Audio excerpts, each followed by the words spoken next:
everyone? Welcome back to another episode of Mukluk Streams. I'm your charming, self-proclaimed, yet still humble host, Mukluk. Today, we are back. It is Sunday night. We are back in Last Epoch for some more Endgame content.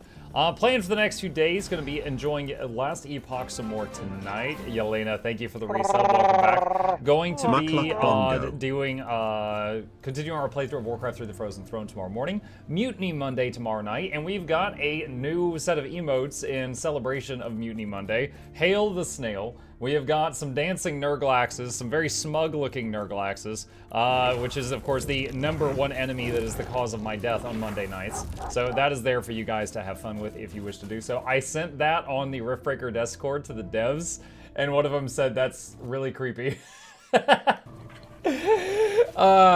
And then Tuesday we'll be starting the massive amount of new Guild Wars 2 content. So this will be the probably the last day for a little while where we're doing just a massive amount of Last Epoch. So let us enjoy it.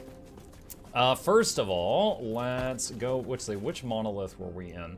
I believe we were working on this one, the Black Sun. Let's go check that one out and see. New emotes. Yes, new emotes. New indeed. All right, so let's click on this. Yes, this is the one that we were in the middle of. Timeline instability, alternate timelines are unstable. Let's see, do I see any really juicy options to go to? Oh, there's a key up here. I'd like to go for that. All right, let's do this. Let's do this one, just because it leads to a key. We'll do that next. Hey, Chip. Chip says hi. He's just doing a walkthrough right now. All right. Sylvan form. And let it begin.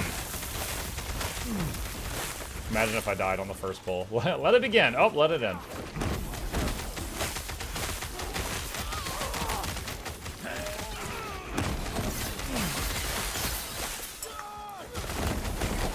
Now, if anyone asks me about this build today, I actually have the clip where I explained the whole thing for like 10 minutes last night that I can link to him. I asked Noxxi to put it together into a proper video. She'll be doing that on Monday. Actually, we've got a prison cell here. Let's open this up and set everything up in this spot to fight this guy, whatever this is. Getting thrashed over 150 dots, no big deal. 3 purple items. Hey, Noxxi. But it's Monday. It's Sunday, 7 p.m. You're being silly about it.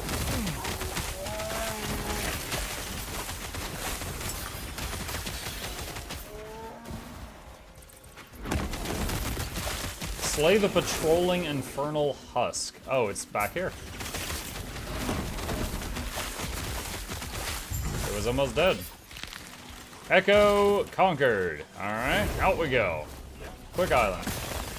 Bumbles that just broke up with my boyfriend. We love to watch your streams together. This won't stop me from enjoying them as quiet as always. Oh my goodness. Now we're gonna have this awkward. He's gonna tune in from somewhere else, and you're gonna tune in, and you're gonna be like really quiet, so you don't have to converse with each other. Ah, it's gonna be like every family reunion. Oh my goodness. Well, I hope you guys still enjoy the stream, even with all that awkwardness. It's Monday, 1 a.m. For me, it's Monday in 5 hours. We're 1 day away from patch. Yes. All right, what do we got? Destroy both imprisoned spires.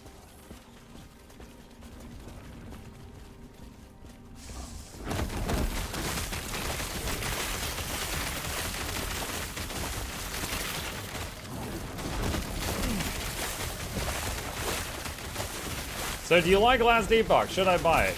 I do like it. You should buy it, and you should use my referral link. Exclamation Last Epoch. However, a more real answer that's a little less used car sales.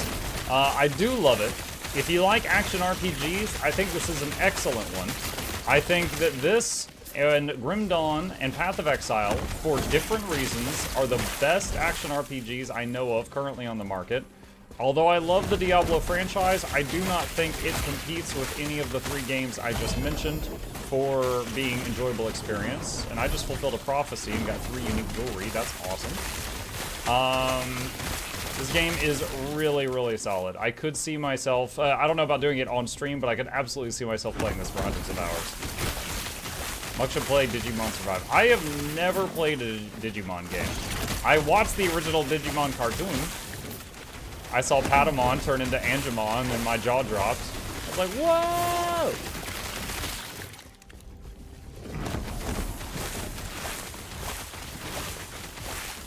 Then I saw Gatomon turn into Angewomon, and I had feelings best not described. Diablo is a dead franchise. I don't know if it's a dead franchise.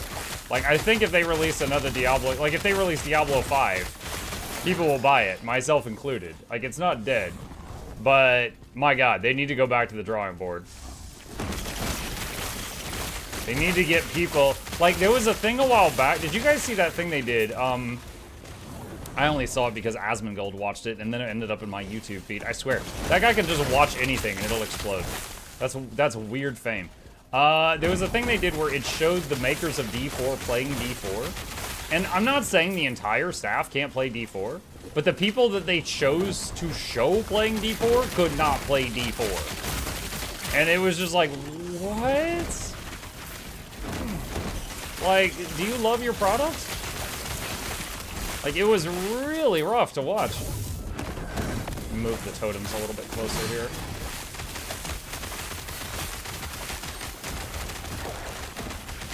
Come on and slam and welcome to Japan, Somebody kids. does. It's time for It's tentacles. time for tentacles. Woo! Our folks could stage as the manager. Oh yeah, that is the, I would say D4's strongest point is the art and visuals team. They did an amazing job. Any still image of that game looks amazing. Looks so good. Echo conquered, and pick up all these idols, and out we go. Good evening, Muk peoples. Hey, Smashy! Smashy, we got some new emotes. I think you're gonna love them. Let's see. Princess Arena Key. That's right. That was the reason I did that one. Boop. Boop. Let's rock. I still don't know where the Let's Rock is from, but I know the music after that is from Naruto. Because I watch Naruto. Get rid of that.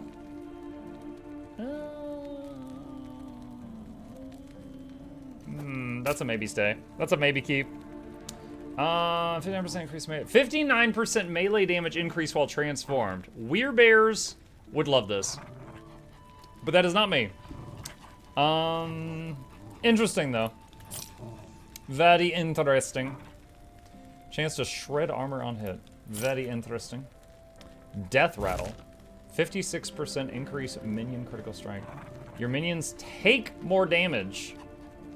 And you gain health on minion death. This would be great for the Necromancer, I think. Cycle of Putrescence. Your volatile zombies have a chance to resurrect equal to 100% divided by your number of zombies. So volatile zombies are ones that charge an enemy and explode. So with this, you could just have one just keep getting up and charging and exploding. That would be wild. 68% increased minion spell damage, 25 poison damage for your, plus 25 poison damage for your minions' damage over time spells, plus 1 to damage over time minion skills. 34% minion fire resistance. Wow. That is a really cool Necro Ring. That is actually a really cool Necro Ring. Chimera's Essence, melee attack speed and throwing speed, plus increased damage while transformed, plus movement speed while transformed, but minus resistances while transformed. So it's the Berserker item for transformed characters. Let's see. Yes. Chance to ignite minion cold, minion lightning, minion lightning, minion lightning. Cold void resist. Nope. Minion elemental necrotic. +1 to all attributes, lightning resistance, block effectiveness. No, lose too many stats on that one. Okay. Alright. Let's see. If you decide, make your desired build in Last Epoch tools, there's a button to make a loot filter depending on the build you want to make. I really don't want to learn how to use Last Epoch tools. Like the PoE tools and Grim tools and stuff like that. Like I knew they existed, but I looked at it and I'm like, yeah, that's not user friendly. I'm not doing that. Where do I find these dungeon keys? High level anything can drop them. They just drop from high level dungeons. It's pretty easy to find. Or I'm sorry, I said the dungeon keys drop from high level anything. They can just drop, and also like some islands in the Monolith will have them. So I'm like going out of my way to go toward islands I see that have keys. Salutations, Michael Douglas, Bartholomew, Reginald, that's for the chat. Hey, Bluebell! Hope you're doing well.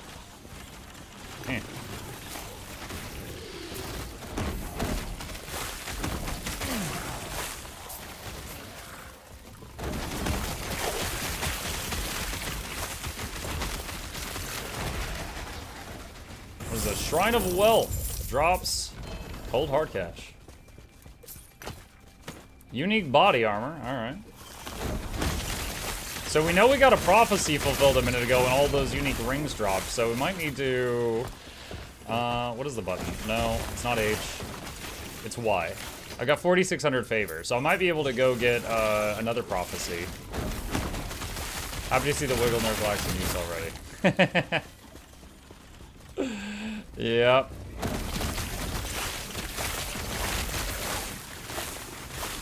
Wait, I finished this one already? Okay, I did not even realize. Alright. Travel onwards.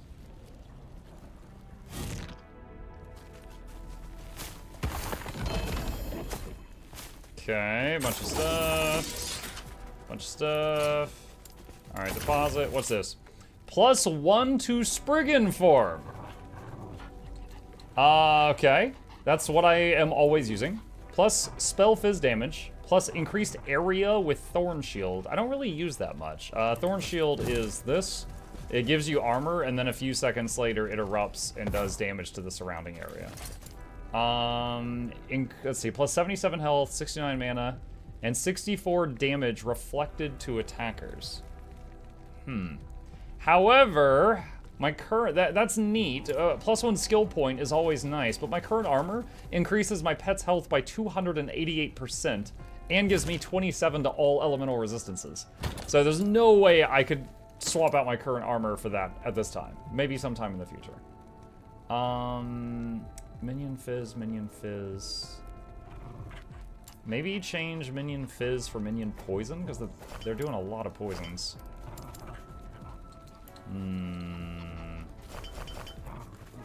Yes. Take care. Alright.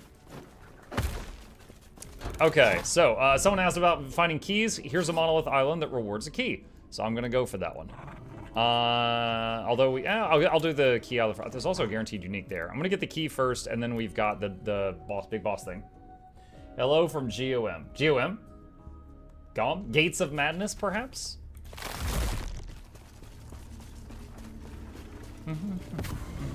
You could shatter it for the shards.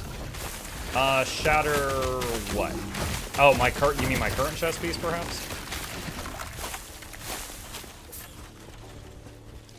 Gates of Madness, yes. Well, hello to you too. Welcome. I bounce servers a lot for what I do, but I still consider Gates of Madness the home server.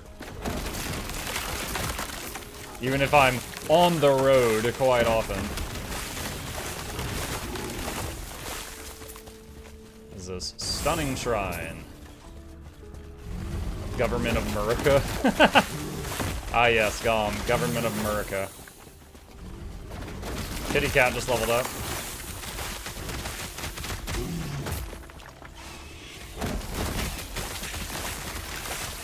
The Gates of Ohio. That's goo. Common knowledge.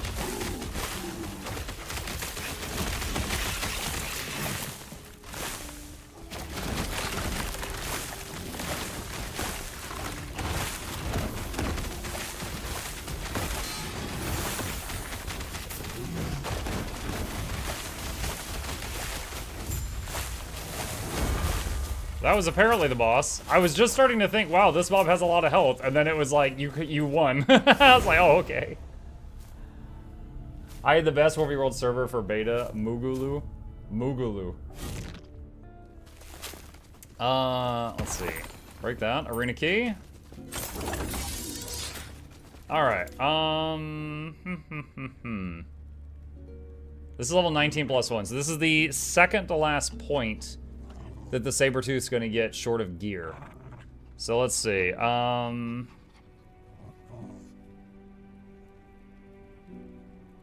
probably just the bonus to attack speed, because it does a lot of bleeds when it attacks. And then when it has attacks, it has a chance of doing flurry swipes, which is a huge hit. So number of attacks is king with this build.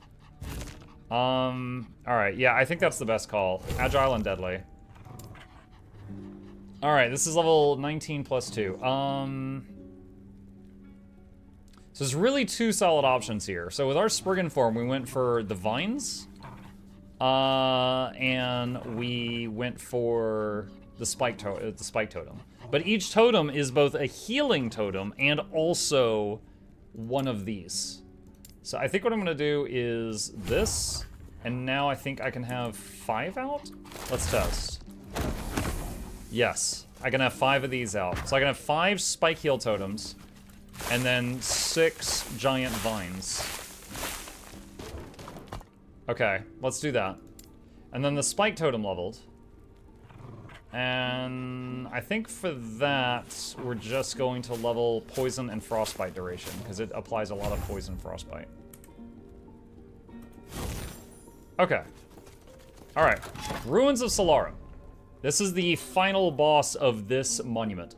In this timeline, the Void attacks the world before much of humanity was able to escape. Instead, more of the fallen Ospreys survived and used the Void to summon their god. Raya's husk soars above the waning world like a black sun. Forestall the end. Slay Raya. Oh, great. We just gotta kill a Void Phoenix. No big deal.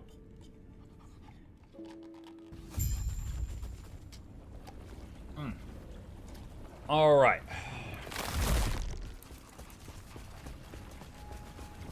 I just noticed you get like a free Thorn Shield as soon as you go into this form.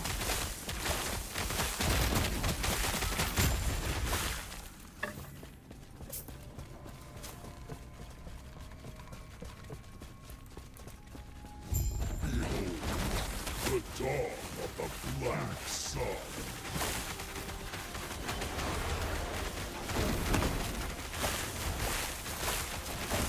My shadow. Now, because we've got 5 healing totems, 5 of my friends per second are getting hit with, oh god. I stayed in that for way too long. I was running in the worst possible way. My vengeance will be paid in ash. He has over 200 dots I'm seeing right now. You guys see that? 104 poisons, 50 bleeds, almost 50 frostbites. Oblivion burns within me. This world earned its rule. Do you deny it?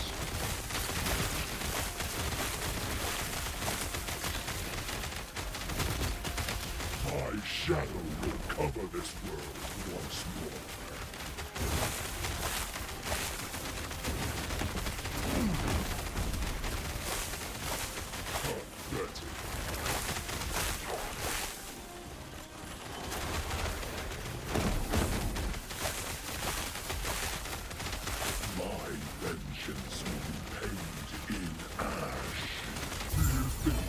Hey, not too bad.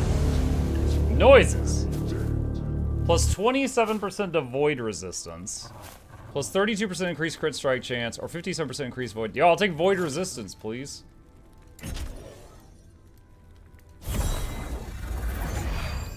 How does that work?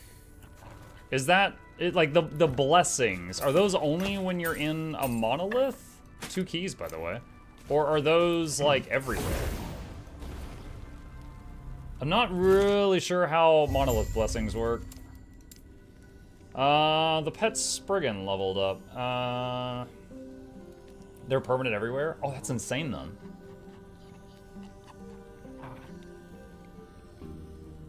Hmm.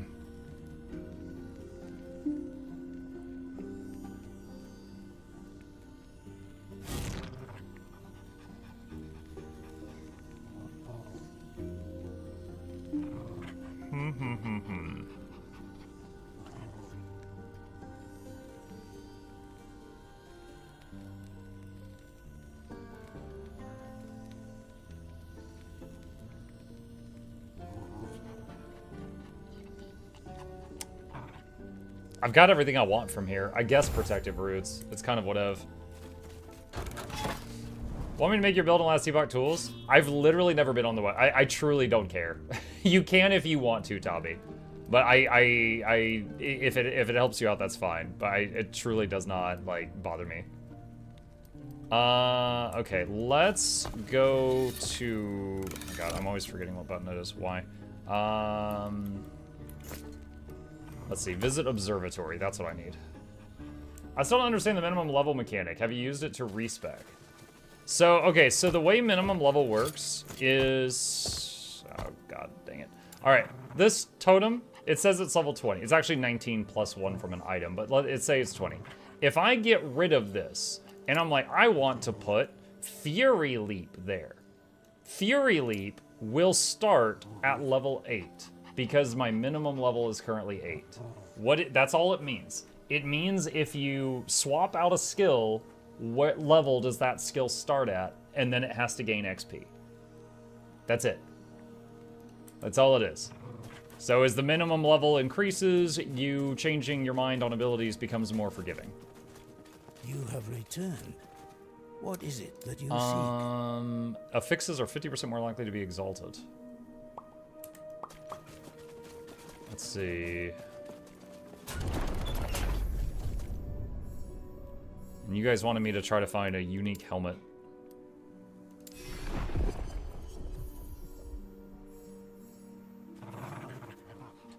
Unique helmet is the one that has a chance to be the squirrel hat. There's exalted helmet.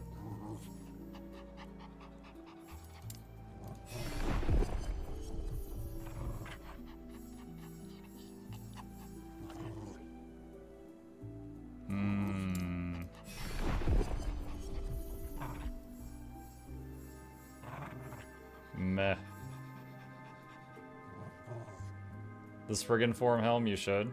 Spriggan Form Helm? I haven't seen that one. Hold on, let me look at the lenses thing. I just knew about the squirrel hat. Everyone's telling me to try the squirrel hat. I was just on my way to amend a record. How can I help you?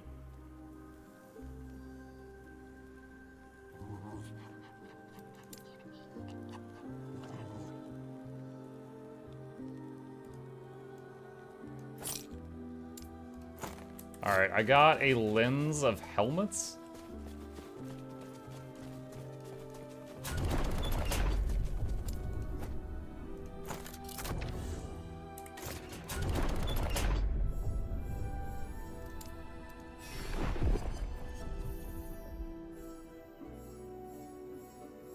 And then we got, well, there's a set helmet. I'll plug that one in. Alright. Let's see. Transfer materials. Got an arena key. Let's go try the arena. I think I did tier 1 arena last time. Let's try tier 2 arena. Sublime! Atrophy. Increased time rot duration. I don't know what that is. Increased slow duration. Chance to slow on hit. Chance to slow attackers. Plus penetration for dots. Alright.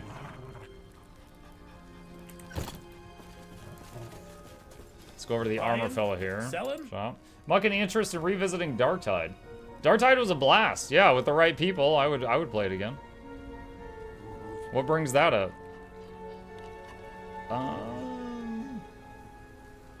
Plus minion damage, plus strength, plus dodge, plus poison resist. Minus armor. 126% reduced minion health. No, let's not do that.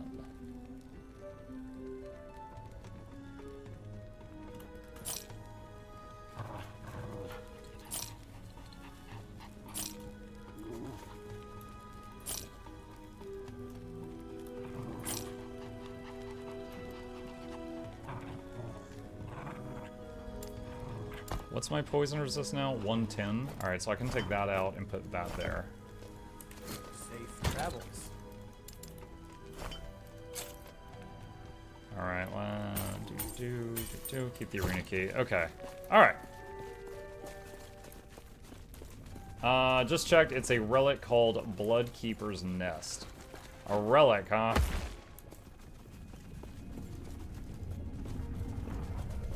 Let's see. Key, enter arena. Tier 2 is level 70. I'm 69. Nice. Arena champion will drop exalted items. I'm scared. I'm scared.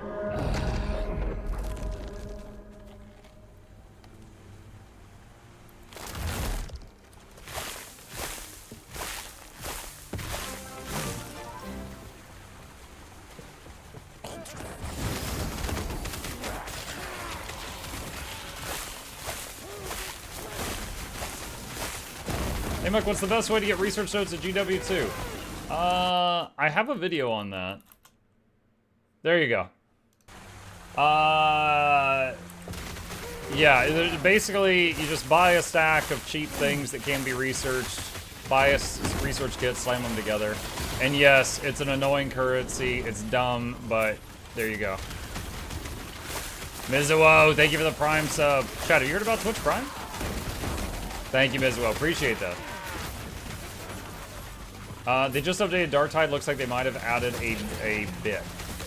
Interesting. I know there was a big update like a month or so ago.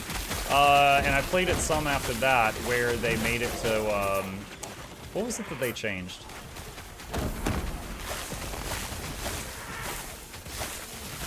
They did like talent trees and stuff.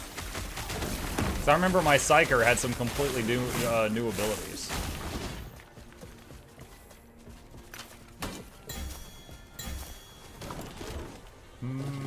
I was not ready for that choice. Alright, so my dogs have a level up.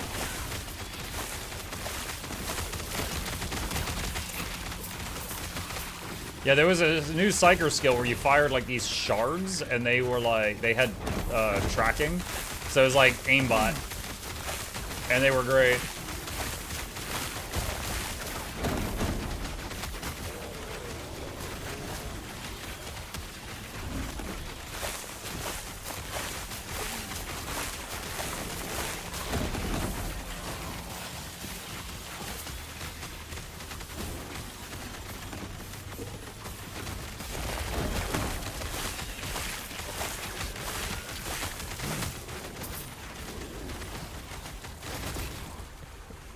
Waves completed. Break the boxes. Okay, let's see. Dog's level 19 plus 1. So this is its second to last level up. Its attack speed is maxed. Need 4 points to get the leap. We can't get there in time. Melee bleed chance is maxed. Damage over time or bleed duration.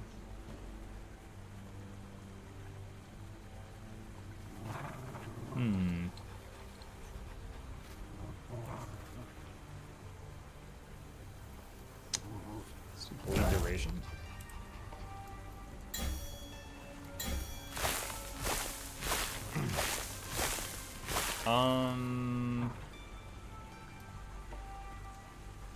Arena champion drops runes.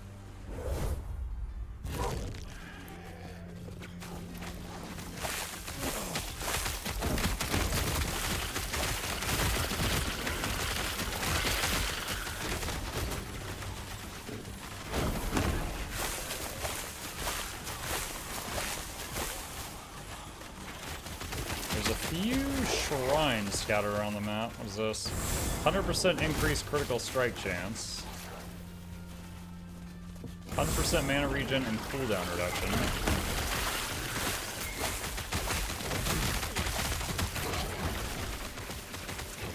Summons an allied ice field.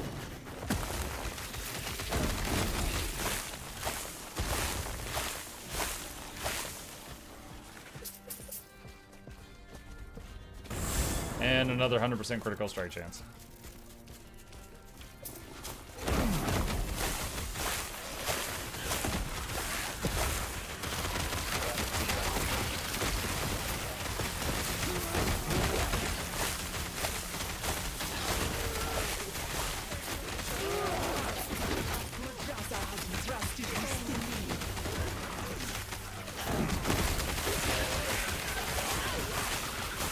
Seems like even when you kill the big snake lady, the big laser beam stays for a while.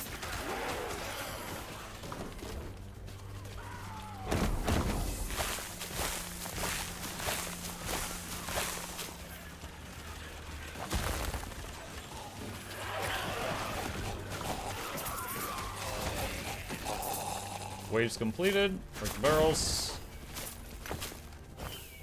Couple idols. Attempt harder waves.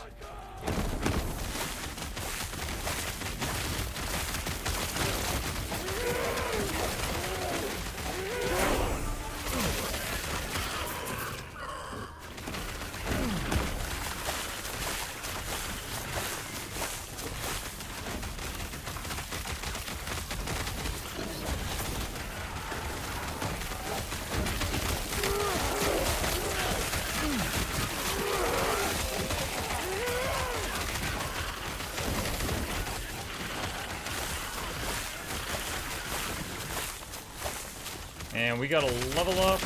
Another point in Venom. Increasing the chance to poison for everything we create.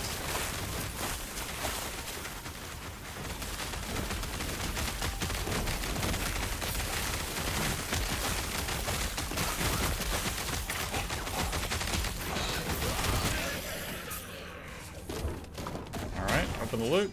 And nothing good. Alright, continue. Choose a buff for the final boss. He drops exalted jewelry or glyphs. But jewelry, the boss gets way stronger.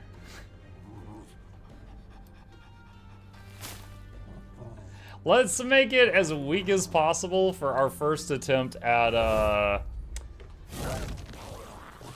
the, what is this, tier 2 arena? And see what happens. I just dipped to half and then snapped back up. Summon Ice Beetle.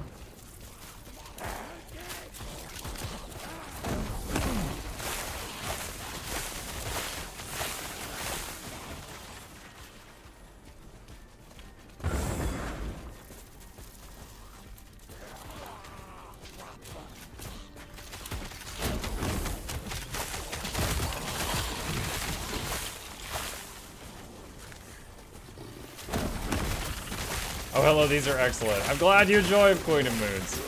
I expect them to get a lot of love on Mutiny Monday.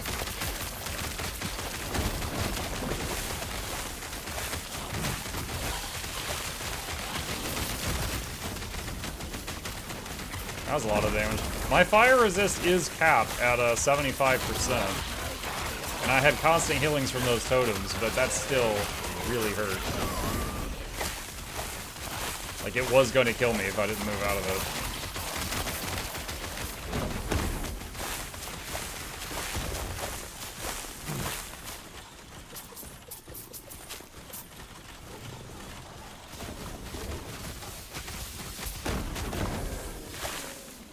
it. Waves complete. Where's my boxes? There.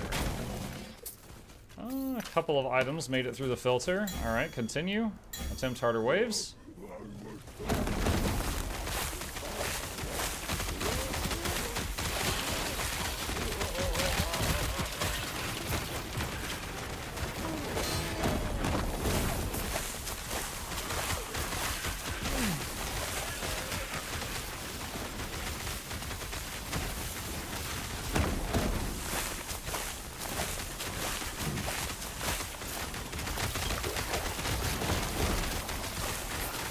I actually love these arena fights because my build is great for when enemies come to you instead of you having to go to them. I could just set up my like artillery line of plants and just let them come to me.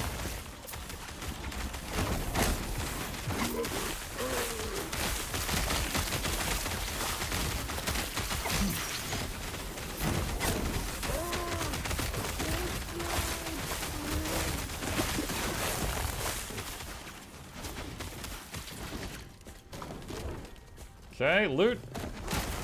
30 waves completed. Attempt harder waves. Oh, wow, look at those options.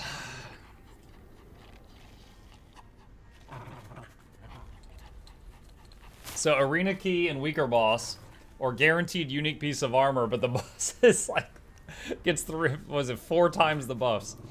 All right, arena key this time. He's still going to be like over 100% stronger than baseline from the starting options.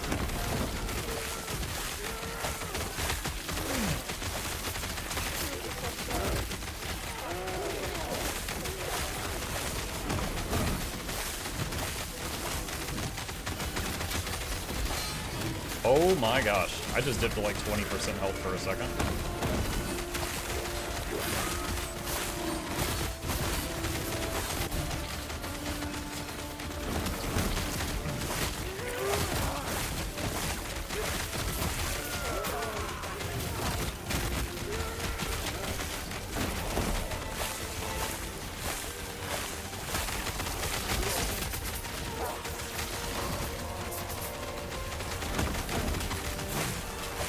I'm actually going to spread the plants out a bit instead of just summoning them all in a pile, because it has a better chance of keeping the enemy away from me. Because these are thick.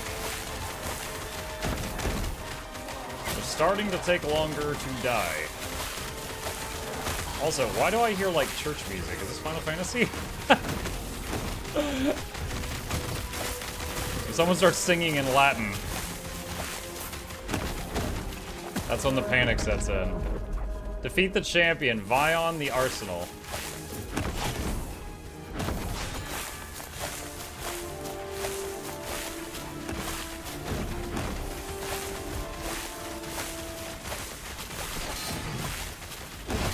Ow! What is he shooting me with?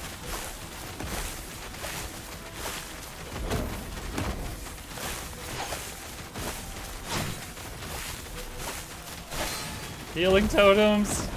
Keep going. From full health. Killing blow, fire and physical. He was under half. All right, so that move right there, the red one, the red cone, that was a one shot. Dude, he's dancing on my corpse. You punk! Oh my god, this is like some kid just Fortnite dancing over me. Oh, what is this? Oh my god. That was the weakest, I want to point out again, that was the weakest possible boss that we could have made. So, the arrow thing, I could handle that, but the red cone was a one hit. Even with maxed out fire resist. And I don't know how high my armor is compared to other players, but I know that it is much, much higher in Sylvan form. So my physical resist, I honestly don't understand physical resistance versus armor. Let me see, can we learn? Reduces damage taken from all hits, but not damage over time.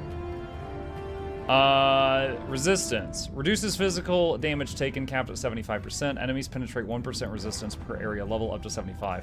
This pen applies after the resistance cap, so extra resistance above 75 has no effect.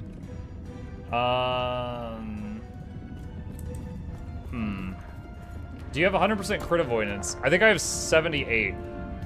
The only crit avoidance I have seen so far is this, which is giving me 72. I have 72 right now. I don't think I've seen any on anything else. Brutal. That one hit though. All right.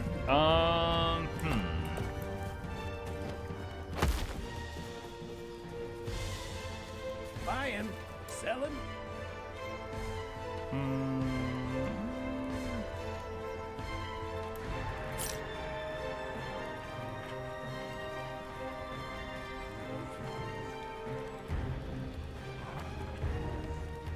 Does endurance even calculate if you get one shot? I'm not sure it does. Mukluk dancing. Thank you Forever Zero. Welcome.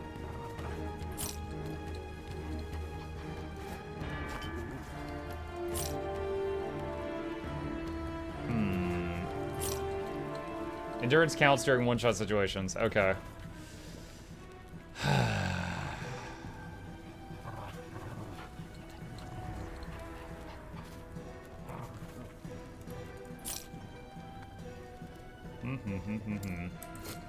Safe travels. Trying to think of what else I could do right now.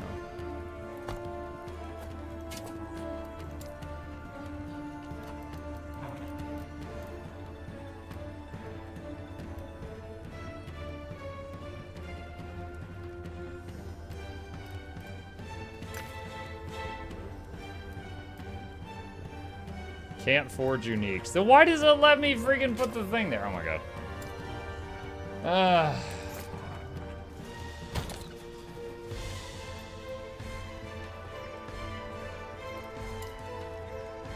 What was that? Woven flesh. 100% critical strike avoidance. Man. Is there... Let me see. Add rule...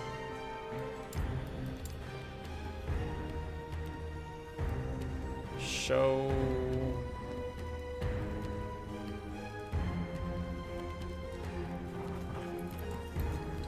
Critical strike avoidance. Add that to the filter to allow...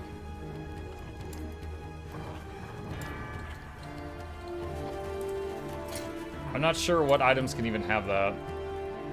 But I guess I'll find out. Is there any other crafting I can do here? Look! I've got data! Woo!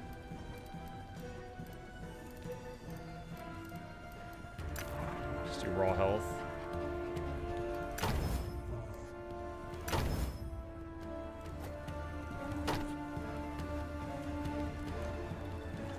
Off the top of my head, CSA goes on helms, gloves, rings, and boots. Okay. Poison resist, endurance. Void resist, cooldown recovery speed.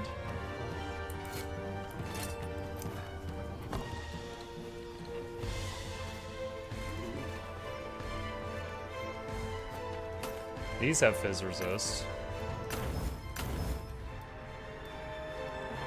Fixes max, plus 33% fizz resist. Alright, so I'm getting all my fizz resist is coming from those boots. Can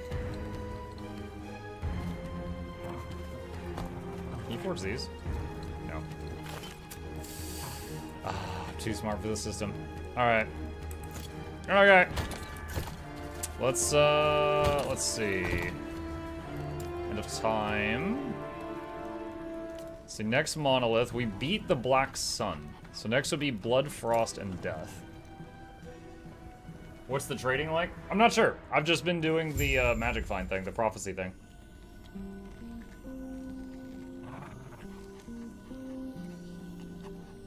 Alright.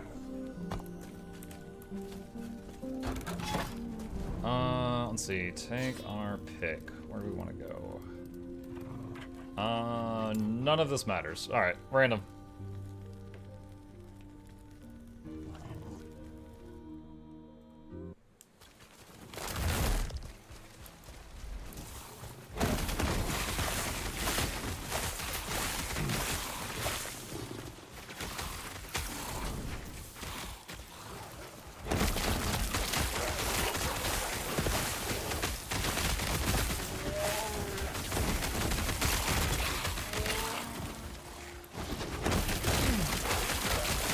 Now that AC is done, what's the next game you're gonna get into?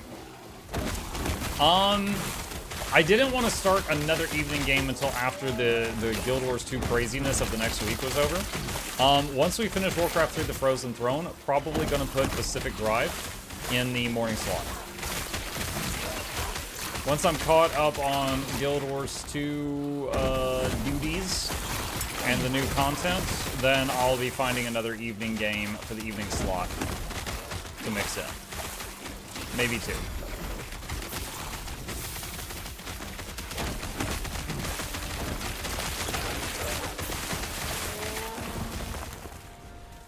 What are the green things you're spawning? Friends. Vines that are attacking. Like these right here are vines.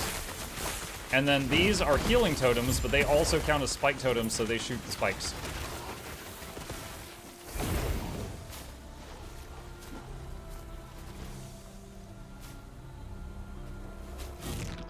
If that boss did fizz damage spell, you had only 50% res for it, maybe not even crit. Yeah, maybe. I had really high armor class, but the thing is, I don't really understand fizz res versus armor. It seemed like, does it hit one then the other, or what? Because they both seem to have the same job. Like, they both deal with physical hits. So I'm kind of confused on that, but yeah, my fire resist was max, my fizz res was very low.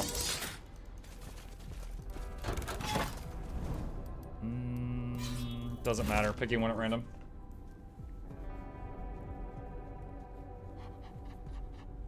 Anything, armor is anything not a dot. Physical resist is anything that's physical. Okay, so what if it's a physical hit? How do they combine?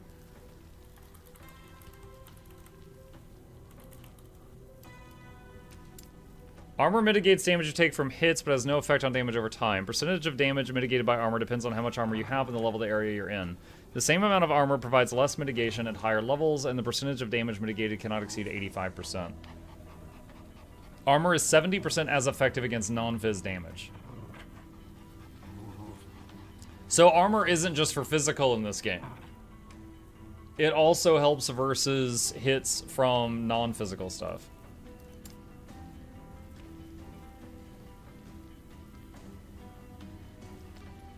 Resistances apply whenever you take damage, reducing how much damage you take. Resistances are one of the few ways to mitigate damage over time. If you have 10% physical resistance, you will take 10% less physical damage. Resistance is capped at 75, so having a resistance value of greater than 75 will not directly reduce the damage you take.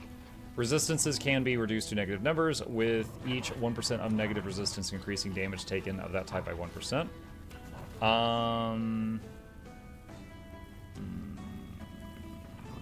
Okay. So now I'm wondering, when he did that big cone attack, was that a hit? Like, what does the game consider a hit? Like, what is something that hits you and isn't a hit? Slay enemies to lure out an ambush.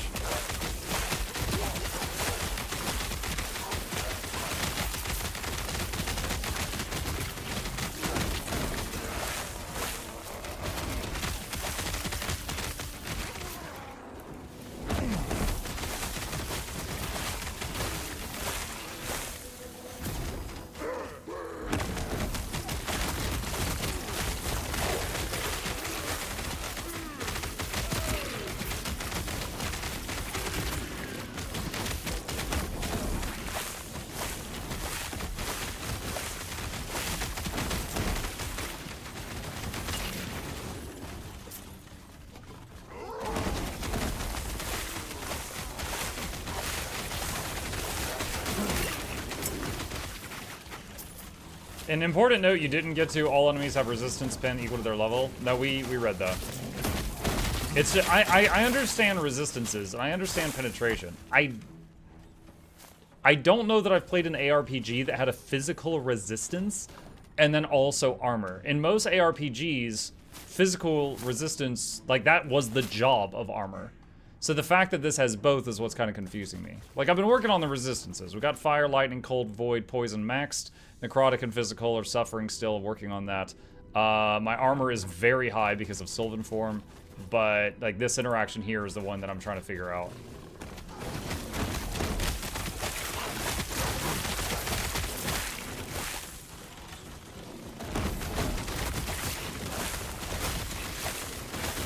Hey, Flashy.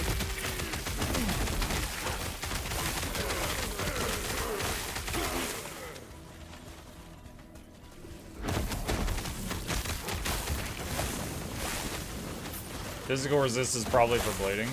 That's probably one of its jobs, yeah.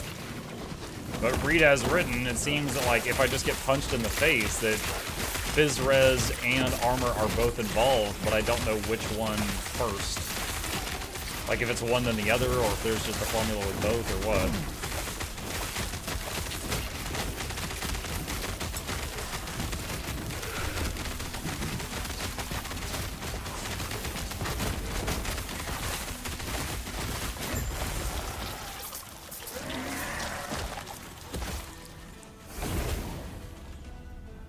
Don't think the order matters, as it's probably multiplied. Maybe. But that's the thing. Don't know for sure. But I will be trying to do whatever I can to get that higher. Might need to get a main hand weapon that is not a unique so that I can forge more stuff on it.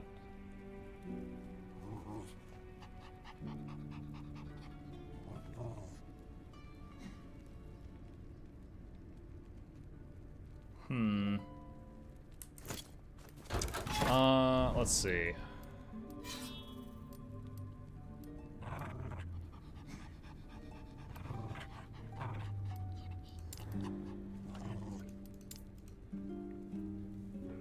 Or forge a unique.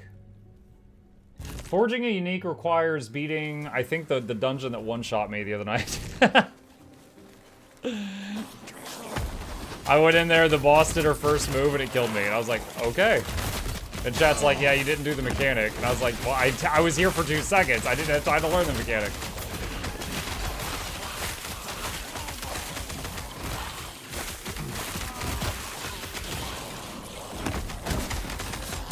So trying that again is still on the list.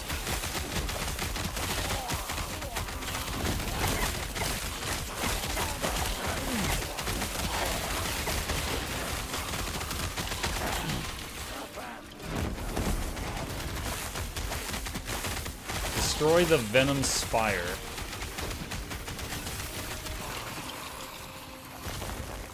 Like, your sounds confuse me. I think I'm getting loot. Wait till someone gives 10 subs. You're gonna think that, you're winning in Vampire Survivors.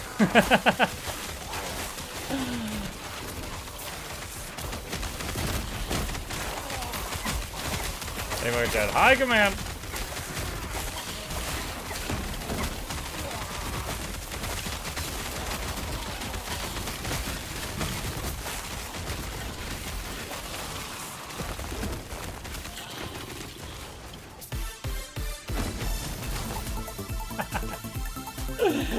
Yes! There we go!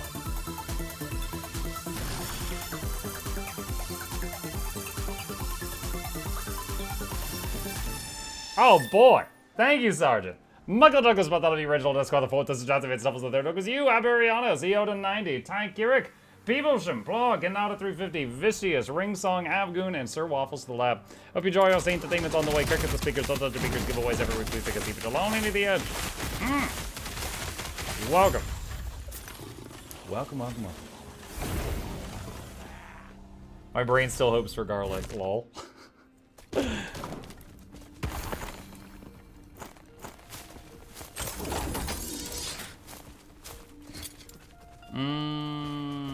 Okay, Yes. what we got?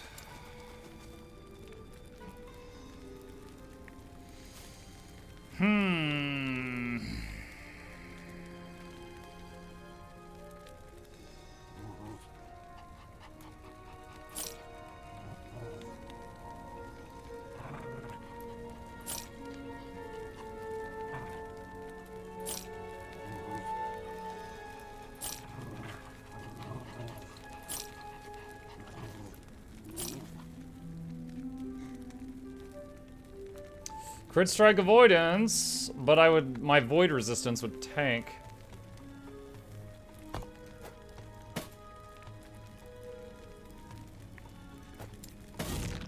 Yeah.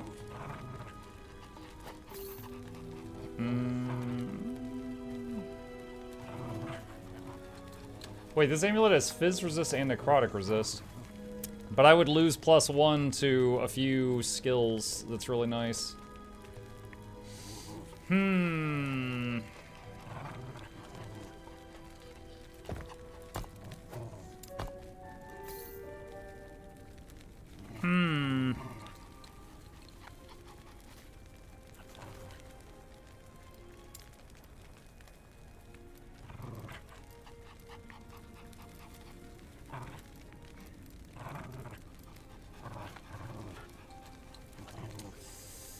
Good resistances, but man, losing that +1 to a few skills would be kind of a bummer.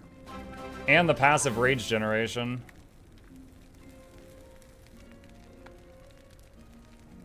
And 25% increased armor while transforming. I'll hang on to this. I really don't want to swap to that. I may have to later. Yes. Take care. We'll see. Let's see. There's a key up there. We'll go for that. There's Steve. Thank you for the prime. Welcome. I love how unnecessarily long that sound effect is. It's funny. That's the when you open a legendary chest sound effect in Vampire Survivors. There's also like an epic chest and like a rare chest. I thought about using each of those like for 1 sub, 5 sub, 10 sub, and I was like, this might get too confusing.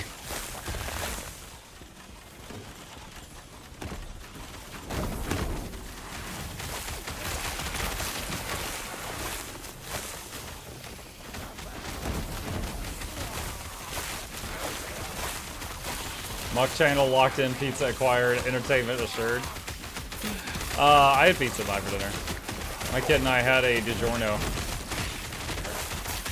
Wife cooked for us for lunch and dinner yesterday, and she's like, I need a break. You guys are on your own. I was like, alright. Who wants frozen pizza?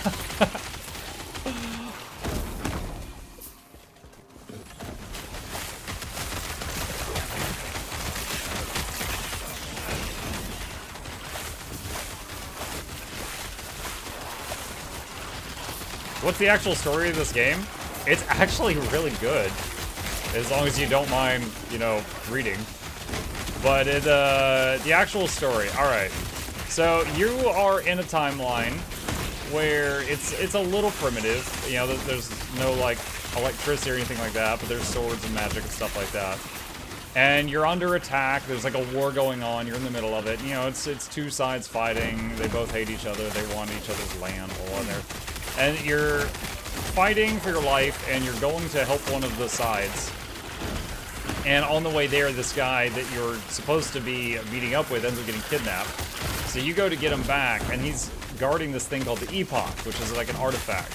And he's like, that's it, and no more. It's no longer safe in this time. And you're like, wait, what? And then he activates it and throws both of you to the end of time. It's like literally the world has lost the war with chaos, and it's just like dark tar and sludge everywhere. There's not many stars in the sky. Most people are dead. There's monsters everywhere, and so you're just in the far, far future, and you're fighting for your life. And as you progress through the story, you end up getting a hold of the Epoch, and you are able to travel at will between these timelines. But basically, the plot is we lost. Like, whatever spooky stuff is coming out of space, like, we lost that fight. Humanity lost. The world is done. So what you're doing is you are trying to go back in time and find the point in time that was the turning point for us losing the battle against creation, and then change it. And so you're going back, and like, for example, in the Imperial era, there's this guy called the Immortal King, and he can literally make his servants immortal. So there's lots of like undead Egyptian type guys. It's very Joko-esque. So, you know, each timeline has its own threats. Ancient era is full of freaking T-Rexes. You know, each era has its own threats and stuff like that. But you can bounce between them. But yeah, it's actually pretty good. Hey Monk, I haven't seen this game before. Who's it for? Which games did you compare it with? Hello, Eredness. This is Last Epoch. It just came out a few days ago, but it has been available to play in early access for a couple years, and I have played it during that time quite a bit. It is an action RPG, similar to games like Diablo, Path of Exile, Grim Dawn, stuff like that. But they do some stuff very uniquely. This game is not a copycat. It is a game that's got a lot of features that are all its own.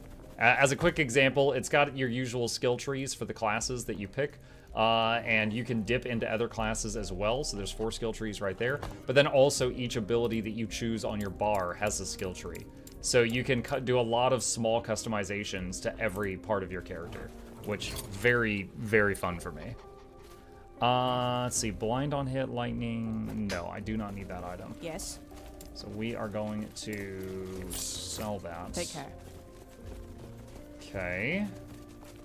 And Wingari Battleground unlocked.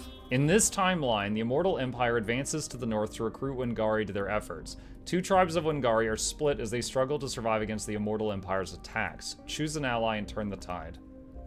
Alright. What's the benefits and downsides of online and offline play?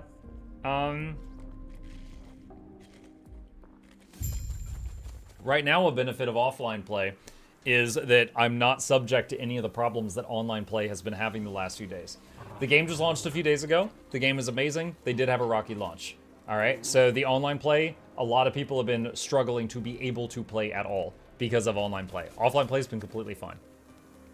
Online play, when you get to a certain part of the story, you can choose if you want to join the Circle of Fortune, which is basically like crazy magic find for finding loot, or the Traders Guild, which allows you to trade with other people. So if you want to be just like a player that plays solo, you know, you would join the Circle of Fortune. If you want to like be like, okay, I want to buy this item, I don't want to hunt for this item, you could just trade with other people. You could join that that group.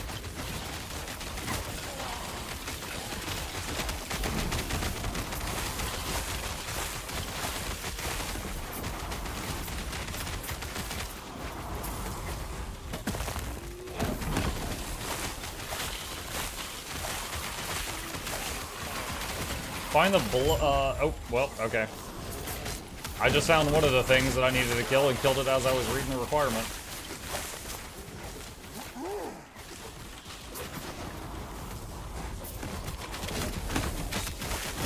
I just dipped to like 20% and snapped back up. I think this is necrotic damage.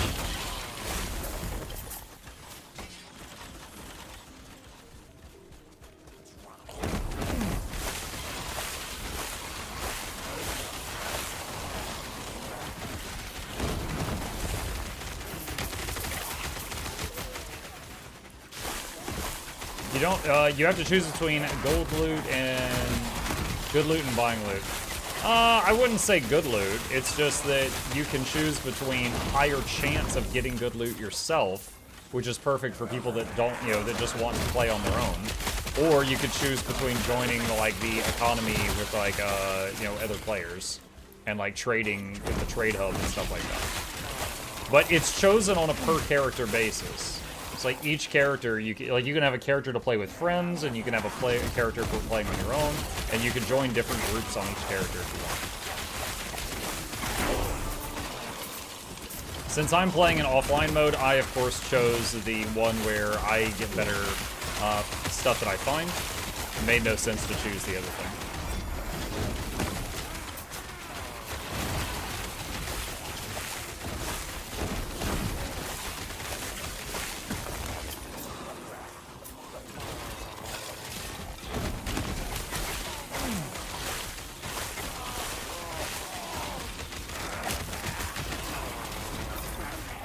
Lagonian Idol.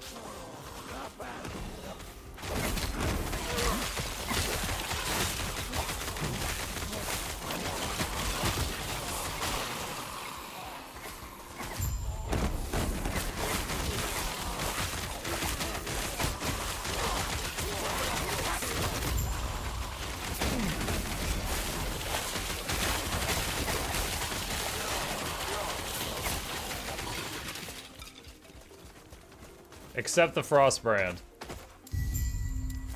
Alright, so we helped that guy win the war. And we're done. Alright.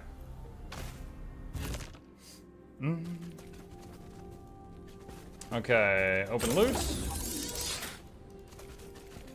And we got a skill point here. Let's max out Envenom. Transfer items. Yes.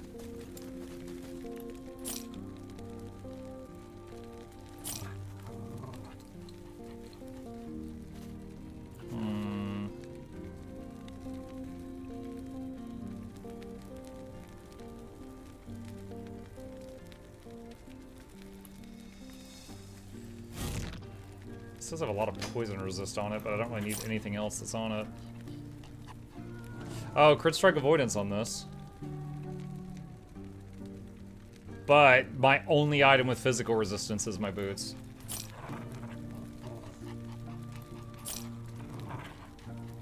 Crit strike avoidance on that, and Ellie resist, but I'd lose void resist.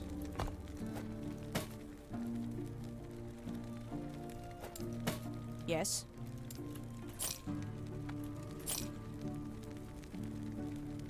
Fizz wrist and necrotic res.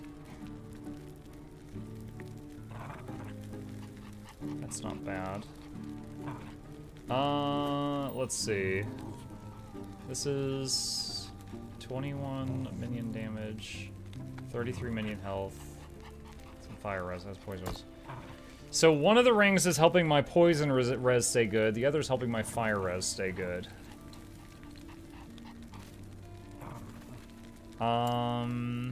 But this has fizz and necrotic, which I need more.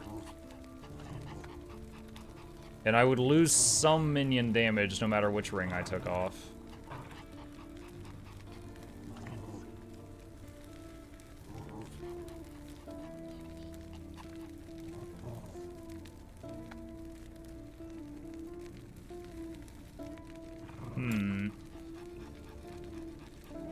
Is minus 9,000 armor on enemies enough, or should I go higher?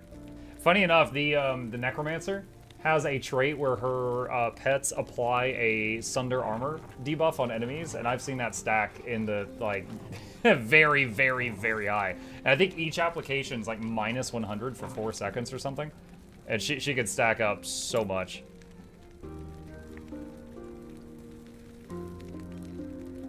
Alright, hypothetically, if I do that, and then I'm just choosing between those two. One's poison resist, one's fire.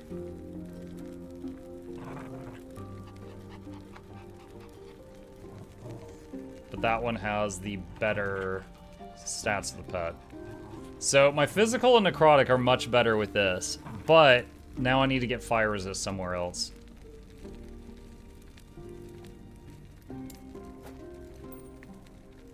I do think my overall stats are better like this, but...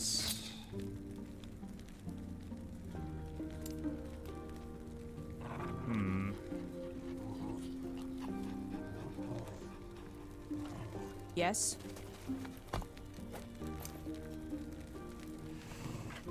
I can't get fire resist on this, but I can increase... Wait. It says it's got forging potential. Oh, I guess the void resistance is capped out. I guess that's as high as it can be, and same with minion damage.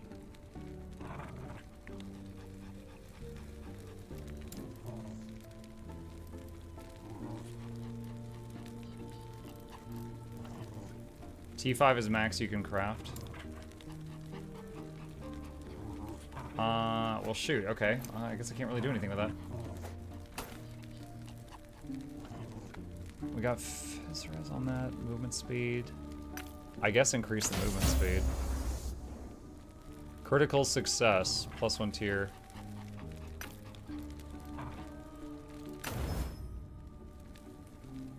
Okay.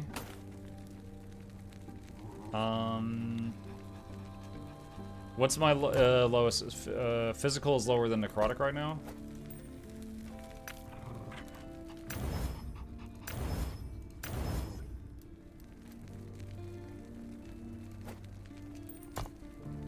Physical is now 73, necrotic's 60, but fire is down a bit. Main reason I'm using this hat is the 38 void. This hat has some fire on it. Did I have any? This had lightning and void and minion health. What's my lightning? Lightning's currently 78. It's barely over cap.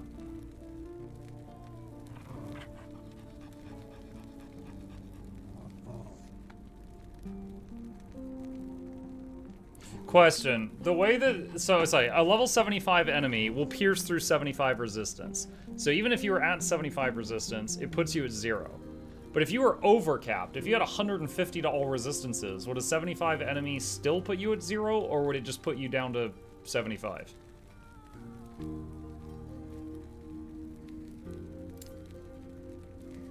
Don't forget your idols. That's a good point. I did forget the idols.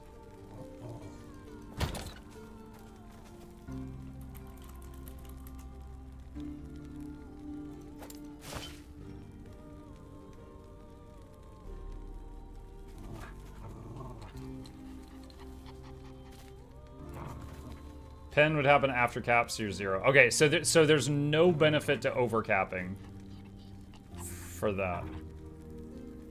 If the enemy has resist reduction, your overcap would save you from getting it reduced, but not the penetration. Okay. Alright, I can understand that. Oh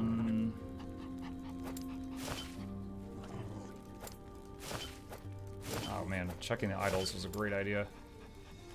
Actually, these idols suck. I'm just gonna trash them.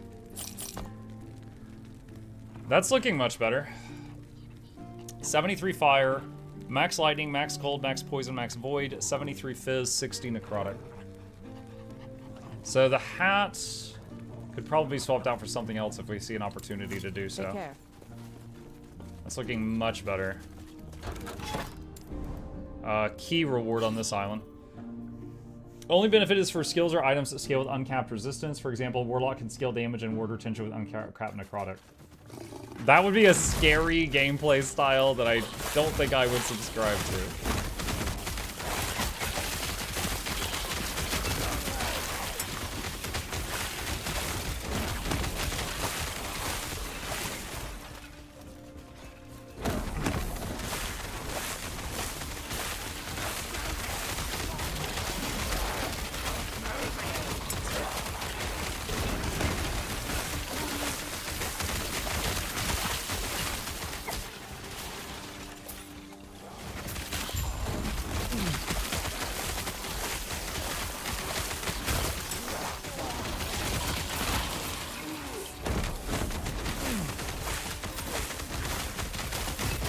Seal the Soul Gate, somewhere northeast of me.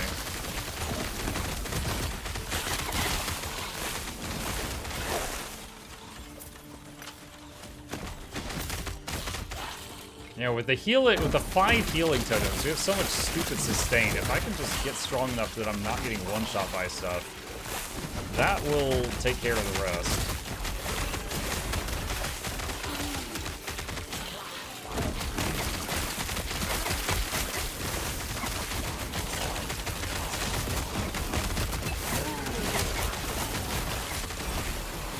Now you have resist up to par. What about your offensive stats? They're fine. They're fine. Like, honestly, I'm a very patient gamer. If I have enough damage to kill something, I don't mind increasing my survivability to make it safe. Like, I'll take a 5-minute safe fight over a 3-minute clenching my butt terrifying one.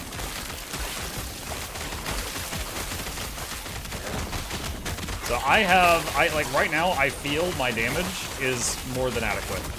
And I need to work on survivability and mobility, because when I'm in this form, I can't use a movement skill. So I need to make sure I've got enough just flat movement speed to get out of stuff.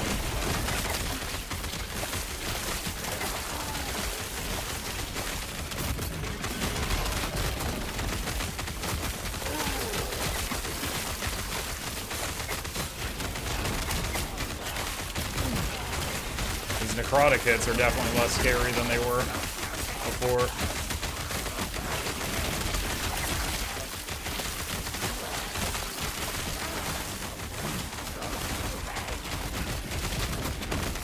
That's one thing that always kind of backfired on me in Path of Exile.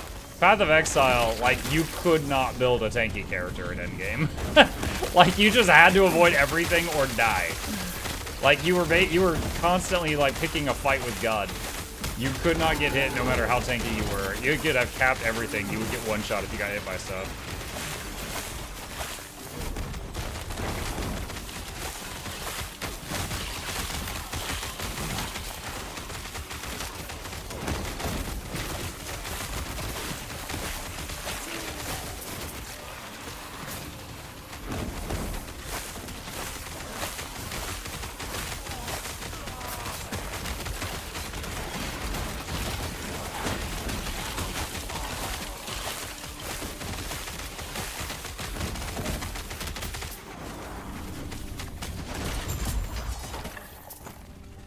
Okay. That one's done. Damage is usually the prefix, while defensive stats are the suffix, and there's a weapon which I'm not sure because I choose the affixes. Arena key. Okay. Deposits. Mana, void resist, poison resist, but mage Yes. only. Physical resist and crit strike avoidance.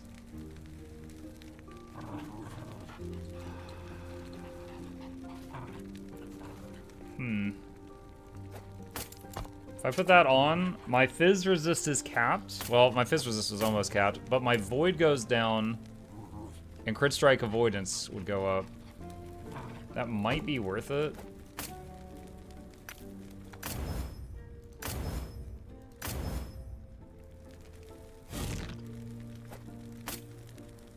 $33 crit strike avoidance. Does that mean I'm at 100? Yeah, 105. So if I wear this with my aura, I'm at 105 crit strike avoidance. So then I need to get void resist from somewhere else. All right. Take care. So let's clear that. Throw that in there. Auto sorts. What is this? Aspect of the shark. Don't care. No.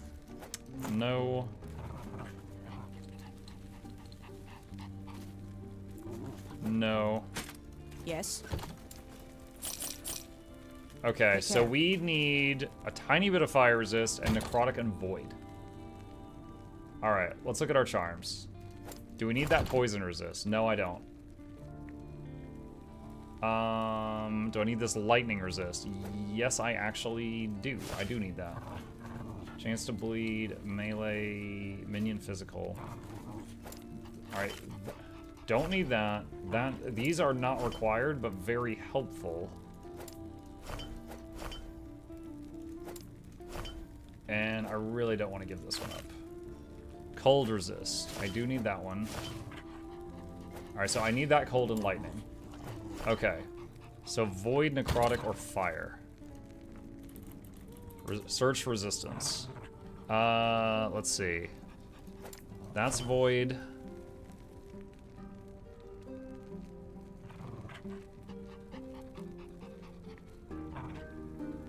What? The word resistance is nowhere on this item. Okay. Search fire resistance. Is it just fire resist? No? Okay. Void.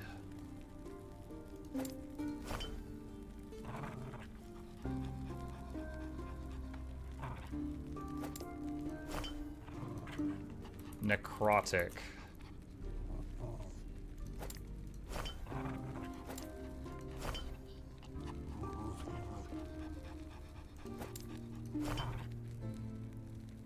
What have we got to work with here?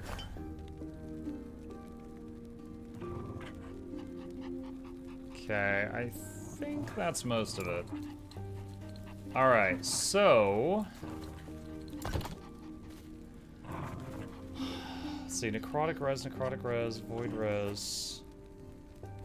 That's 72. Alright, that's maxed.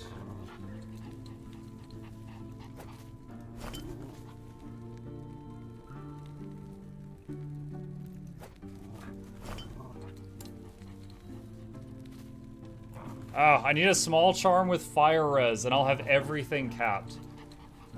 Alright, which of these is the most powerful one? Increase physio. I think most of our damage is probably poison.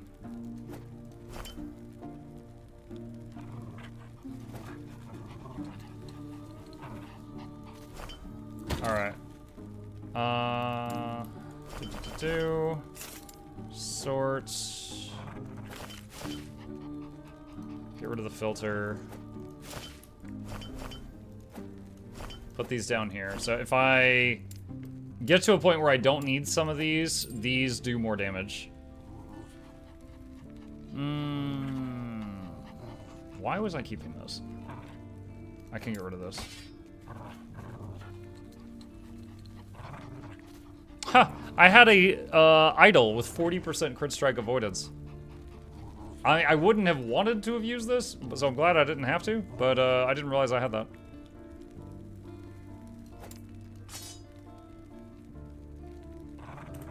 Yes. Alright, well, our resistances are looking much better now. Let's go try the arena again. So last time we did try the tier 2 arena, and the final boss killed me in one shot.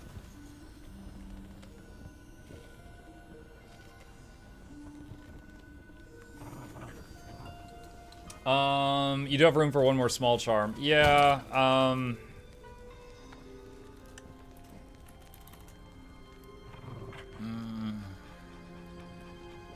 Oh wait, there's an elemental resist.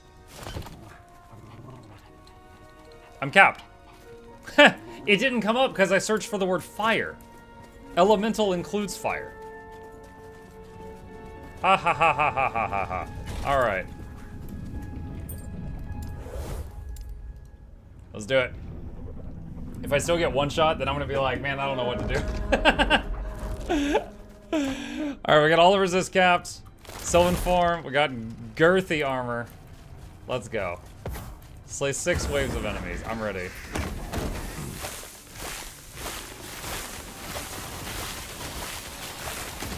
I keep all my idols in their own tab. When I had enough loot that my first tab filled up, I started splitting it. And now currently I've got one tab for orange items and one tab for other things I found interesting, such as the charms. Or the idols, I mean. I keep calling them charms because of my time playing Diablo 2. I'm sure I'll eventually add more tabs.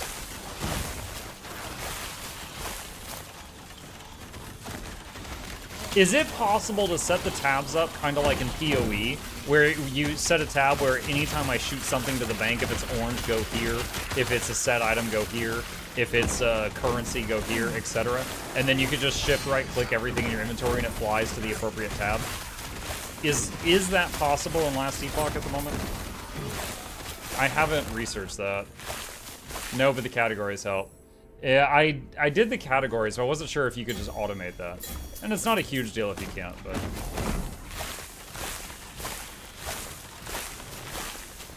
Alright, Reflect Shrine...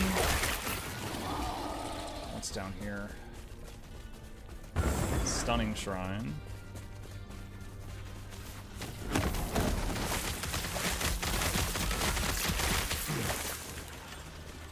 If I spam shield, how high can I get my armor?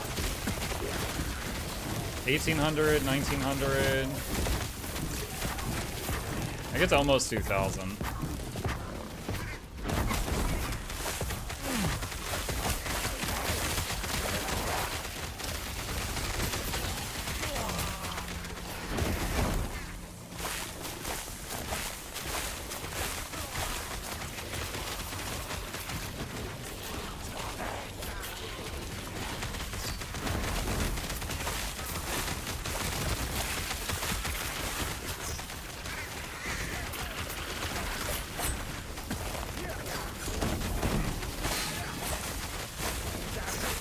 Wow.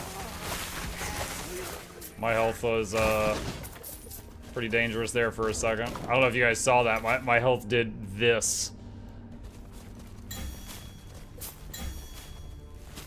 I'm gonna make the final boss as easy as possible, so I'm gonna pick whatever option gives him less damage for this one.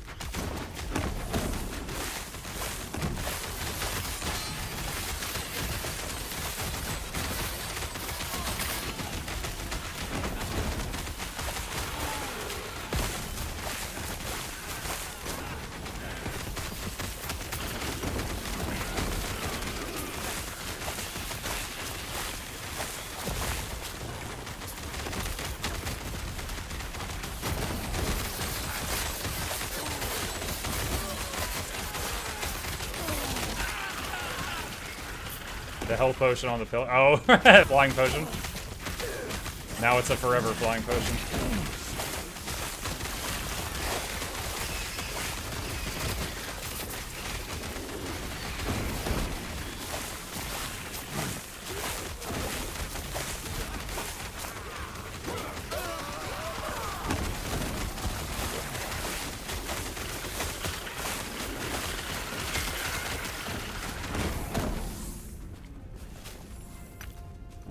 Harder waves.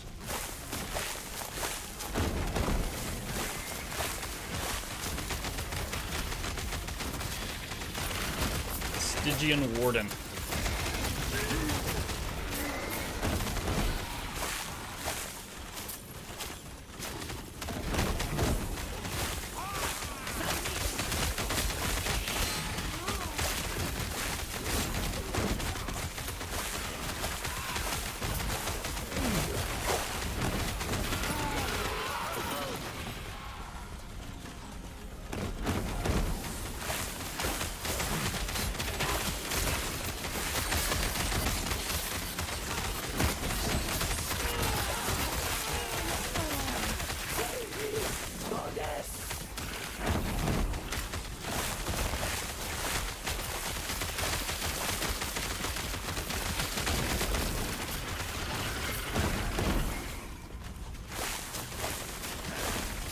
Saving pillars for boss. Pretty sure it moves you into a new arena for the boss fight. I don't think it's going to be in here.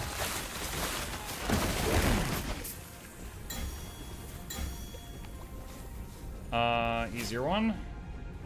Shrines pylons. Yeah, I just honestly didn't feel like walking over to them. There's so many pylons that I don't even know if they work for me. Like 100% crit chance for me, if that doesn't translate to crit chance for the pets, then it does nothing for me. For example, haste is nice because it lets me summon stuff a little faster.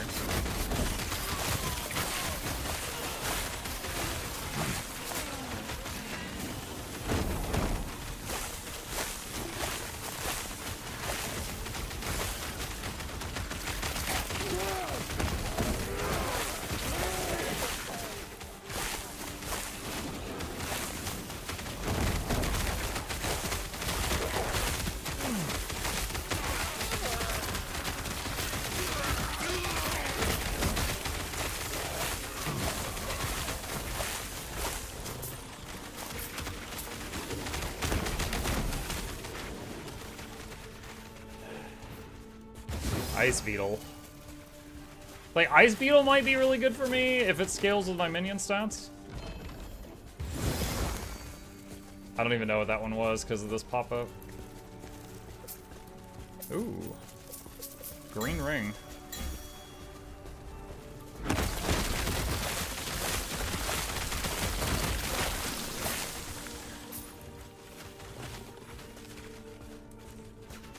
Haste.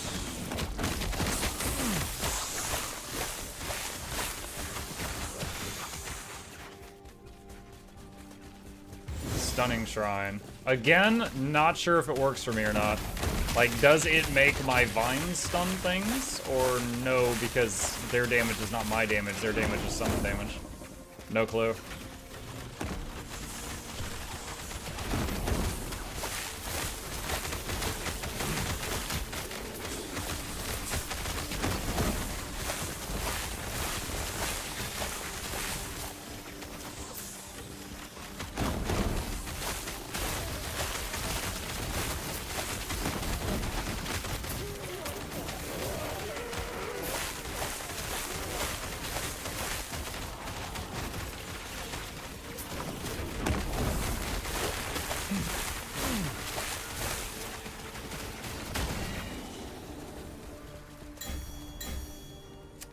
The easier one, Arena Key.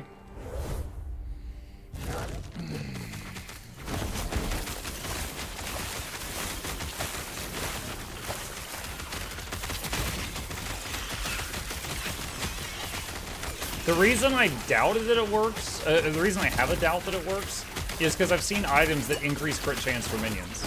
And it's like, okay, well, if that's a separate stat, I'm guessing crit chance for me is not crit chance for them. Now, if I'm wrong about that, then that's actually great. I'd love to be wrong about that, but just that's the reason I thought that.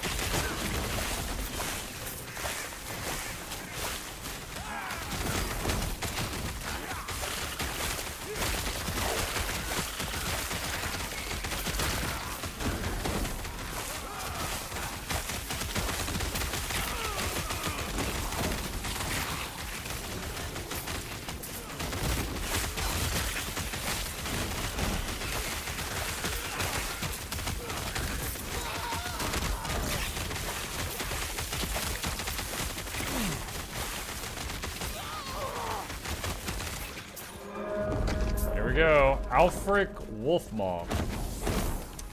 I'm pretty sure that's a different name. Alright. Yeah, we got ice attacks this time.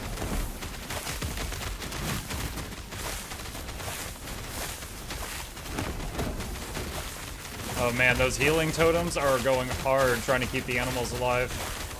The animals are getting just wailed on.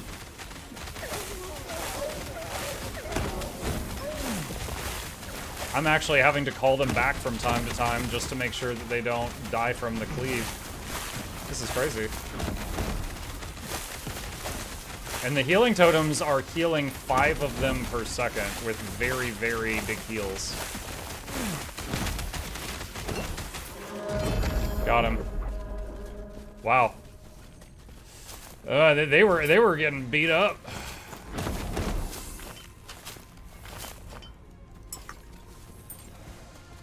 Three green helmets. Oh, did I have a prophecy for this? Prophecy completed the coronation. Collect set helmet ×3. I didn't even realize. Nice!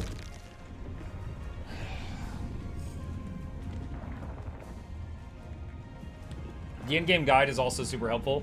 Yes, I have used the in-game guide for many, many things. I learned so much about, like, ignite and poison versus bleeding, frostbite, things like that. There's a few things that it failed me for. You forgot the chest, didn't you?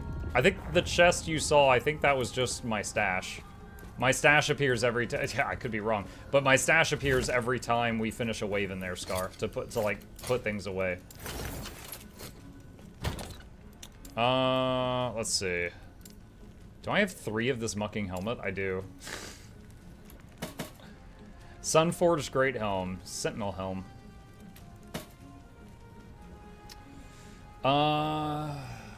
Aspect of the shark effect. Damage over time, health regen, crit strike. No. 43% increase minion spell damage.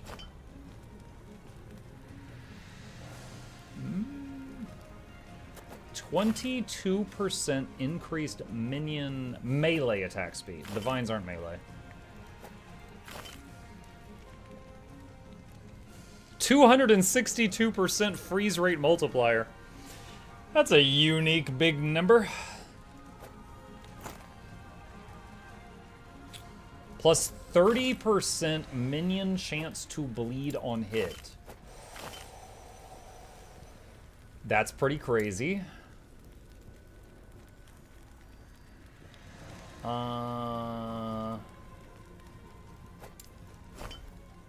That's really crazy. Keeping in mind how many attacks I do per second. Alright, fire goes from 75 to 73.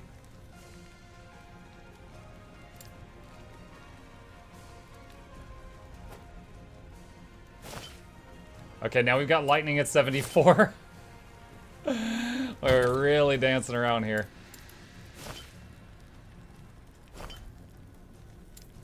Yeah, just like, for example, when we got there was a trait we got in Druid, where your minions have a 40% chance of doing Frostbite on hit.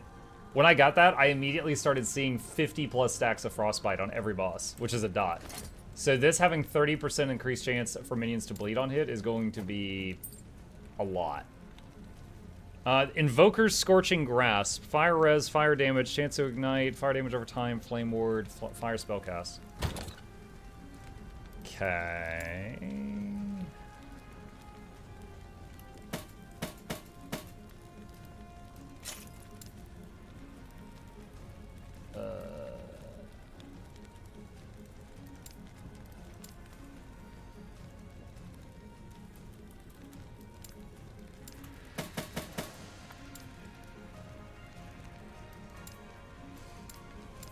Okay, what is this? Acolyte Adorned Idol. I sometimes play an Acolyte. I'll put that in there. Let's see. Green item. And then I've already looked at those. We could sell those. Not dwell on regret. Buying, selling. Okay. Safe travels. Ailment chance can also overcap when you're at 100%. It'll have a chance to apply 2 stacks at a time. Yeah, like, for example, my, the Saber-Tooth Tiger has a... Actually, that's a poor example. Hold on, let me find a better one. Alright, the Vines. The Vines have a 100% chance to poison on hit. But then on top of that, we're getting another, from BeastMastery, another 40% chance to poison on hit. So the Vines do a guaranteed poison and then a 40% chance of a second poison every time they attack. But that's before the charms and stuff. The charms are also adding 30% chance to bleed and 25% chance to bleed, and then also 40% chance to frostbite from that other thing. So when a Vine attacks, it can do 4 dots if it rolls well per attack. How's the build so far? Fantastic. It's going really well. Let's see. So we've got a bunch of favor again. Let's go back to the Observatory and get another prophecy. Muck out my first legendary, the rune, this is the way. You don't even have the Vine Ring yet. I'll do you one better. I didn't know there was a Vine Ring.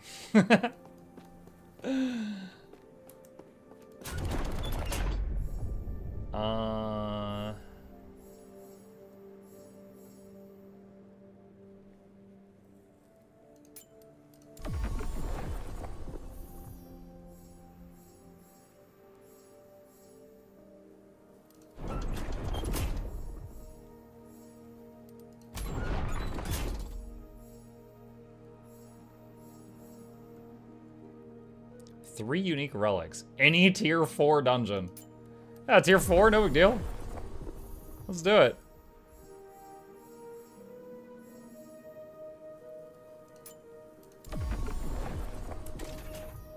Alright. Let's find... Okay, what's one that I... Let's do a portal. What was that one where you changed between the 2 worlds? Not Lightless Arbor. It's a different one. Are you kidding me? It TP'd me back to the same freaking place. Oh my god. It just reloaded the freaking zone. Alright, Arena, Temporal Sanctum. Alright, let me see if I can do better at that one. That one, I got there last time, and I got to the final boss, and she started charging up an ability, and I moved to the edge of the room thinking I just needed to move away from her, and I died. That's it. I saw the final boss for 2 seconds.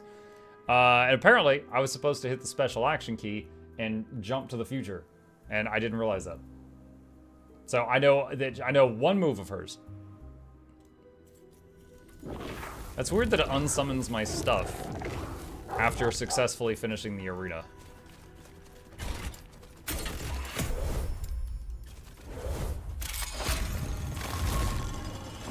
Alright, here we go. More rats come to gnaw at the edges of my sanctum.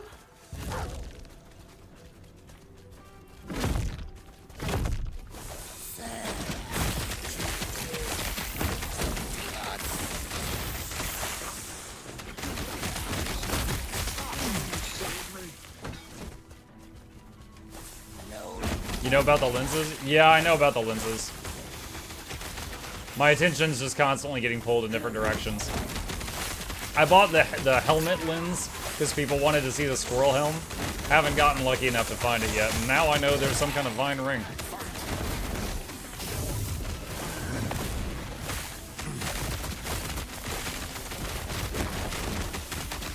Look at his dots.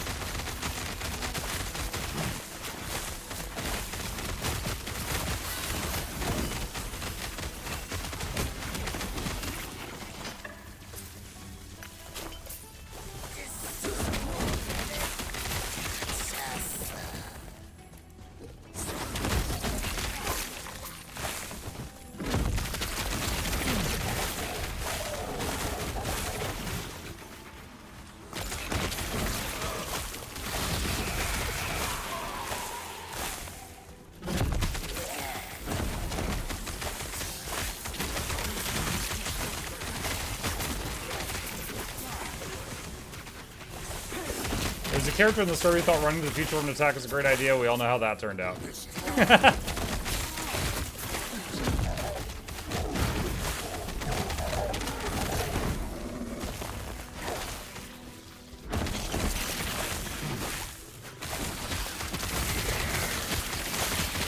He's out of line, but he's right.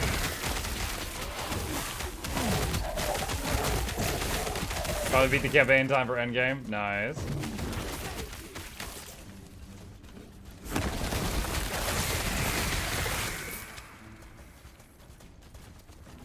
%20 increased enemy health. Sure.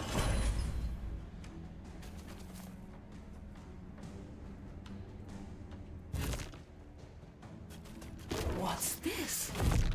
How are they manipulating time? Could it be?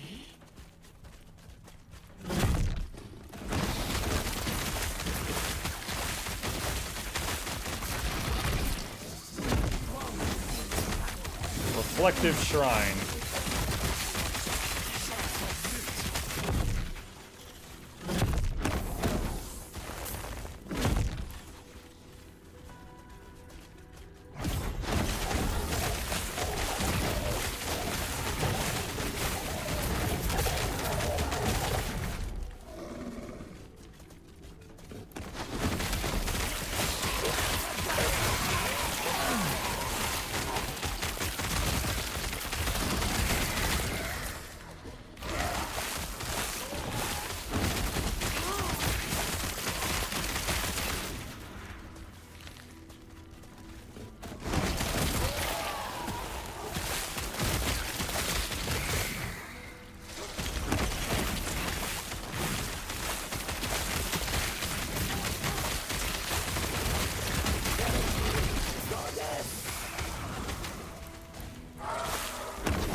Okay, we just got close enough to pick it up on the radar. Epoch has finally come to me.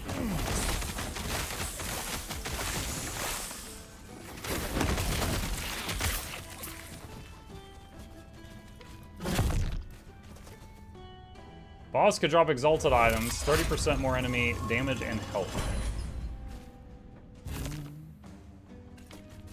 Is this game challenging enough difficulty-wise, fighting bosses and enemies? Does it scale in later levels? Yes, Yundaz, it does scale. For example, if you look at the monoliths, level 62, 66, 70, 75, and it keeps going up and up and up and up and up. I think it goes all the way to 100, which is max level. Oh, we're at the boss. Okay. Epoch, I will have it.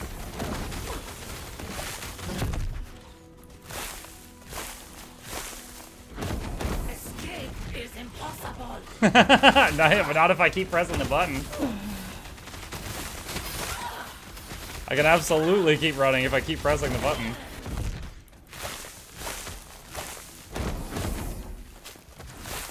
Escape is impossible.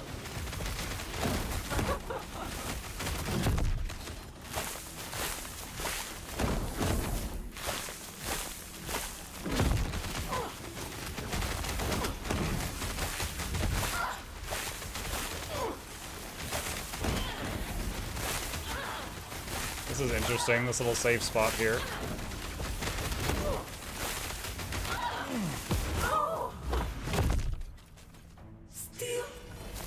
I was scared. I saw the black hole thing again. I thought she was doing it again right at the end. So let me just hide in the future for a few years. Make sure that fades. Alright, cool. First time beating that. Let's see, this way. Tattered journal. The pages are tattered as though the journal was torn to shreds. Oh. I've finally done it.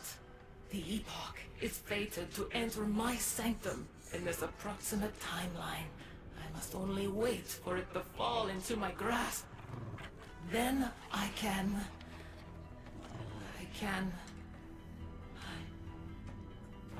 seem to recall. No matter. He's like, who am I again?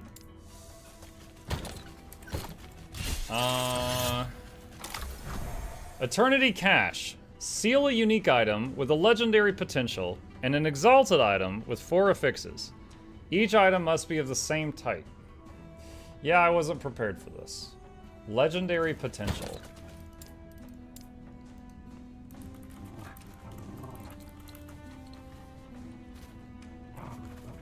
Pillager's Gold.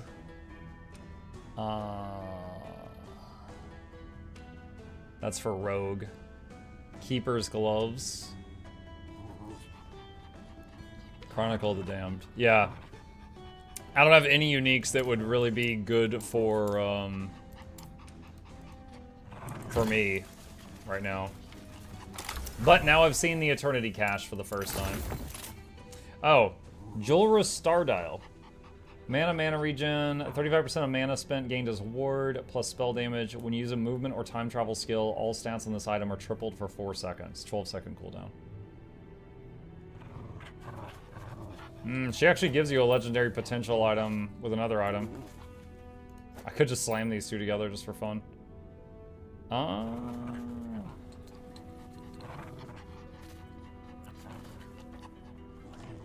Oh wow, that offhand. 111% increased minion damage on the offhand. Isn't that ward roll max 36? 30, wait, what?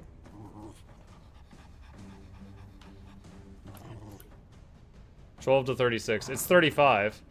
So it's near max.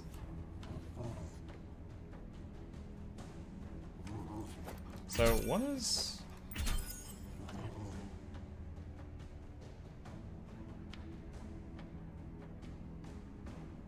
I just want to see how this works, because I don't need either of these items.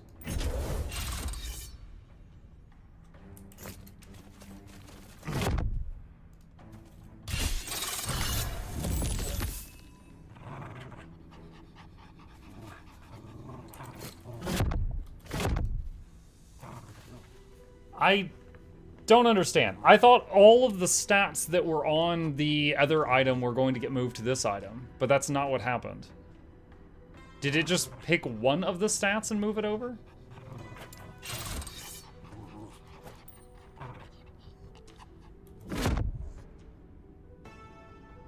One stat per legendary item.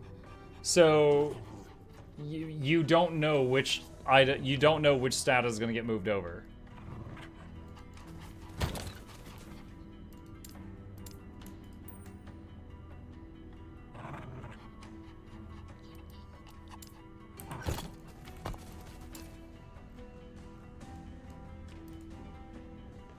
Correct. Anything less than 4 it'll be random.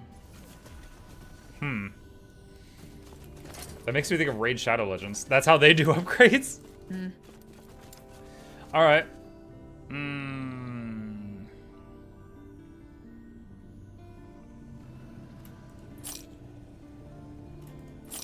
Okay.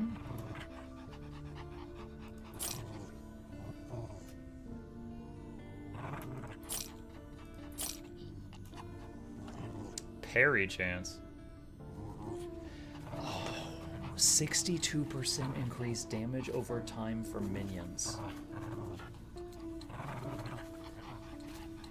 I have 0 increased damage over time for minions. And they are putting out between 1 and 200 dots per boss. Is this one hand or two? Possible. Oh, it's 2 hand. Dang it. Oh, alright, can we shatter this? I haven't shattered anything in a while. Ah! Didn't get it. Boo. Let's see. Lightning, health, avoidance stun, beep, beep, beep, beep, beep, beep. Okay. Bop, bop.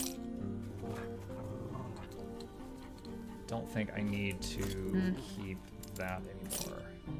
Why was I hanging on to this? That 11 attunement. I was thinking about it because that 11 attunement. Okay, what's the other dungeon? I beat Soulfire Bastion. I've beaten 2 arenas. I just beat my first Temporal Sanctum. Lightless Arbor. God, I don't even like Lightless Arbor, but I need to redeem myself. I have gotten to the final boss and died on Lightless Arbor 2 times. And we've got much better defenses now than we did before. Let's go try to get redemption. I wonder if there's any other dungeons I haven't found a key for yet.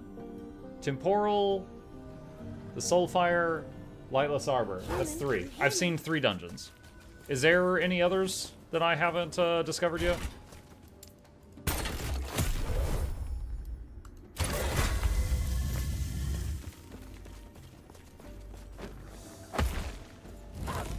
No, there's 3 dungeons. Alright.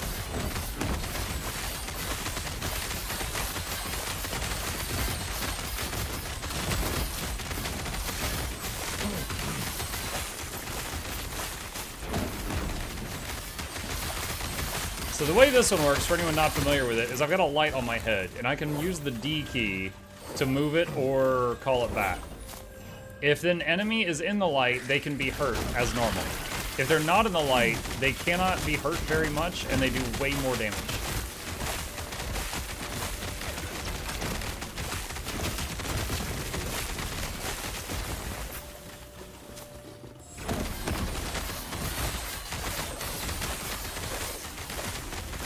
Without the light, this whole place is like pitch dark.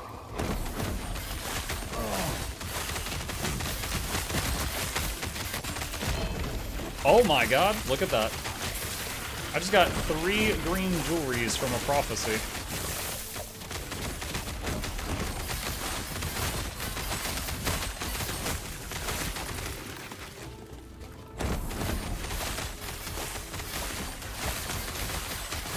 I'm so 0 IQ with the prophecies. I'm just like, that looks nice, and then later it happens, and I'm like, what a surprise! Like, oh, a gift from the me of the past. This truly is the last epoch.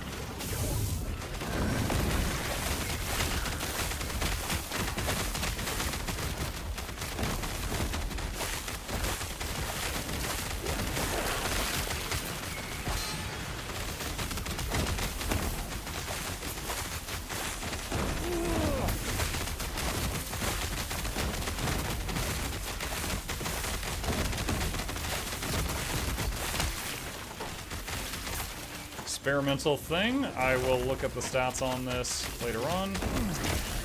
Evening Muck, how Last Epoch? Doing good, buddy. Druid dude, you would love it, because I'm playing a Druid dude. I'm shape-shifting into wooden people and summoning lots of angry planes. The theme of this build is Mother Nature is pissed.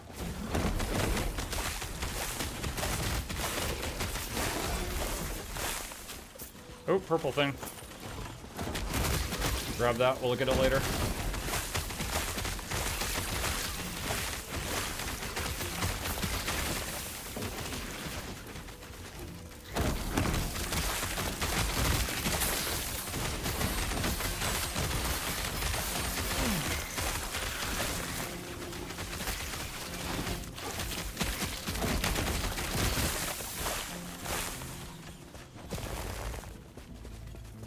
Can I go up here? No. Ah, shoot. It looked like you could go that way. But you can't go that way.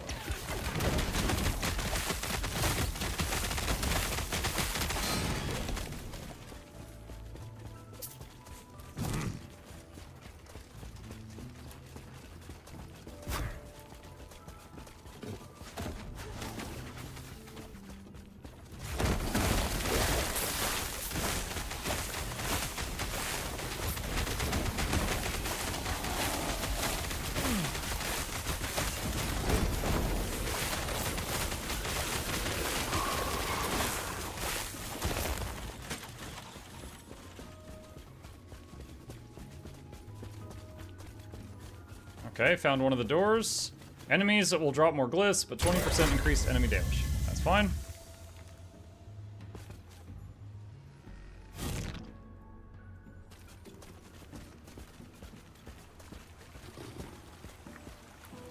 This part, alright, I've done this room before and it's buggy.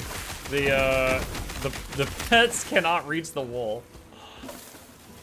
And then this is a tutorial on burning the kindling. I just realized one of my wolves' names is Owlface. What the heck?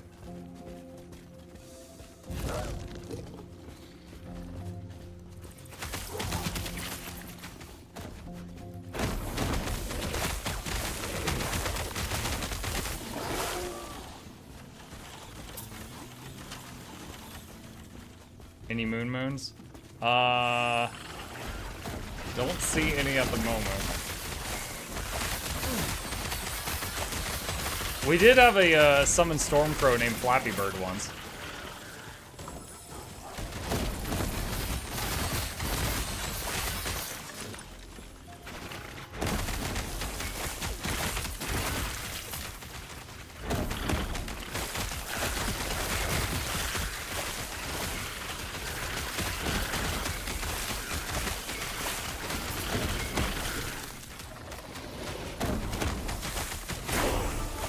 Level 72.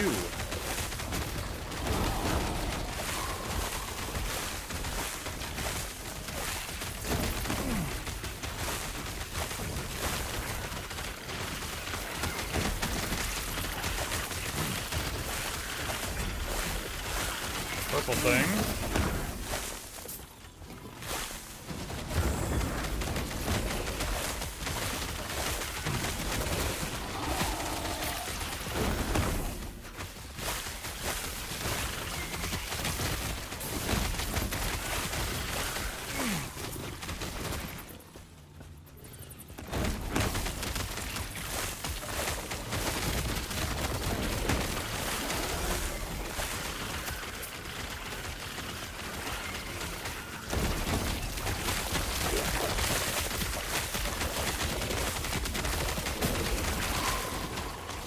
Go back. I saw shards.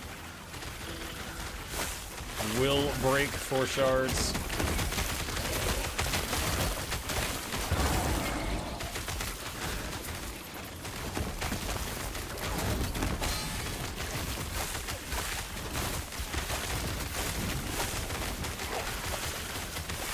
That guy, the big guy I just killed, it either said frenzies allies when it dies, or frenzies when allies die. I'm not sure which one it had.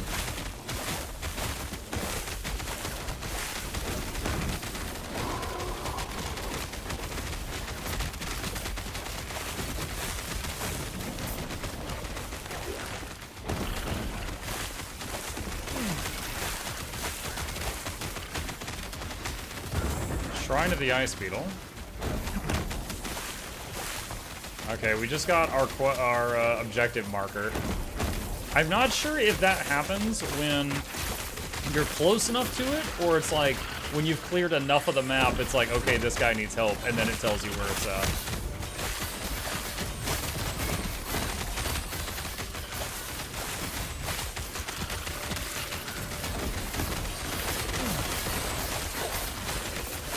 I am so glad my resistances are higher now. I remember those orange crystal things that we just killed on some of my past attempts at this dungeon. They were scary damage, and now I can just like roll around in it. At least at this difficulty. But it's noticeably different from last time I was here.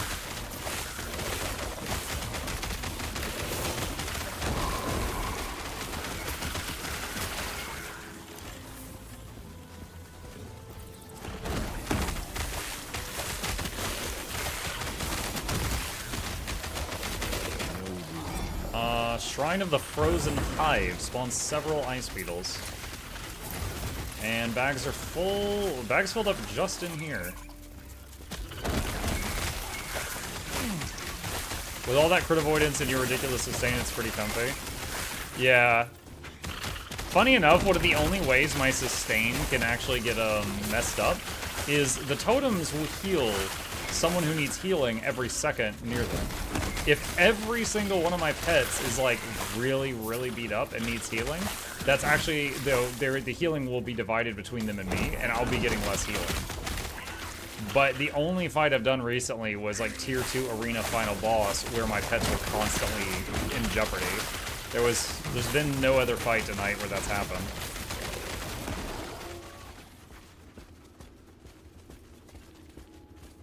Because I don't technically have life stealing. It's just a lot of heals per second.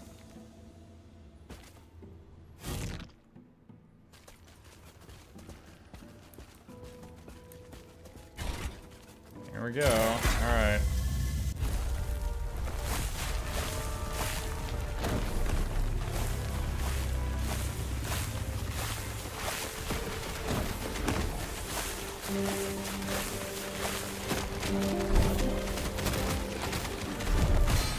Wow, I tried to get out of it. I can't kill the ads while I'm dealing with the kindling crap. Alright, that one's burned.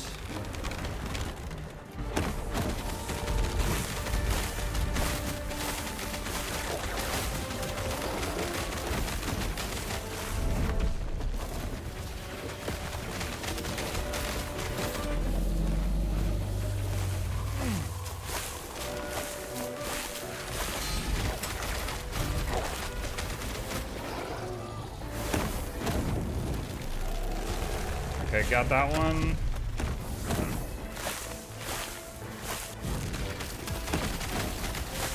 Okay, so now we're in its heart.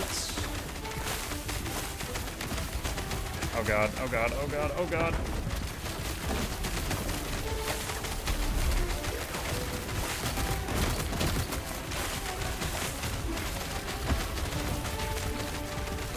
Okay, so that does like half the room. I died to that beam thing last time I was here.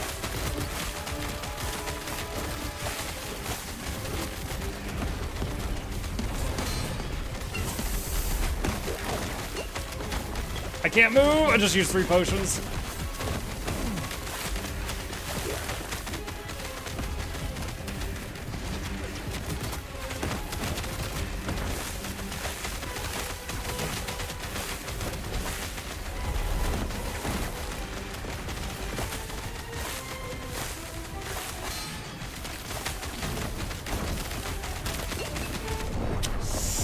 Wow, dude, there was so many immobilizes. It's just constantly rooting you for a little bit over and over and over and over. So he was at like 70% health. And the damage is all physical or poison, I'm pretty sure. And I've got both of those capped. There's just a lot. There's just a lot.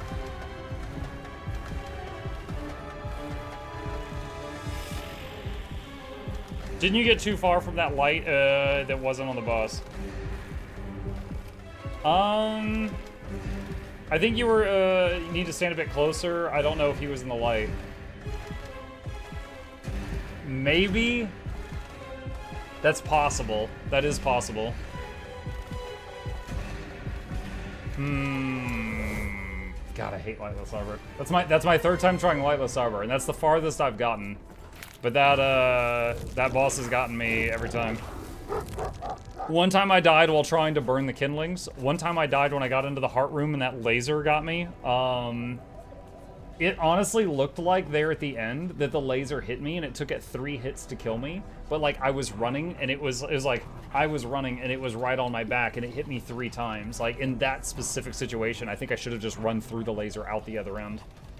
ARPG bosses that a dash are rough. Yeah, it's just like if I'm in this form to dash, I have to like drop form and then I can leap and then I can't go back into that form for a few seconds. And I'm also way more fragile in this form. But that would be the only way to do it. Alright, we maxed out in Venom. That was one of my goals. What is this?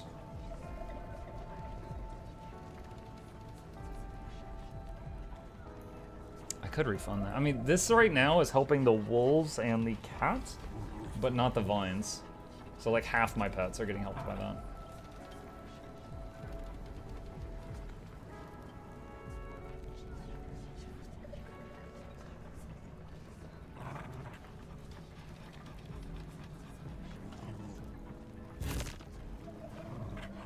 Endurance threshold, fizz resist, and minion fizz resist. Where's the respec person? Greetings.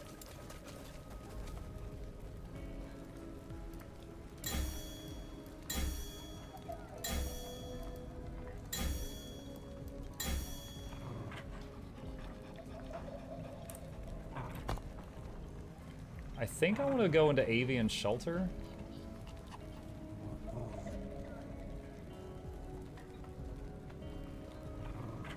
Just looking at other stuff. Wait, oh, that's aspect of the board. That's something different.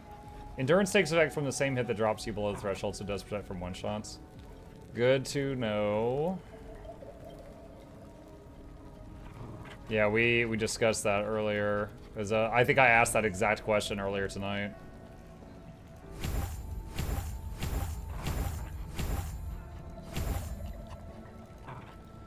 Well, Fizz Resist just got a whole lot easier.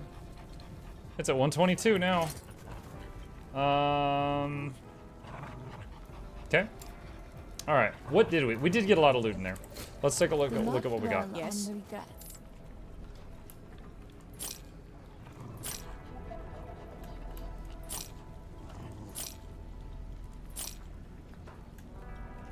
+1 to Ghost Flame. Is that an Acolyte? Oh, that is Acolyte, yeah. Had to think about that for a second. Experimental Boots. 6 minions teleport around you after you use a traversal skill, plus minion damage, minion dodge. I'm not even using traversal skills.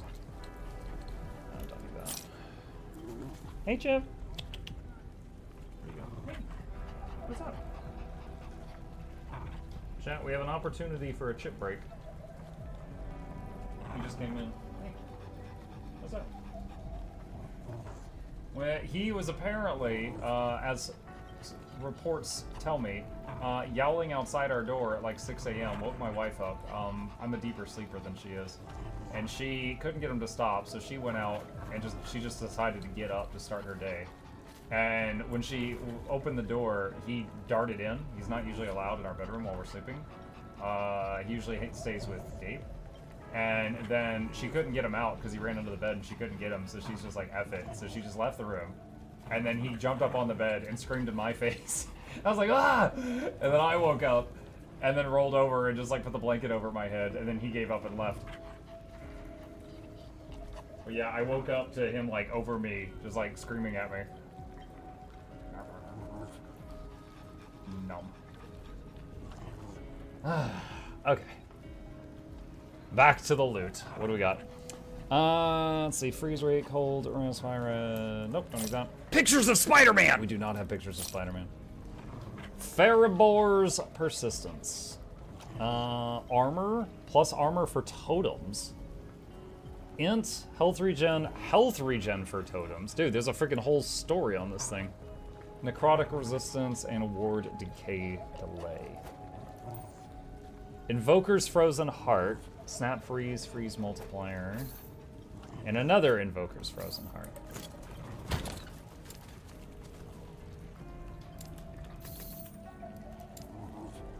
Where's the bear at? There it is. I've got a few greens here that need to go over to this tab. Alright. Yes. That's a little tiny bit cleaner. Alright, don't need that. That.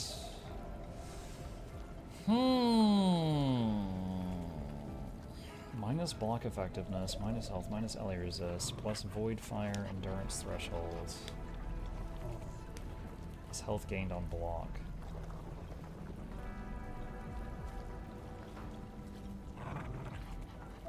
No, I don't think so.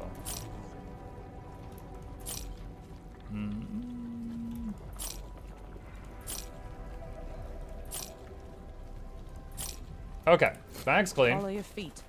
All right. So yeah, thinking that boss I just died on. The only thing I can think of is there was a suggestion someone in chat said just try staying closer to the boss because the light might have not been in effect. And of course, like if this is the boss room, if you're running around it at this distance, you are of course going to be running longer than if you were closer.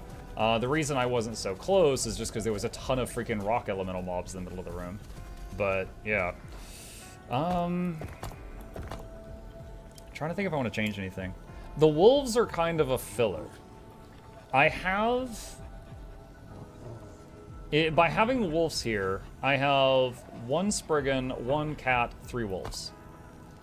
I could swap this out for literally any other summon, but if I put it Stormcrows there, I would have 2 Stormcrows. If I put anything else there, I would have a leftover unused companion slot, which just feels kind of bad. Leave the light next to it. I could do that. It would, Thing is, if you've got the light next to the boss, and then you move away and you're in the dark, are you hit with any debuffs?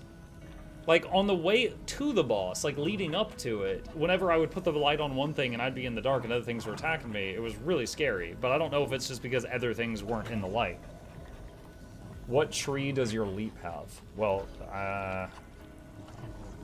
I wouldn't want to replace this with a non-summon. I would lose 3 pets doing that, but I'll take a look at it. I don't think there's a thing that lets me use the leap while I'm shapeshifted.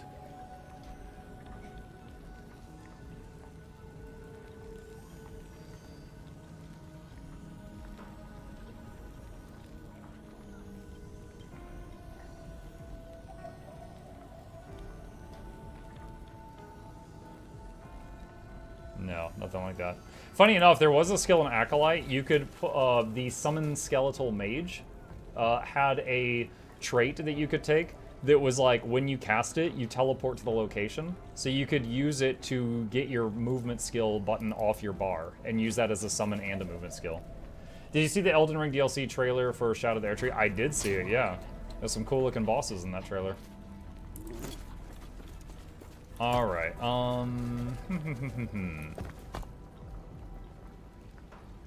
also, the Sabertooth could be replaced with, like, Summon Scorpion. Or something else if I wanted to. I'm not sure if any of them would do more damage than the Sabertooth. Have you been liking Last Epoch? Man, I've been loving it. It's been great. Is anything... I'm wondering if I should just go try that dungeon again. Nothing's really close to level. Nothing's going to change anytime soon. What about... don't have a ton of favor. Just see Vati's 40-minute lore video about it. No, I have... No, I have not. I have not. Let's see. Alright, I do want to try Lightless Arbor again tonight. I need to get a kill on that. But for now, let's progress the monument, because that'll give us a lot of rewards.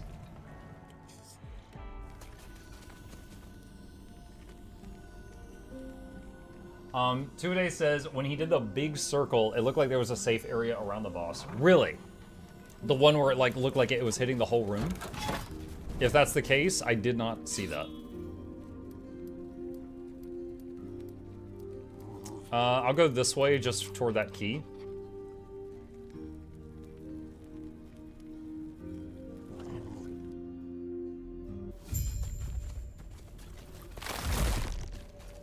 Seal the skittering. Wow, we're right next to the seal. All right.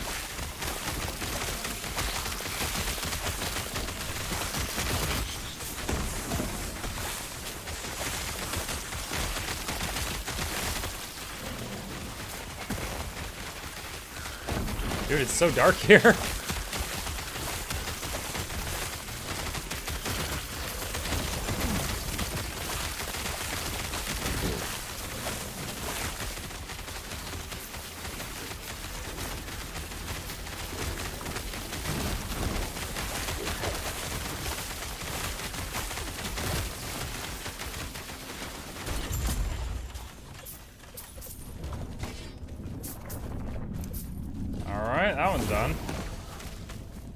Does the story still continue in the Monolith? No, it's more like you're visiting other worlds briefly to help them and then you're leaving. It's more like a bunch of short stories in the Monolith, rather than continuing the main one. For me so far, at least.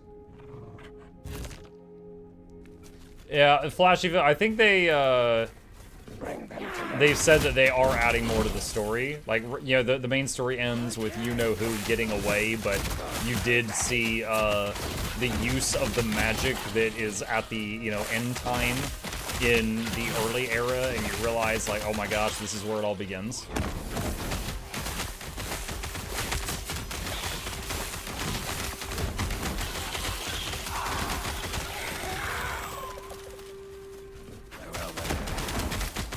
So, yeah, basically, it kind of ends with you've got a target, and now she's on the run.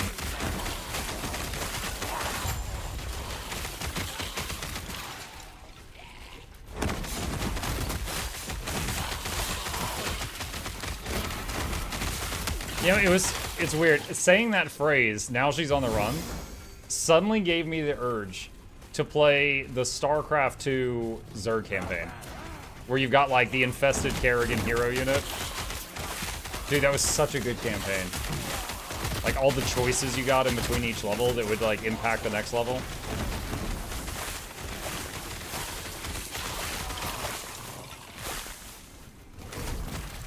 Have to do that at some point after Warcraft 3 and some other stuff.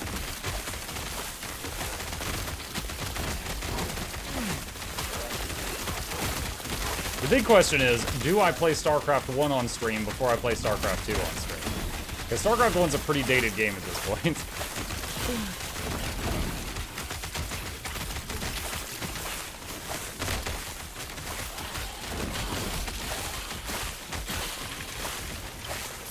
Of course you do. Of course you do.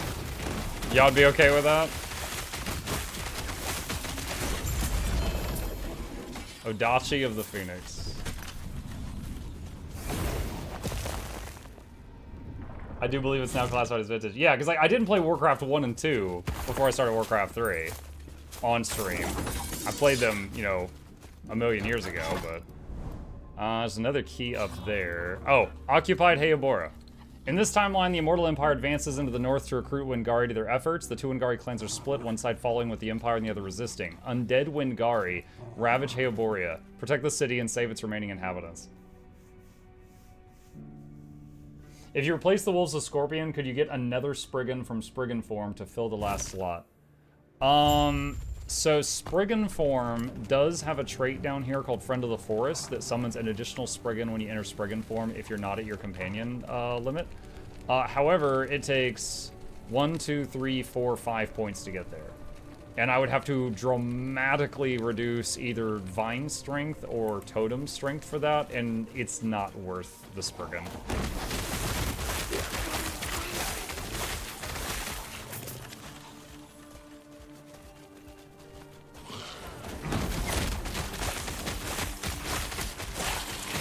The Spriggan aura is nice, but the actual, like, combat power it brings is, like, nothing.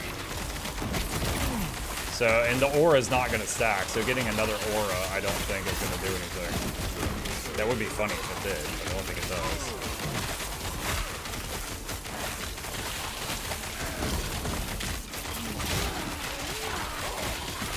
Another cool thing that sometimes comes up with the totems is they heal NPCs too. So sometimes they'll keep NPCs alive that would otherwise die.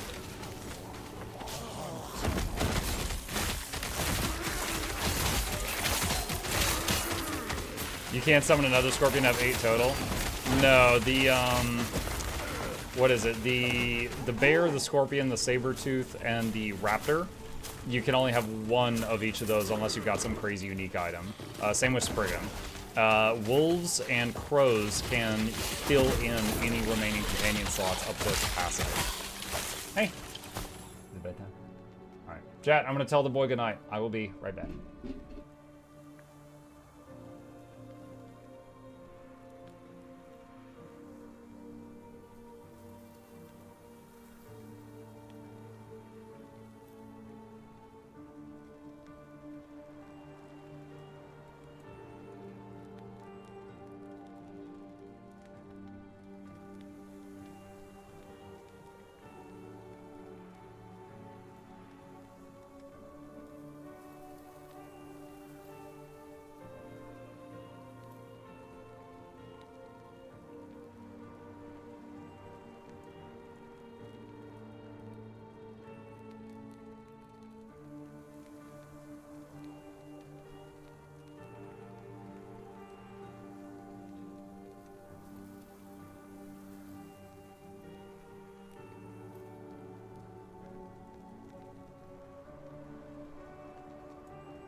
Alright, we back.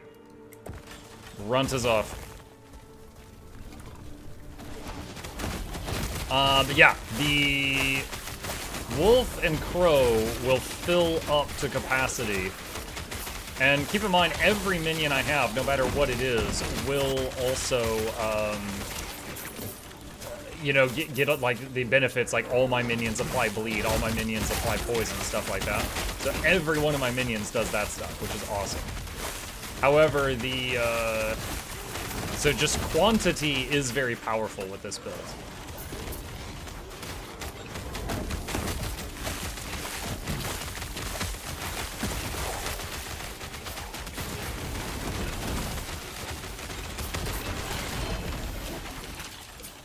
Orange shield. Mug Wise is the last one. Why can't we have more epochs? We already had the epoch. Yes, but what about second epoch?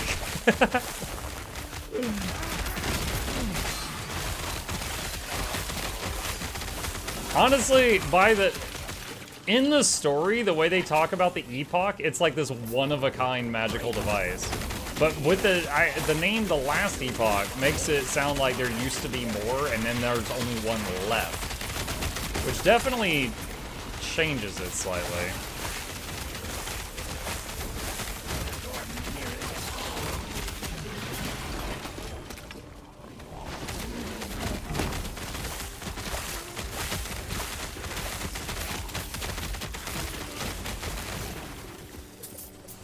You know, hold on. I'm sitting here thinking about this. All right, so Wolf, all right? Without anything here, I have 2 companion slots open.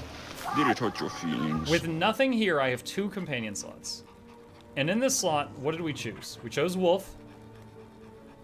And Wolf has a thing on there that adds 1 companion. So that raised it from 2 wolves to 3 wolves. And then what did we pick after that? Damage, bleeds, damage, and damage. That's what we chose here. So 100% bleed chance, the bleed's a bit stronger. It puts slow on the target, which it's not slow attack speed, it's slow movement speed, so it often doesn't matter. If I put Scorpion there, I could get Mama Scorpion, which has 3 baby scorpions. So we would go from 3 wolves to 4 scorpions. And then can pick some other interesting things.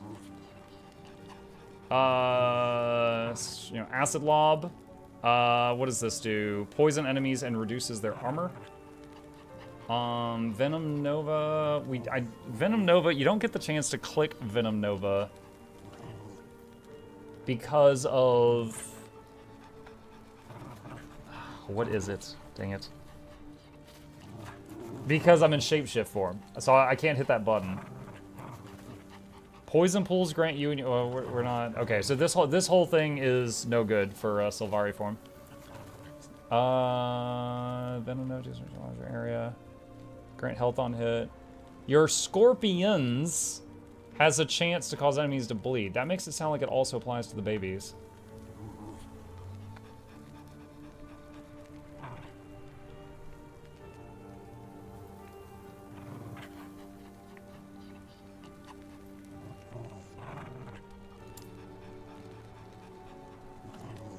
I don't know. One big scorpion and 3 little scorpions might be better than 3 wolves?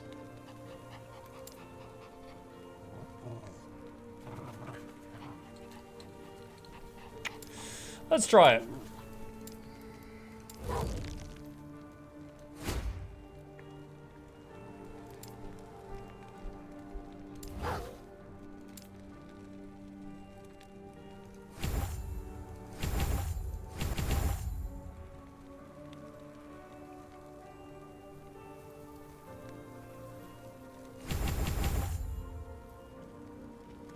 All right.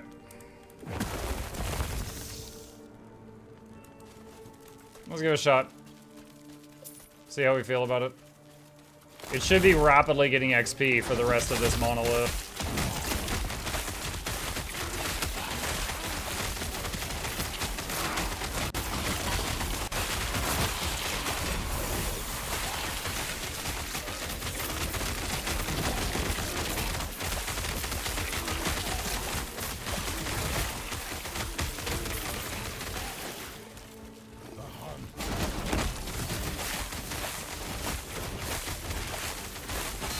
Ow, that was half my health. That hurt.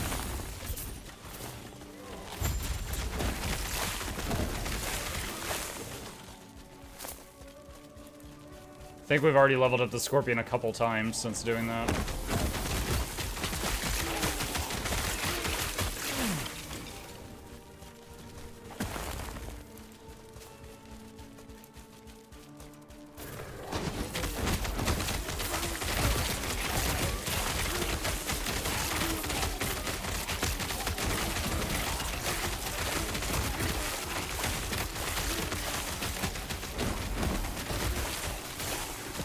That was a lot.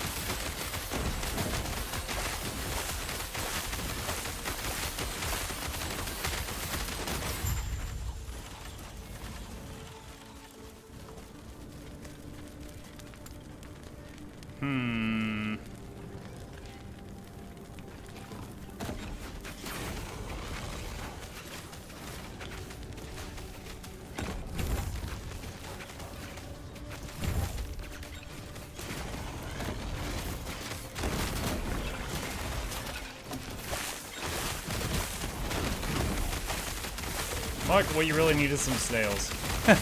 I haven't seen a snail option in Last Epoch.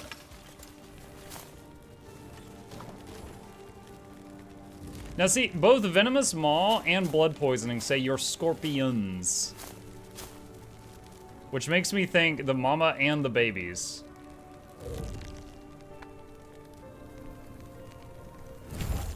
It's Pikachu! Beard's looking strong. Thank you, Boop Starbuck. I trimmed it today. Everything is nice and orderly.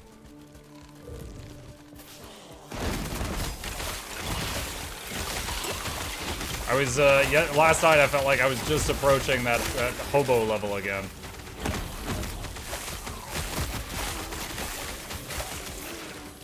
Yes. Is that the last one? Alright, cool.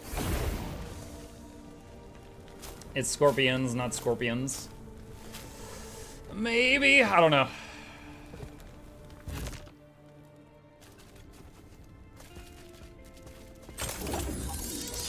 It's singular. That makes me sad. Let's see. Okay. So you do. Let's go toward the key. Bleeding crisp suits you. Thank you.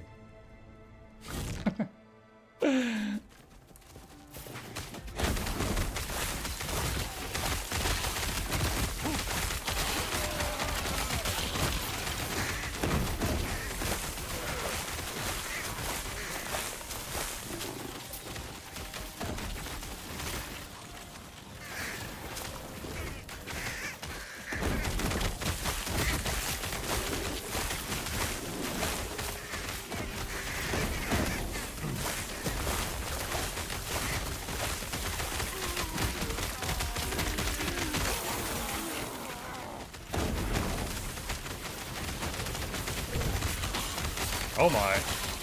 I closed my menu, I was not standing in fire. I came back from the menu and I was standing in a lot of fire.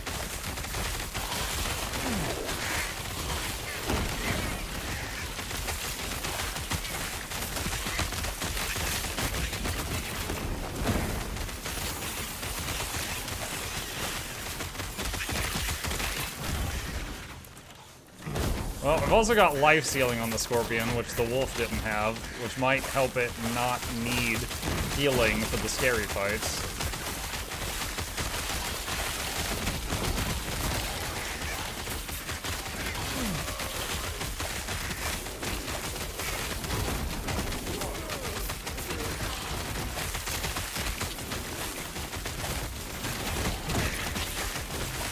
Oh my god. This is quite a bit.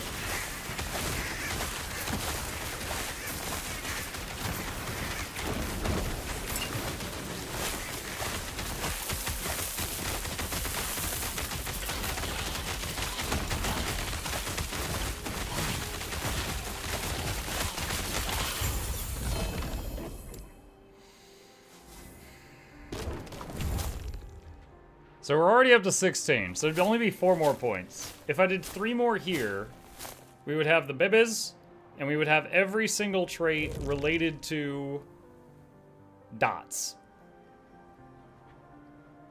Your Scorpion does more damage per stack of poison on the target up to 30. Why cap at 30? That's really weird, because the Spike Totem has the same thing, but it caps at 80.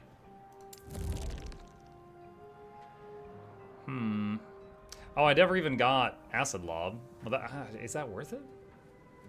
It says it reduces their armor. It doesn't say by how much.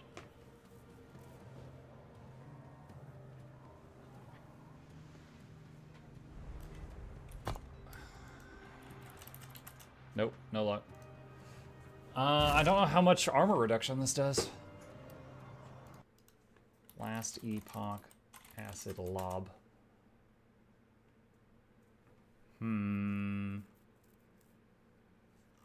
All that comes up is Acid Flask. Your Scorpion does additional melee damage. Its poison chance from all sources converted to armor shred chance. Does holding Alt not show? No, holding Alt pulls up a tooltip for poison.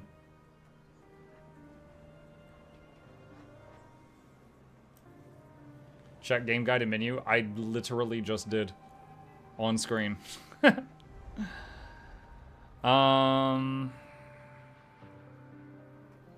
Just looking to see if there's anything else I really want to go for.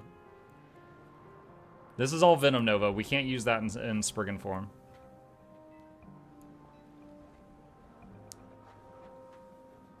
Your activated ability is now Shock Nova. We can't use the activated ability.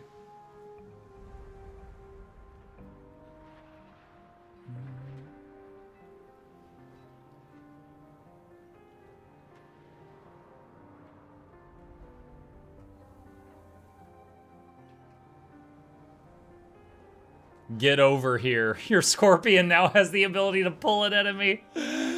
Oh, that's great. Bleed chance is now Frostbite.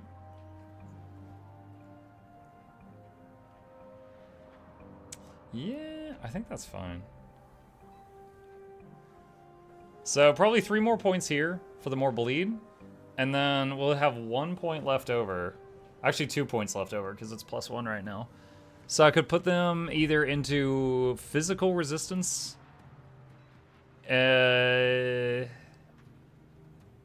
This is Fizz resist, poison resist, and size, which helps it hit stuff easier. Maybe this one. Big ol' mama scorp.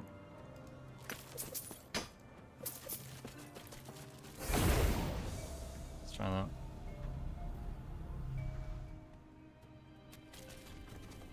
Alright, open this thing. Blup, blup. Blup, blup. Yes. Shop. Transfer materials. Alright, what do we got? Don't need that. Don't need that. Don't need that.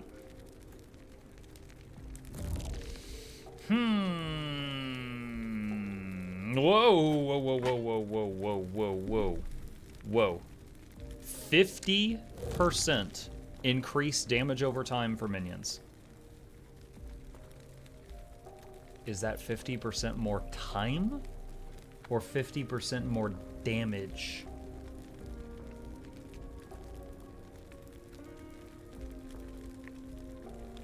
Either way, that's huge.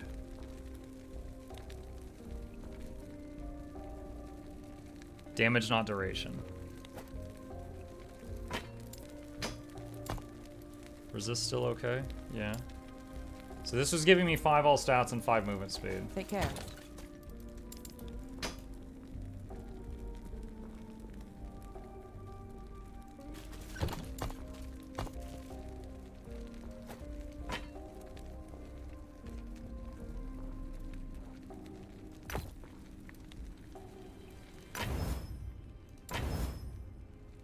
I had like almost none of that. Now it's 85.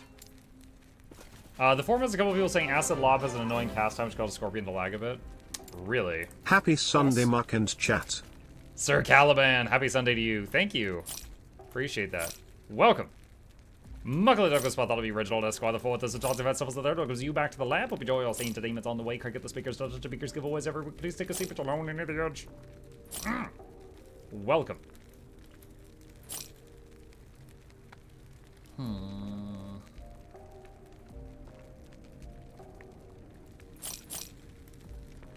The Slab has legendary potential. Unique iron glass shield. 535 block effectiveness, 35 block chance, 60. What? 60% reduced block chance. But 100% less damage taken on a block. So lower block chance, but if you block, you take nothing. I need the resistances of my shield, but that is interesting. Alright, don't need that. Take care. Oh, I just unequipped this and I got another one. Return the slab or suffer my curse. Courage the cowardly dog. Fighting chance. 66% increased melee damage. Oh, are these like face breakers? Plus damage taken. Plus health gain on kill. Plus movement speed.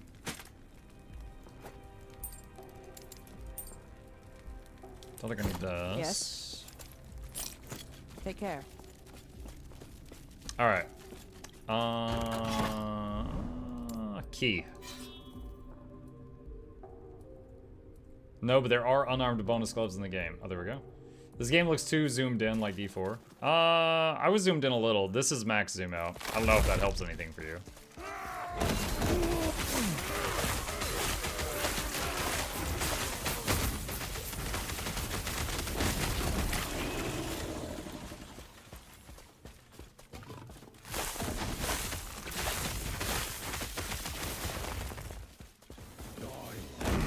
This is an interesting level, very ice themed.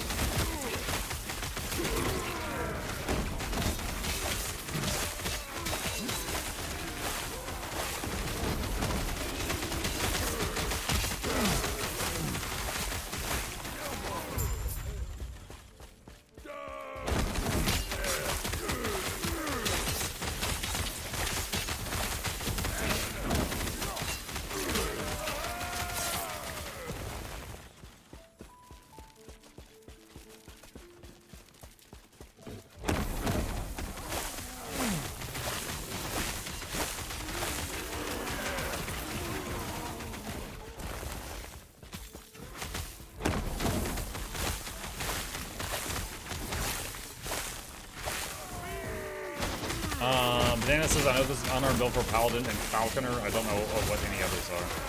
Interesting. I remember when PoE made that very creative unarmed build where your ability is like throw potions like grenades based on what potions you had on your bar.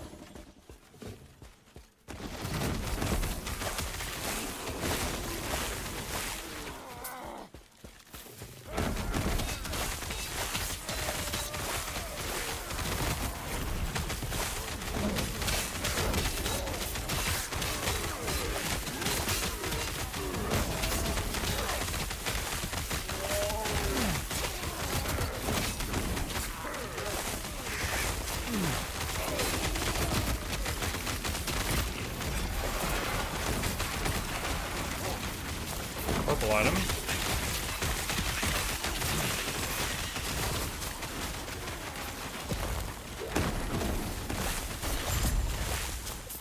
Echo conquered. Alright.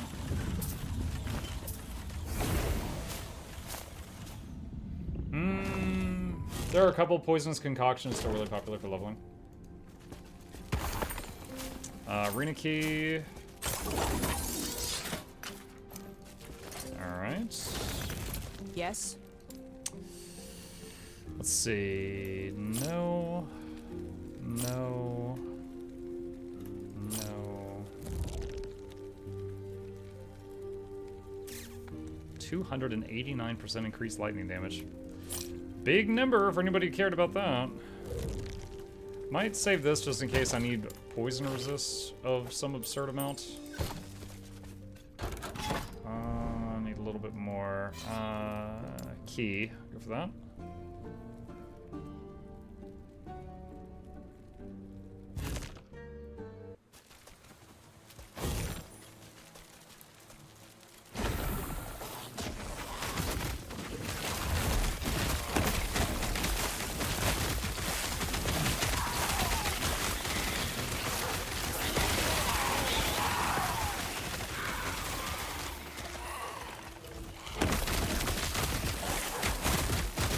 Slay the patrolling Imperial Watcher is the goal on this one.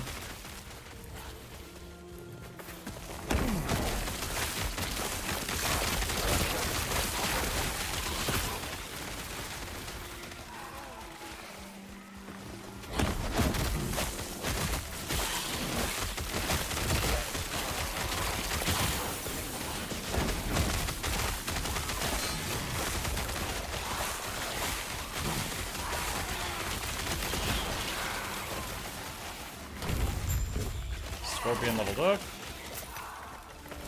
Echo conquered. Okay. I guess it was the big cat.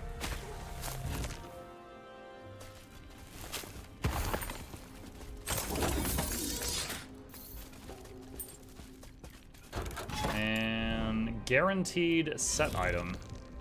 Okay.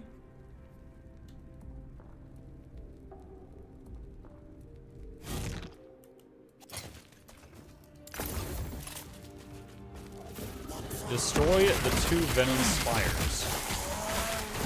Oh wow. Actually took some damage there. So many spikes!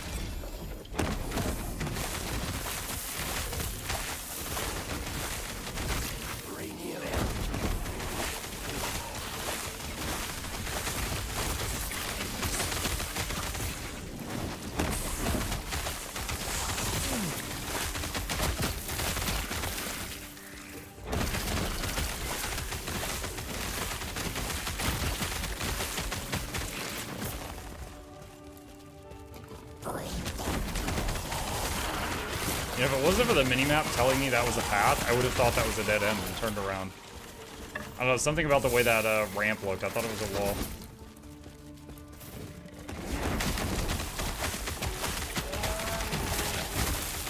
What does this do? Mark for death.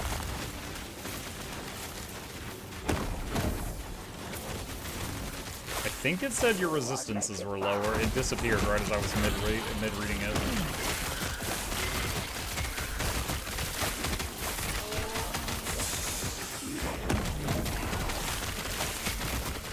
Your resistances are 25% lower. Oh, gross.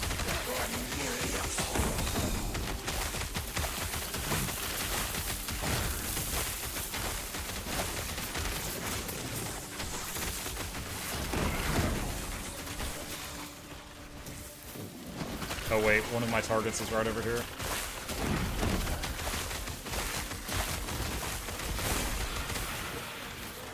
That's one of the Venom Spires.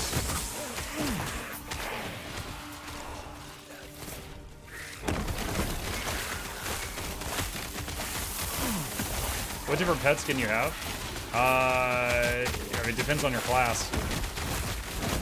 If you mean me personally, hang on, I'll show you.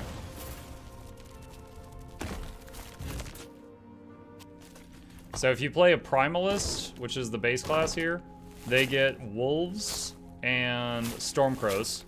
The stormcrows are birds that shoot lightning and have some support abilities. The wolves are kind of like bruisers. If you go Beastmaster, there is summon bear, summon scorpion, summon saber-toothed tiger, and summon raptor. If you go Druid, there is summon Spriggan, which is like a wood elemental. If you go Shaman, there is summon storm totems, which shoot lightning. Probably inspired by Trap Assassin of D2.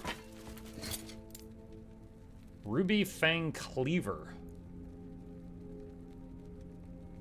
Interesting. Put that in the set tab.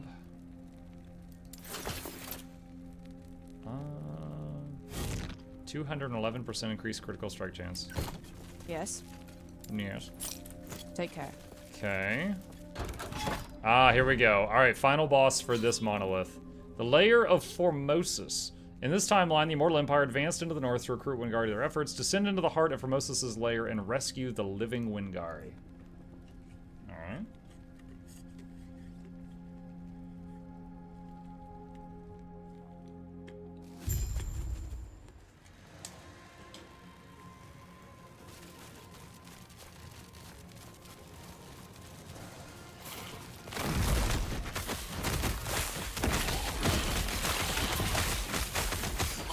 Find the leader of the Immortal Empire's invasion. Why are you fighting for these beasts? The big lich thing? Frost Lich Formosus, yep. I think I might have had a prophecy for this guy too. Undead Wingari Matriarch.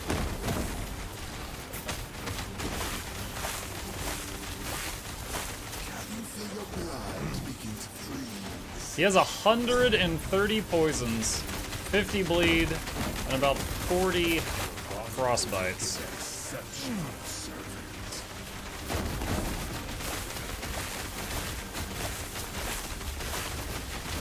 Your interference ends now.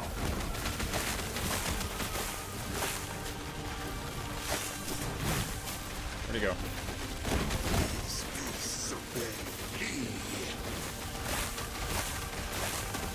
I'm trying to do just even a small amount of micro with the pets, because they're actually taking some damage.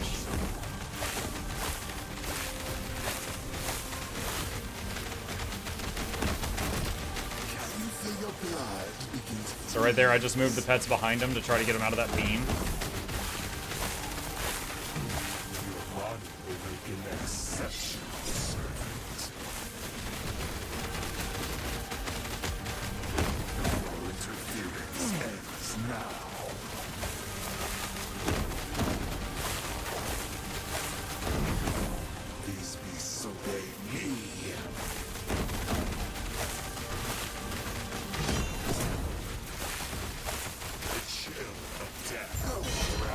Ooh, I had a prophecy. 3 unique rings.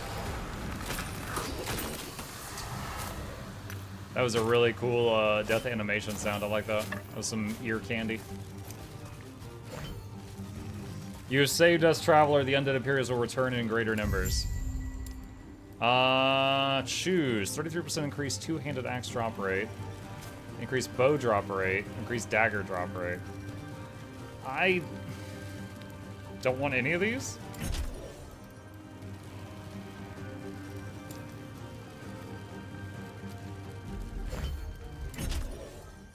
Dagger, I guess. Who isn't using a minion build? I don't know. You're free to go. You're free now, go. Alright. Portal! That monolith has been conquered.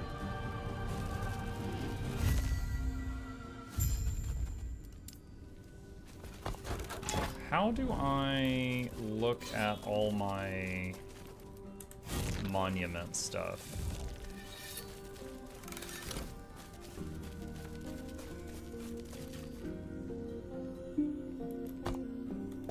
Do you guys know how to look at the, like, all the monument buffs I've gotten so far? M? Eh? Inventory button at the top. Blessings. Thank you.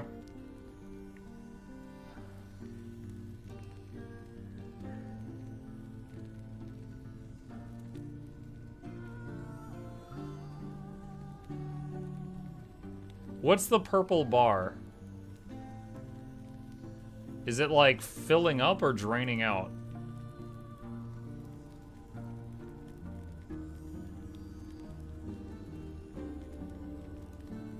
The roll?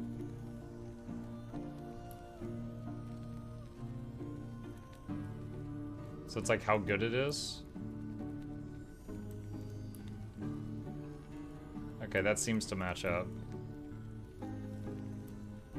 The ones up top are what you have active. The more the bar is full, the better the roll was when you got it.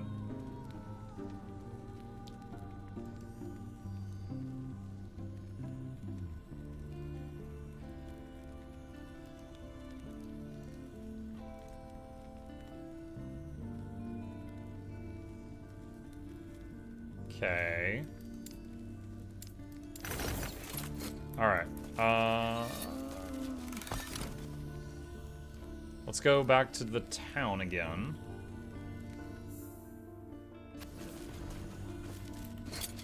Alright, what do we have for loots? Totem damage, don't care. Sentinel, don't care. Mage, don't care.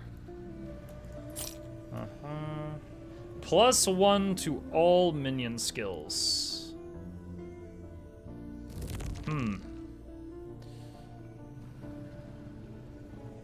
That's on the base item though. That's not an affix or a suffix.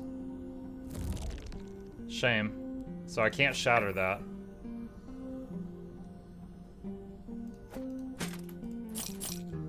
Last steps of the living. Increase movement speed, ward decay, armor. 11% of current health loss per second, but missing health gained as ward per second. 326% freeze rate multiplier while low health. You're chilled every 3 seconds. 34% increased movement speed. Yo, this is like a high maintenance girlfriend. What the hell? Get that out of here. Increase crit strike chance, but minus crit strike multiplier. Gain ward on crit. Ocheron. Chance to chill on hit, increase chill duration, plus freeze rate per stack of chill. Chance to shock on hit, increase shock duration, plus more damage per shock. Okay. Hollow Finger. Plus minion damage, plus minion health, plus minion crits. Chance to chill on hit, plus melee necrotic damage, plus 7 cold resist, plus 1 maximum skeletons. So the Necromancer Dream Ring also has legendary potential. And a Fizz Resist Idol. Take care. So I might have to move this over to my Necro.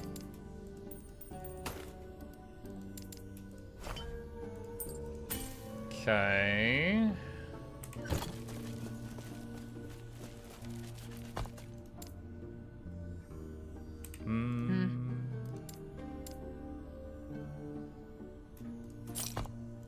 So you should check something. Okay, yeah, that's fine. Take care. All right.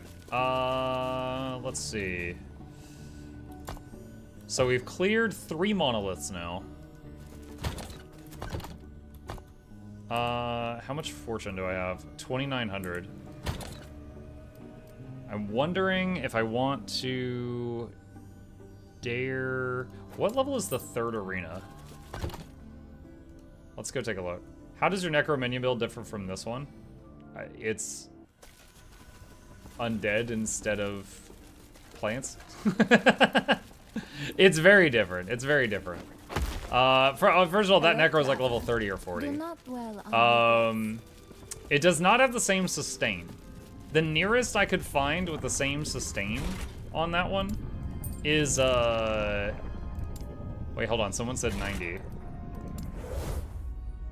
I'm 72. Oh, jeez. All right, can I cancel that? All right. All right, then I guess Lightless Arbor again. I still need to get a win in Lightless Arbor. Oh, dang it.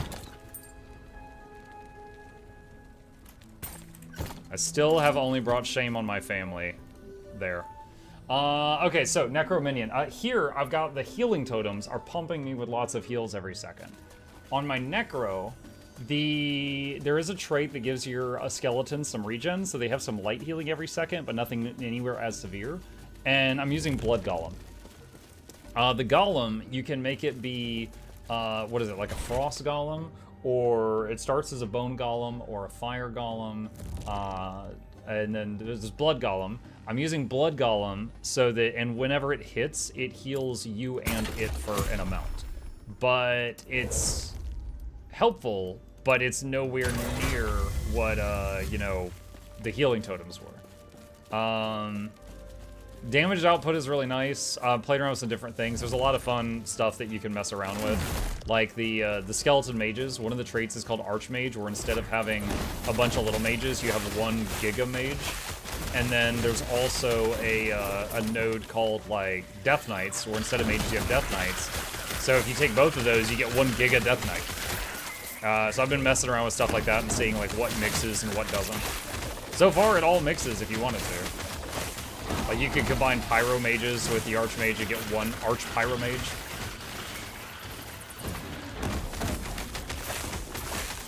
There's one skill called Summon Wraith, which summons temporary pets, but you can just kind of spam them. And there is a upgrade for it called Army of Wraiths, and you just basically dump your whole mana bar and summon like 6 extra Wraiths for like 20 seconds, and they do a lot of damage.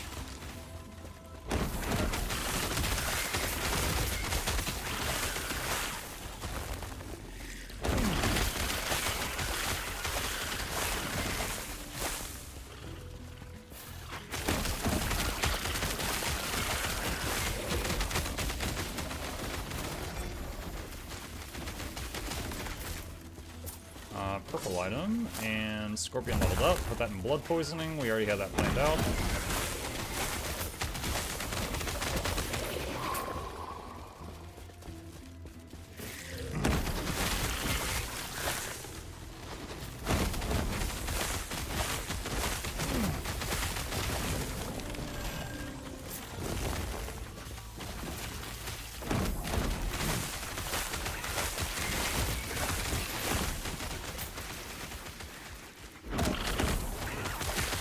I'm playing this build as well. It feels very cozy. I'm having a lot of fun with it.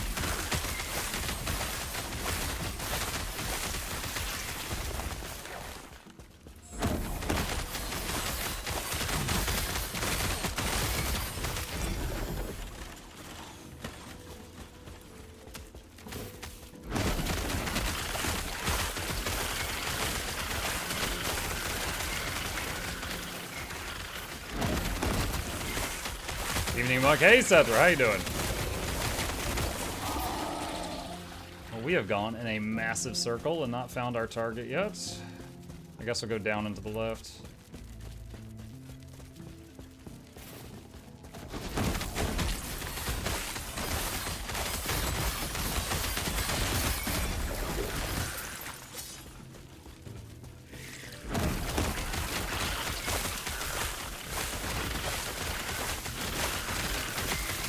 I've also noticed that when I order the pets around, it does not affect the baby scorpions.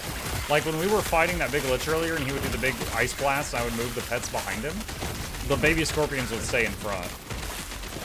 So I think they just kind of follow the mama and then attack anything in range and then keep attacking until they die or until they win.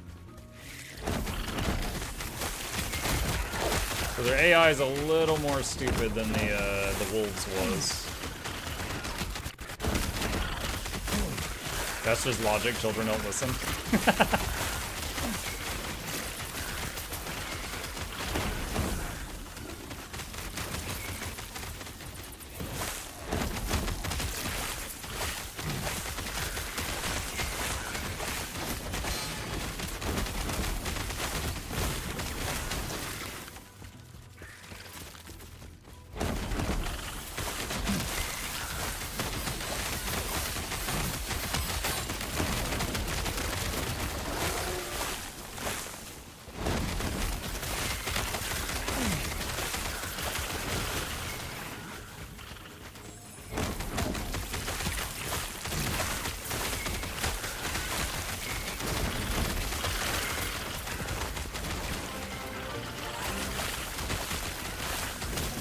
Almost 2 years of great content. Keep rockin', Muck. Thank you, Michaelis. Appreciate the continued support. MuklukYoutube spot that'll be original. That's why the fourth is the Johnson Festivals the third. Over to you, Michaelis. Back to the lab. If you enjoy your same entertainment on the way, crank up the stickers for some stickers giveaways every week. Please take a seat until only an idiot. Welcome.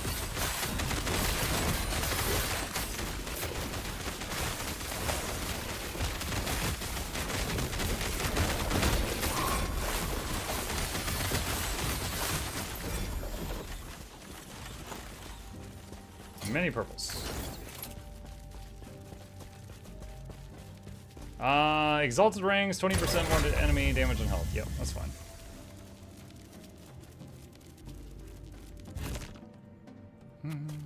How often can you respec? Yeah, as much as you want.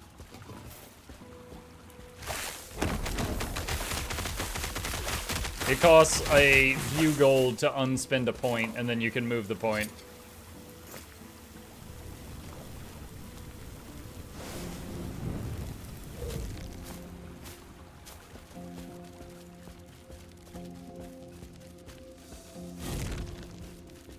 I think there's some cool builds you could do where you're at 1 health but with a ton of ward for some classes. That idea sounds very similar to Path of Exile, like Chaos Inoculation, where you become immune to the worst damage type. You have 1 hit point, so you gotta stack lots of energy shield.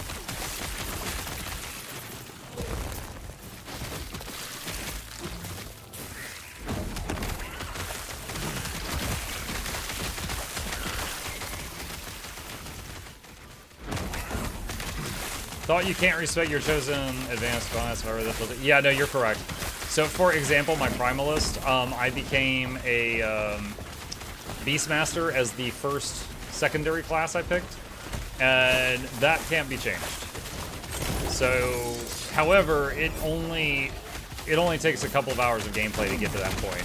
So, if you made another character and wanted, you know, Druid to be your primary, then it wouldn't take long to get back to that spot.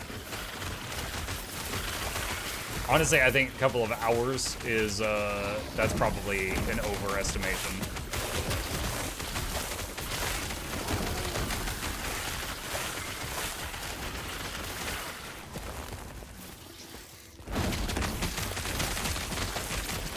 Ward is stronger than Energy Shield, makes you nearly unkillable with very little investment.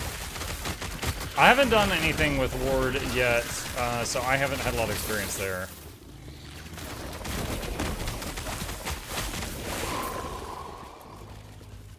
That's a dead end.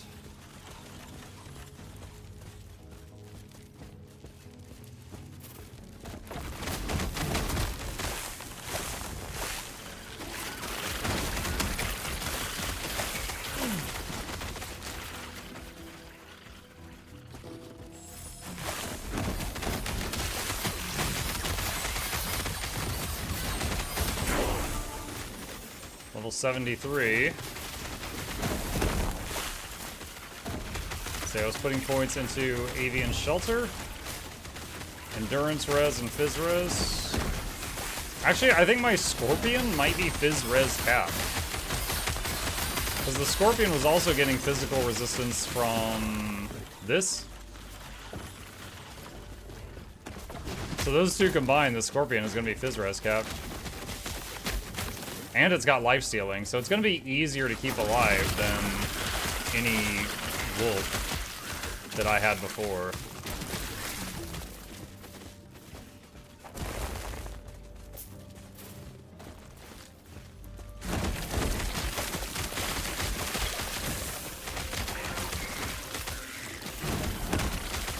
Ooh, that hurt.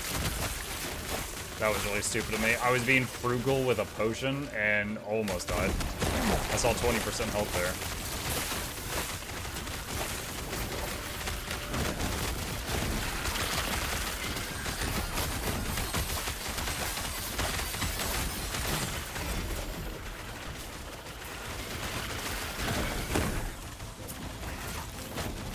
Wait, oh, now it's telling me to go northwest again. Okay, I must have missed a turn.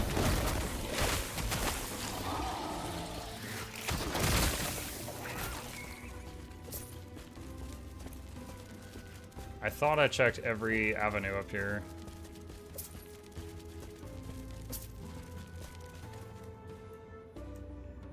Wall, wall, wall, wall, wall, wall, wall. Okay, I guess I gotta go all the way around to the right.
Hold on, I want to read Burning Amber again. Enemies outside the Amber's light deal much more damage and take much less damage.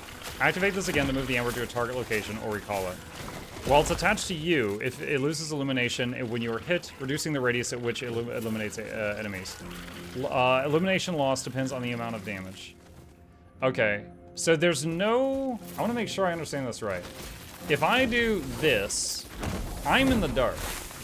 That doesn't hurt me in any way, though, unless my attacker is in the dark, right? I'm just making sure I understand this correctly.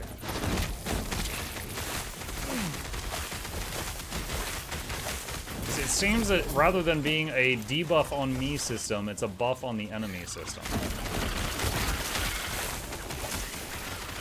Good evening, Monk. Have you surpassed God yet? Yeah, but like in anime, there's 5 more gods all lined up. They all want some of this.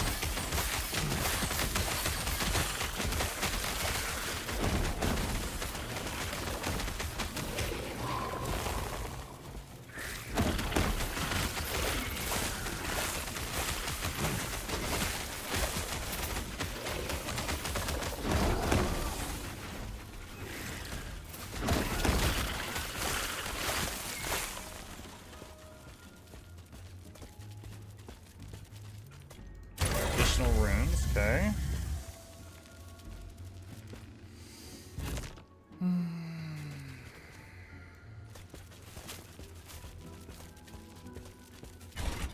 All right.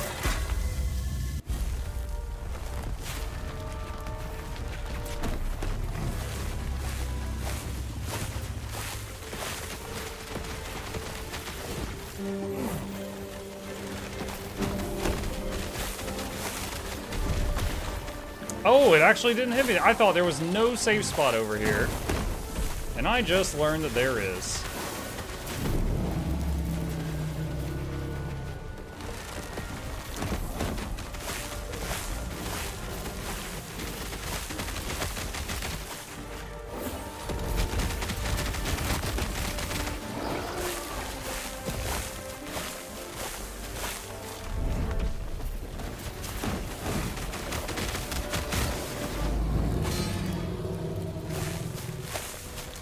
Phase 2.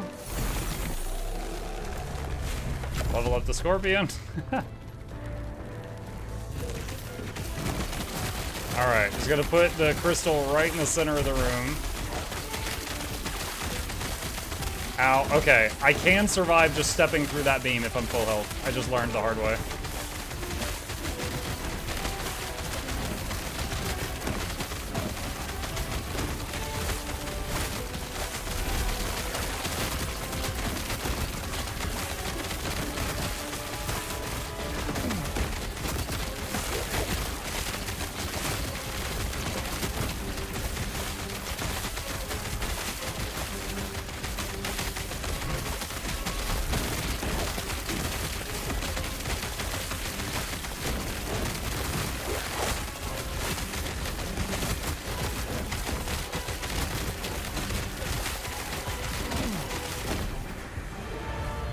Oh my god!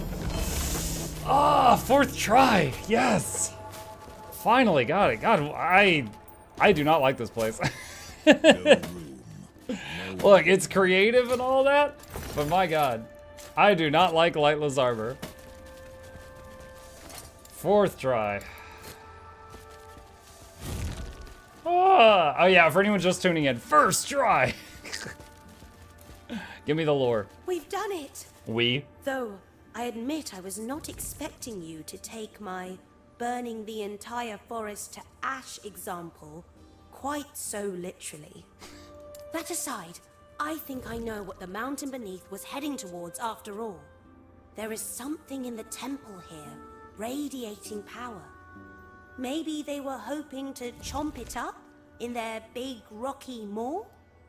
Less about the maw, more about the power in the temple. Oh yes. Let me just reach into the roots near it and... Yes, it seems to want... wants. Want wants? Yes. You give it something you want, and it might give you something you want more. Humans want shiny gold things, right? If you give it some of those, that might work. What are you gonna do now? Wither and die, probably. There are no routes connecting this place with where the humans are hiding. And even if I could travel there, it won't be long before this world finishes dying. You are not going to die with it, though. I can tell. Is there anything I can do? You shouldn't worry about it. I'm just a Spriggan after all. But if you You're my are really people! worried about it, here, take a clipping of me and plant it somewhere else. Maybe I'll take root. Thank you. There is no need to thank me. You're the one who saved all those humans after all. At the cost of burning up what is probably the last forest in this ruined world. But that is okay. Farewell. Whoops. Vault of Uncertain Fate. Adds a chest that drops several idols. So I have 500,000 gold, except all items from every chest have a 20% chance to be duplicated. This is additive with other item duplication effects. Duplication chance above 100% can result in even more copies. Triplicate every chest. This occurs after modifiers that apply to a random chest have already been applied. Adds an idol to every chest. Adds a chest that drops many affixed shards. This is half my life savings. Adds a set item to a random chest. I'm out of money. Imagine if I went Link Dead right now. Enter Vault.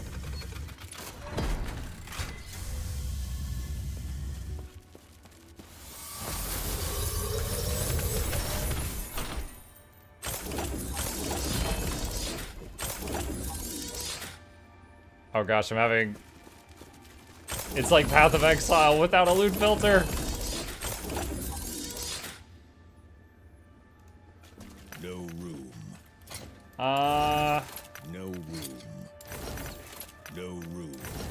No room. No room. No room. No room. No room. No room. No room. No room. I'm sorry, Chad. I don't know a better way. Hang on.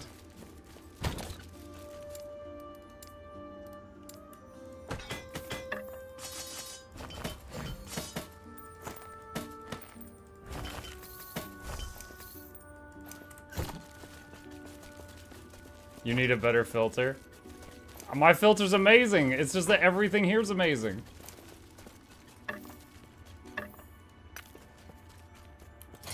Actually, I admit, I do not have a filter related to idols at all.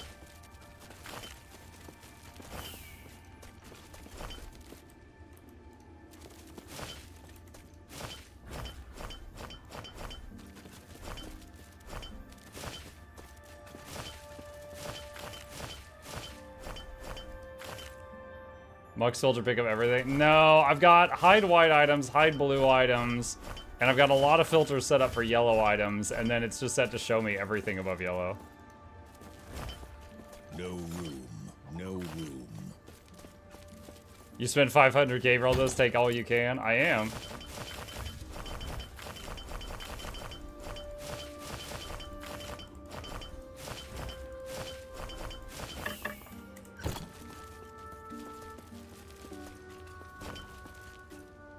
Is there a... Okay, you know how sometimes you get items where the name is over here? In some, it's like, I want to turn the filter, like, just turn show text off and on really quick, just to reset them all. I don't know... What button does that? X? Nope. That doesn't do it. It's Z? It's not Z. No, Z's doing nothing. So we're looking at that item. Z, nothing. X, nothing. Alt X, nothing. Z is path. Yeah, I know. Alright, well, I got it all. Okay. We got some loot to look at. Interesting. Alt F4.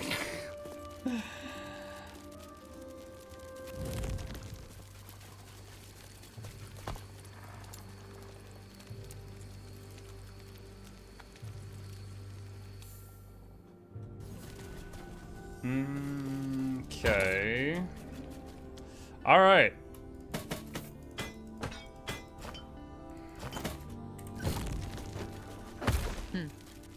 What do we got? Don't care. Meow. Meow.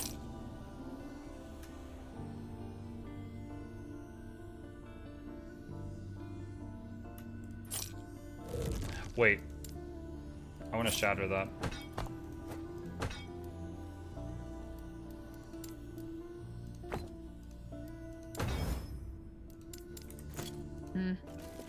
Okay. No. No. 49% minion chance to bleed on hit. That's pretty good. My current one, however, Has 25 fizz resist. Wait, I've got a trait giving me fizz resist now. I'm at 126. So what am I getting from this? Armor, strength, weirbear, not using. Increased damage while transformed, probably doesn't apply to pets. Crit strike avoidance. I was using this for crit strike avoidance. Dang it. This is really good. Can I get crit strike avoidance on this? Nope, it's full. Dang it. That 49% minion chance to bleed is a stupid amount of damage. Take care. But I would need crit strike avoidance somewhere else. Try using chaos on it. On which? On the new helmet or the old helmet?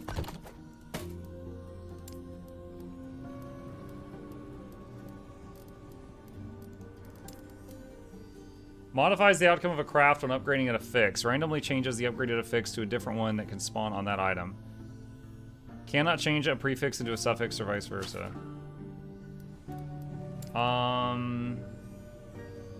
Is crit strike avoidance, is that an affix or a suffix? I want to say suffix.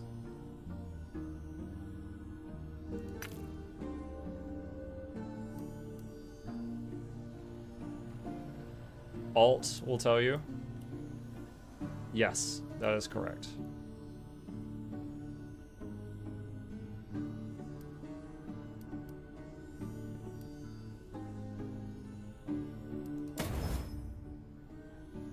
You can get health and health?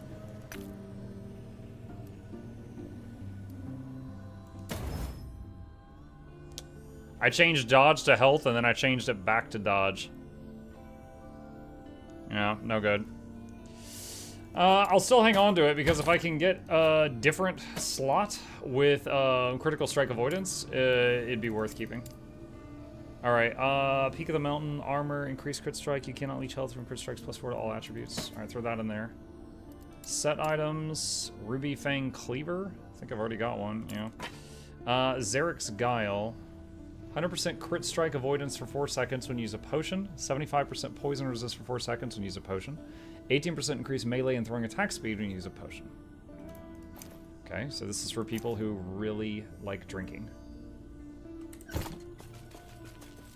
What is this? Diablo II Lord of Destruction but 2024? No, they resold Diablo II last year. Let's see. Don't need that, don't need that. Minion crit strike avoidance.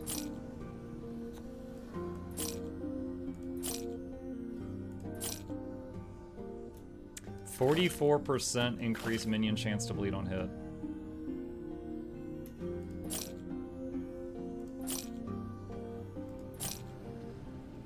%10 minion chance to poison on hit. 22% minion melee bleed. Not, I don't want that. 44% minion.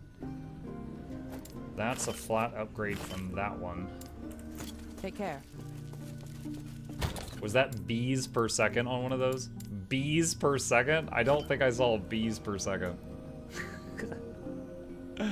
I could be wrong, but I am pretty sure I didn't see that. Okay, back to the messy one.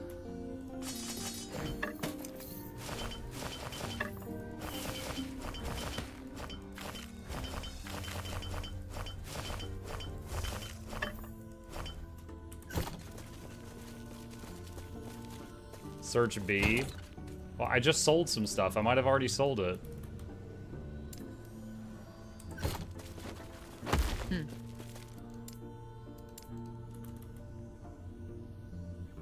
Wait, it is. What? Dude, I just assumed you were stupid. Sorry. Usually that's the correct response, is just assuming the other guy's stupid. Plus 5 bees per 10 seconds. What do you do? What? What, are they pets? What are they? Oh wait, this one's bees too. I've got another one.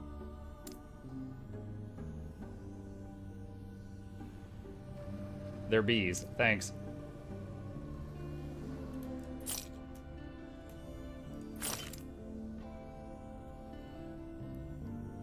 They're minions that do bleed. Nothing on that.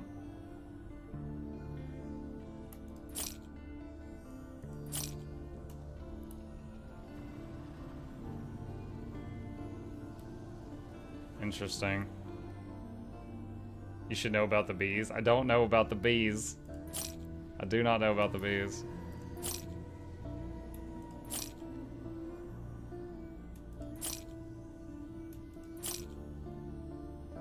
Minion bow, minion spell.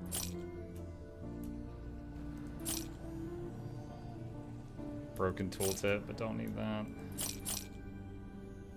Area fire, no. Oh my gosh, this goes off the top of the screen. I don't even know what item this is. Oh, there we go. Okay, now it's going off the bottom. Now I have less information. Crap.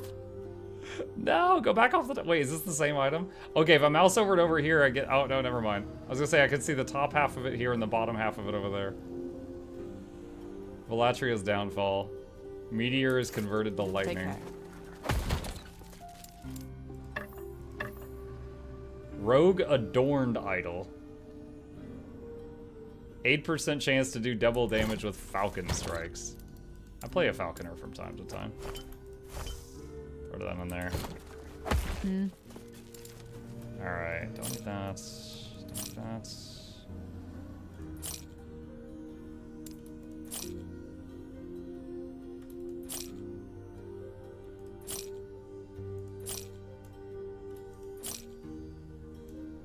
Necrotic resist.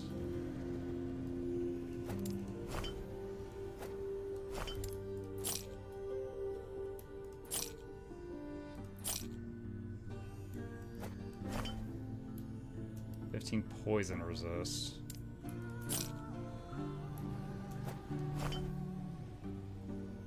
Increase poison damage. No. These are the two B things.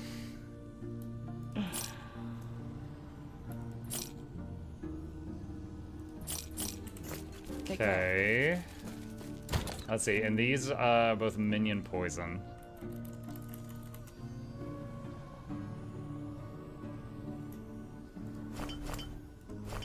I'll keep the ones with better rolls.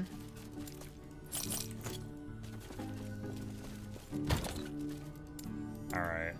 Put those back there. We'll deal with that in a second. We'll see if we can fit bees in the build. Because if they inherit all the other minion bonuses, that could be crazy. Alright. Let's see. Sentinel. Sentinel. Don't care. Spell damage for totems. Ursine Bone Amulet of Remedy. Fizz Res, Necro Res, Minion Health. Good, but no, I don't need it. Cryomancer's Sigh of Blinding.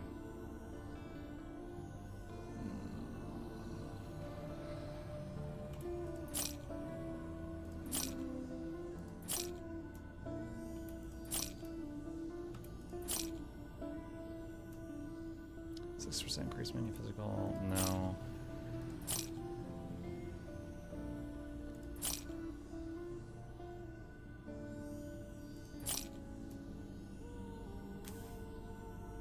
That last one, 40% increased cold and lightning damage. If you were doing cold or lightning, that would be an insane idol.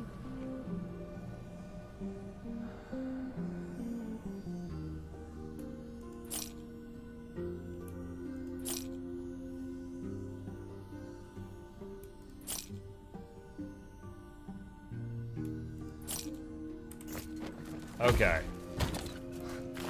Can we... Alright, first a test. If I just equip this and wait 10 seconds, does it just summon bees? There's one.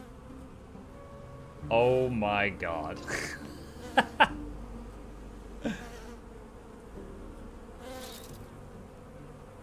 And then it just summons new ones which constantly replace the old. Oh my gosh.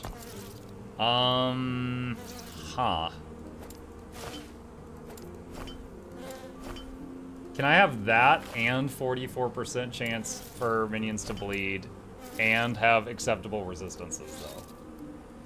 BeastMaster? Oh god, the noise. Is the noise just all the time? How dumb.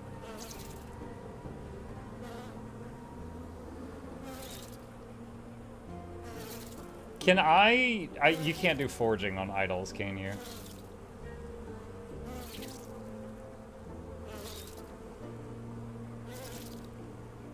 Alright, am I getting poison, cold, or void from anything here? Void.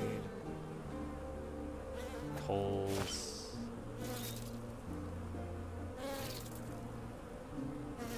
Oh my god. So 2 of my resistances dropped by 10% by playing with this.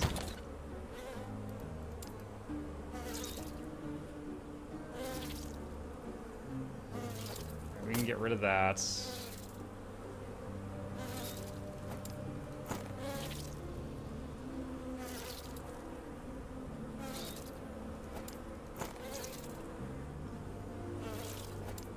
Get rid of all of those. Take care. At Mukluk, how do I get the Twitch chat in a separate window? I've seen you do it before, asking for a friend, I promise. Oh, hold on, I'll give it to you. Oscar, that is the link. If you yeah, use that URL, it opens just a Twitch chat window. Alright. We'll try this out for a short time and see how it goes. Hopefully, if I die because of the resistances, then we could have a problem. Alright, so what's the next one? Ending the storm. Oh god, we hear it during loading screens? This might be we might not be a BeastMaster for very long, chat. Dude, imagine if I had used both of them. Then we would have, we'd be hearing that buzz sound twice every second.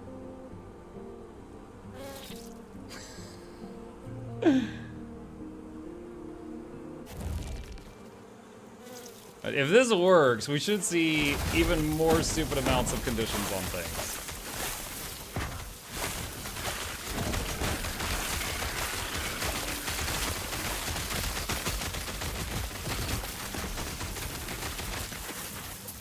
See, I'm 73 and this zone is 75.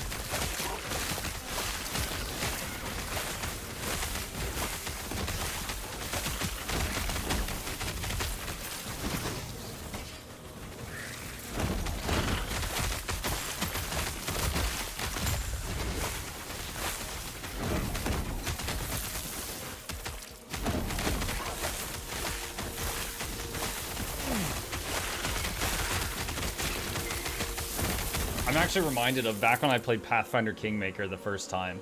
I made a Druid character, and in that game, Druid gets an animal companion. And you choose an animal, and one of the options was Baby Mastodon. And I was like, what? That's so cool. And I picked it. And then the thing is, they use the same sound files for a Mastodon, but a Baby Mastodon has shorter legs, so it moves faster to keep up with you. So in the first room, I started walking, and the pet was walking behind me, and it's like, boom, boom, boom, boom, boom, boom, boom, boom, boom. Just like a freaking deafening earthquake really, really fast behind me. And I'm like, nope. And I freaking logged out, started a new game, and picked a different pet. I ended up picking like Saber-Tooth Tiger, but it was just like a deafening crescendo of stomps every time the Baby Mastodon would move around.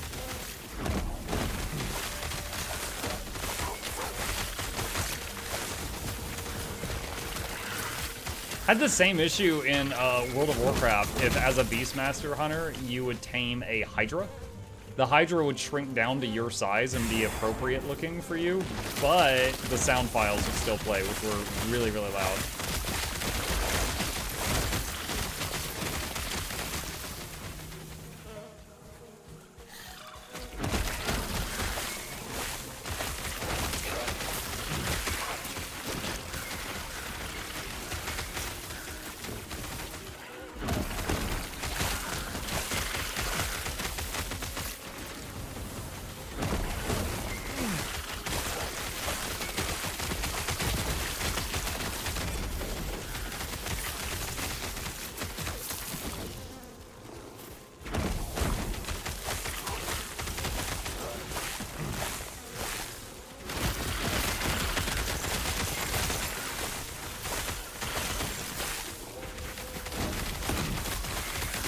Fine Hunter outfit.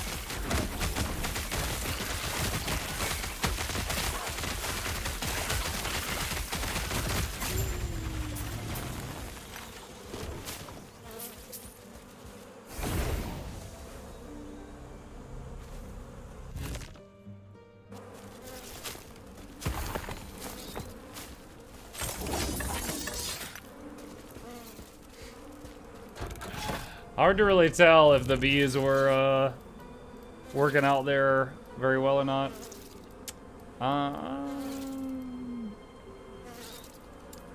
Friends, does the sound sting your ears? I'm good. I'm good for now. We'll see how it goes.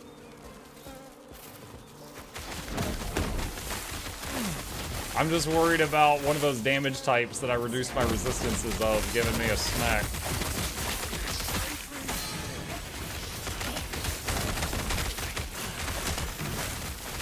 What were the two? Fire and necrotic.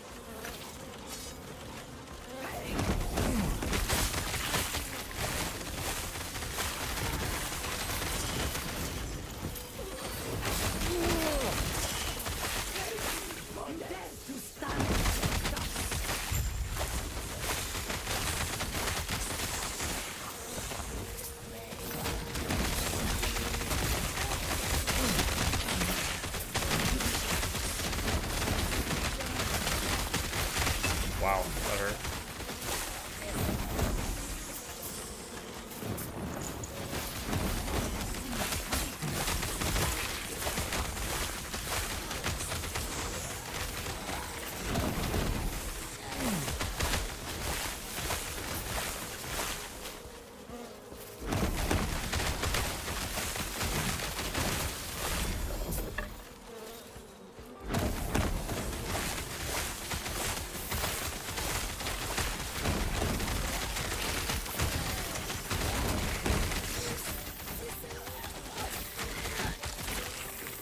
I could say this, the bees are at least aggroing pretty good.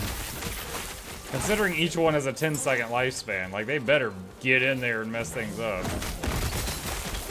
And they certainly seem like they're attempting to. I can't tell how fast they're attacking, but they are immediately going for combat.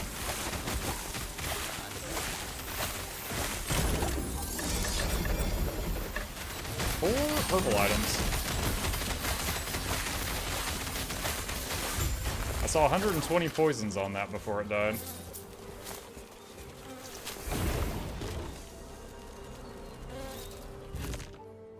I haven't seen this game, but it looks like a better Diablo game. Hey, Rage Muffins, you would be correct. Chat, let me give Rage the rundown real quick. So Rage, this is an ARPG, right? This was clearly made by people who enjoyed the early Diablo games. It is not a clone. It does have its own systems. Like many ARPGs, you pick a class, you get a talent tree. Then you can specialize into a subclass, you get another talent tree. But you can still put points in the other classes up to the halfway mark. So you can be a BeastMaster, Druid, Shaman, Primalist hybrid. And each of those four things has a talent tree. Additionally, and this really sets the game apart, every skill you put on your bar has its own small talent tree, giving you a lot of small levels of customization. So it's not like Path of Exile where there's one giga tree. In this game, it's broken up among the different skills and tooltips and stuff. On top of that, the story's pretty good, but there's no ARPG players that actually care about story, so. Still some giga customization? Yes. You can be partied with another player that is using the exact same skills as you and be playing completely differently depending on how you set yourself.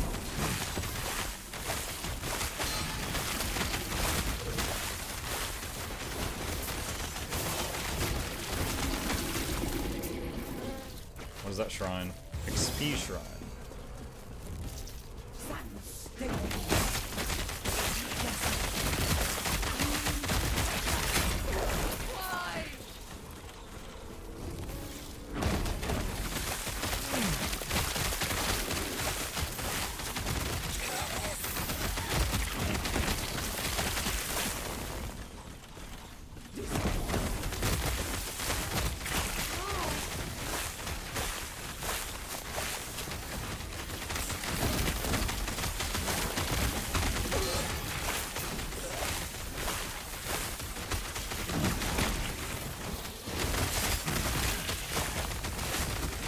I still don't know the story behind any of the Diablo games other than there is no cake. That was Portal.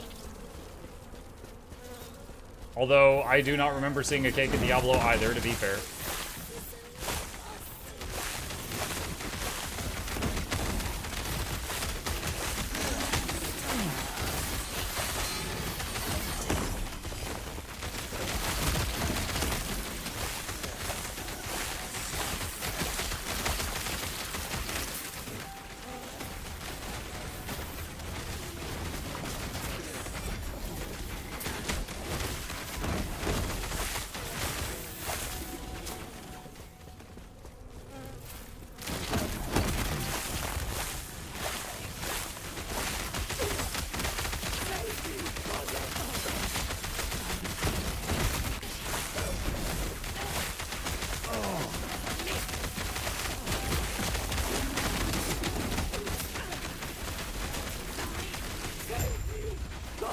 I was like, this lady's taking a while to die. Is she a boss? And then it's like, quest complete. I'm like, yeah, she was a boss.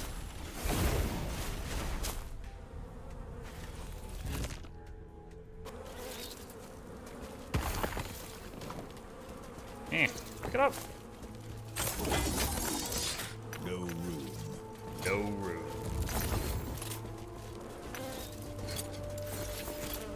Yes.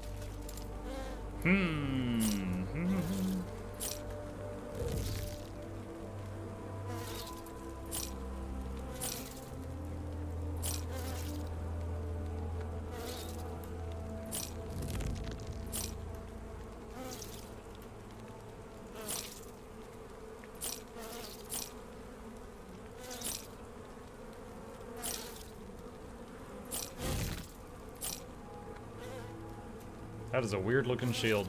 Maruna shell.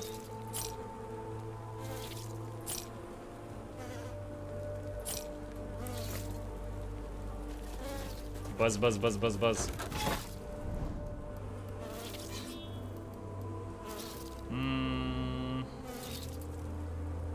Oh, Drowned Thetima is now available. In this timeline, Lagan is attacked by Raya's forces and driven to unleash a storm on the coast to destroy his enemies, but also his own people in the process. Save survivors in a flooded Maruna infested Thetima.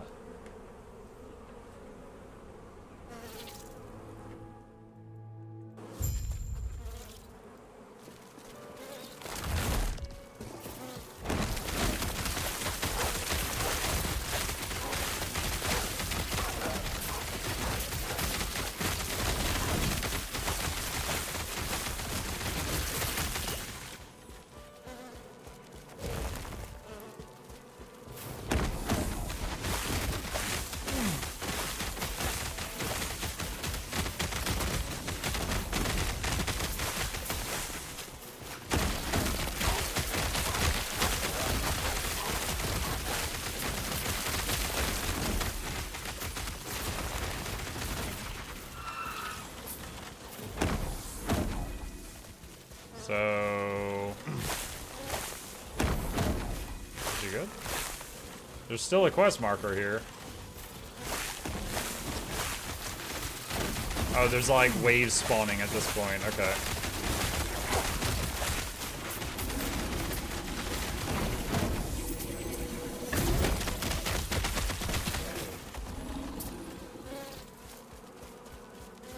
Yes. Get out of here!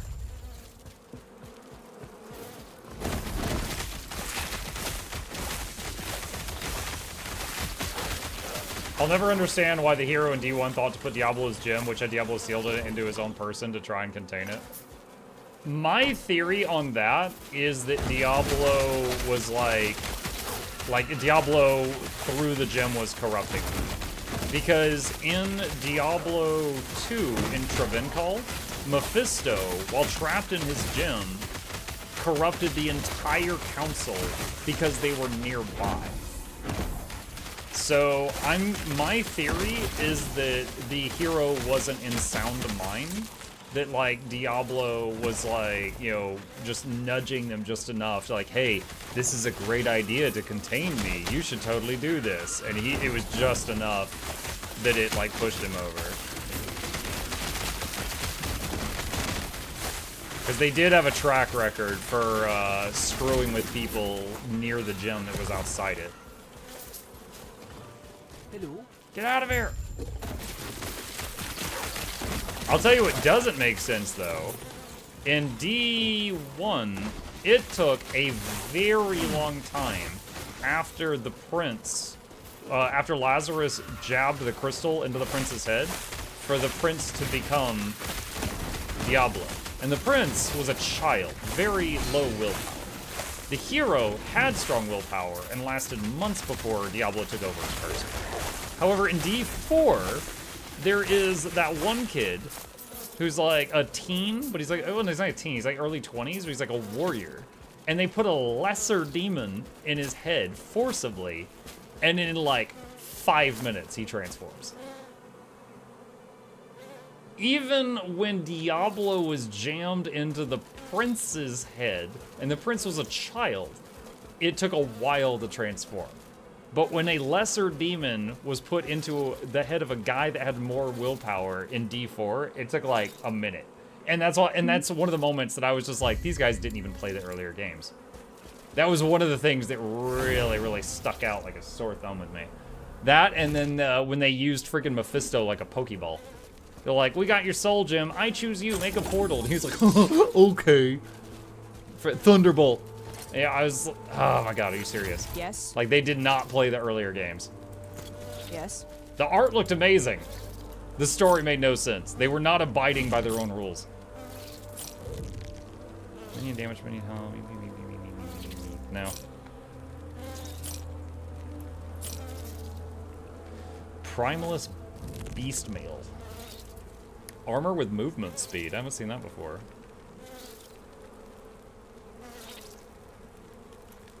Interesting, but no. Take care. Is Diablo even in D4? No. And that's another thing. That's another thing.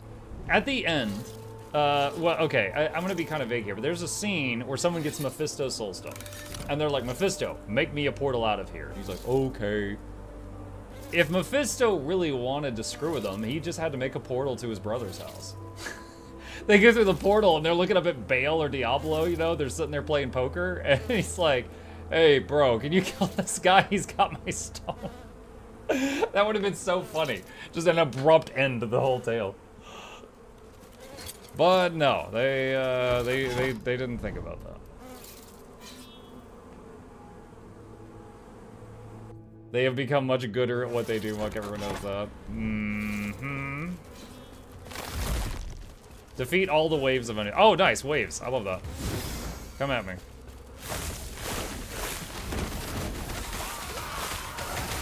Oh no, fire! I lowered my resistance to this.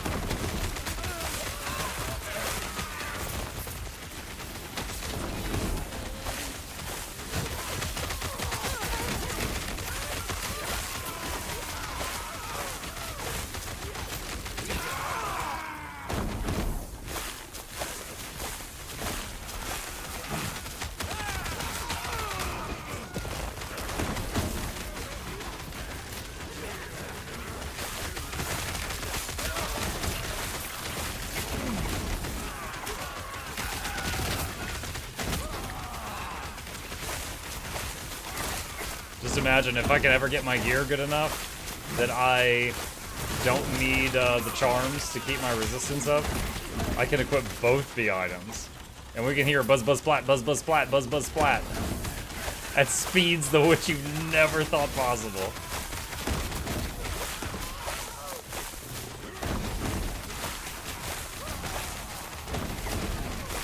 Looks like one meteor hitting me is no danger.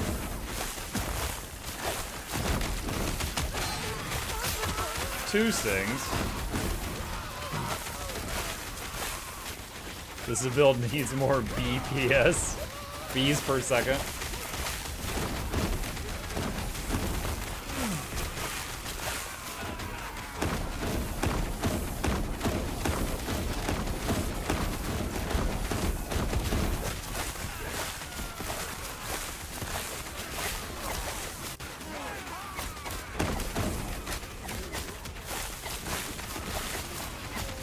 At higher levels, the implicits get most of your resistances.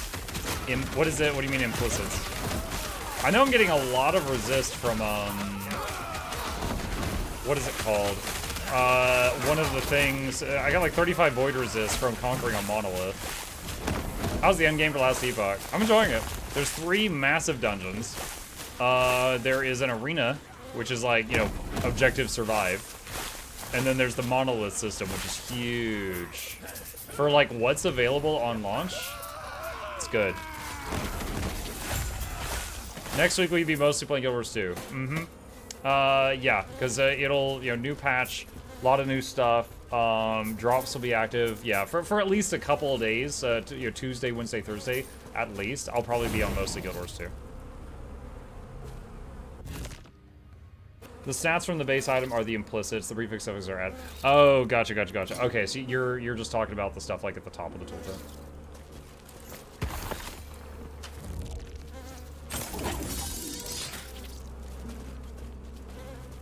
Yes.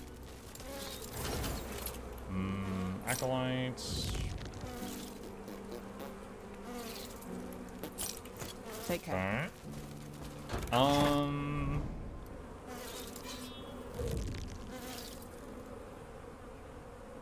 Is the story important in such games? I played D3 and I liked it, but maybe Activision doesn't really care about the story. They just want hack and slash and never play D4. I would say that the story, I mean, okay. Is it important?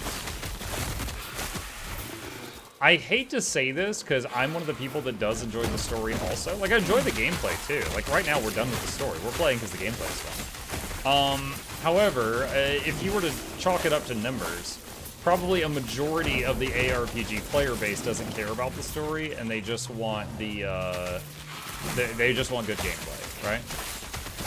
And that's fair. There is going to be a percentage of the audience that cares about the story. On the flip side, there's going to be people that don't care about graphics, you know? Like, I've seen quite a few people playing Stormgate recently that they don't like the graphics, but they're just like, I only care about how good the gameplay is. And the gameplay is pretty good, but I do hate the graphics. But I'll play it anyway because it's a good RTS. I'm seeing a lot of that on my feed lately. So it's going to be a mixed bag, but I think you're probably right in that most ARPG players just want the game to be fun. I admit, I played 1,000 hours of Path of Exile, and I don't know any of the deep lore for that game. But honestly, I think Path of Exile presents the lore in a very boring way. This game, they did a decent job. Blizzard does a phenomenal job of presenting the story to you with amazing cutscenes and conversations and stuff like that. So it's very apparent when there's a giant plot hole, but they do make, you know, amazing cutscenes and stuff.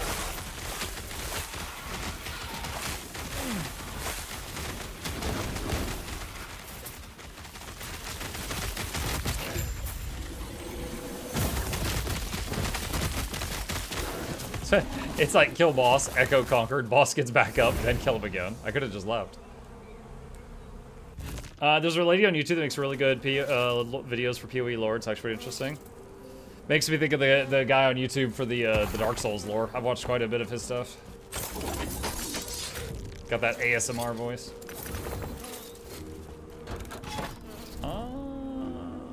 What is this? Affix shards? Let's go for the shards.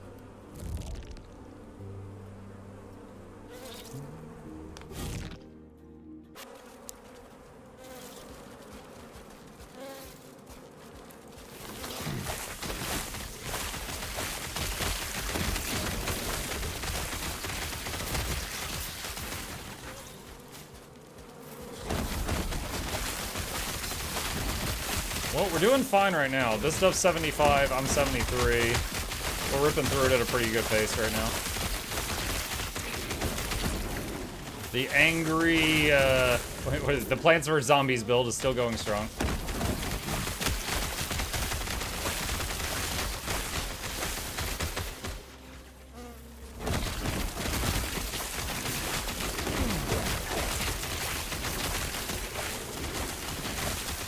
Zayu says, would you say this game is better than D4? May I ask why, if so? I would, yeah. Hold on a sec, because I want to give you an honest answer. Alright, so I have played Diablo 1, Diablo 2, Diablo 3, and Diablo 4. I don't even think D4 is better than the ones that came before it. I love the franchise. I love the series. I grew up playing all of it since D1. I think D4 is the worst one of the bunch. To give you some examples, Diablo 2 had a very big skill tree. You know, skill tree, an example. Diablo 3, instead of a skill tree, had runes. Every ability had 6 flavors. There was Summon Hydra, Summon Mammoth Hydra, Electric Hydra, Poison Hydra, Arcane Hydra, Cold Hydra, etc. In D4, Summon Hydra had 2 choices. 10% more damage or 1 extra head. They took away the massive skill tree of D2 and put in a skill twig, and they took away all the options of D3. So D4 had beautiful graphics, a story full of plot holes, and a worse skill system than all its predecessors. Okay? Comparing Diablo 4 to this, because you asked about how does this game compare to it. Let me show you really quick. In this game, you pick a class. This is the Primalist. This is the class I chose. You have a simple talent tree. Then, at like a few hours into the story, you specialize. My choices were BeastMaster, Druid, or Shaman. I pick one of them. I picked BeastMaster. I can go all the way to the end of this talent tree and pick anything I want. You get these skills down here guaranteed as you pass them, like checkpoints. You can still put skills in the other classes up until this chain at the halfway point. Okay? So I'm playing using a lot of BeastMaster and Druid skills right now. So that's 4 talent trees right there. Additionally, whatever skills you choose to put on your bar down here, every single one of them has its own customization. Just this skill. This is Summon Scorpion, okay? This big scorpion that's next to me, okay? The insect sound. Hang on. There, it's done. The Summon Scorpion, just this. This makes it do more poison damage. This has it occasionally launch a massive glob of poison that eats through enemies' armor. These skills all buff an ability of it's called Poison Nova that erupt out of it, leave poison puddles, stuff like that. This is a buff to its life stealing. This makes it larger so it pulls more aggro and it's tougher. This, it gives up its ability to poison but gains the ability to shred through enemies' armor. This one, it becomes a mother and it gains baby scorpions and they give you more pets. You see there's baby scorpions back there. So now it's giving me 4 pets, even though it's originally only 1 pet. This one makes it an electric scorpion. This one down here makes it an ice scorpion. And there's pros and cons to all of this stuff. So all of this stuff, there's tons of customization. Even if you were playing with a friend that chose the same skills that you were using, you could be playing vastly differently. And yeah, I mean, D4... God, D4 is like Diablo 1 with training wheels. It's rough. It's a beautiful game. Very dark, very grim. The art department did a great job, but the other departments did not. But if you're looking for another ARPG, strongly recommend Last Epoch. And I'm going to link my referral link, just like a used car salesman. But if you're not interested in this, I highly recommend Grim Dawn or Path of Exile. Grim Dawn, Path of Exile, and Last Epoch are all fantastic ARPGs for different reasons. They're all great in different ways. Also, if you care about it, the story in this game is amazing. They don't have awesome cinematics like Blizzard does, but the story in this game, if you look here, this is the world map. Ancient Era. This is full of dinosaurs. Divine Era. This is like the present day for the main character. You know, there are cities, there are towns. There's no electricity, but there are towns and cities and stuff. Imperial Era, this is kind of like Rome, but there's also a Lich that is the Emperor, so he's a problem. And then Ruined Era, this is like the end of the world, and End of Time, the world's gone. Humanity lost. So the plot of this game is literally humanity already lost. Go back in time, find out when it started, and change it. It's actually a really good tale. And that's my attempt to sell you this game. You're welcome. Alright, let's see. Yes. Don't need that. Don't need that. Don't need that. Plus 291% physical damage. Yo, if I liked bonking people, that would be a really good weapon. Bonk, bonk. Take care. Alright. The bees are amusing, but I am so nervous without my resistances capped. So I'm gonna put this back, but if we can fix that later, I will get the bees back out. Okay, we're capped again. I'm so nervous I'm gonna get one shot by something stupid.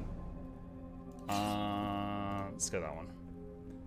I didn't know the snail emote was done. There's 2 of them like a snail. There's 2 of them! Last Epoch should sponsor you. Yes, they should. Mug, can we get a new guide how to grow a beard? I mean, just stop shaving.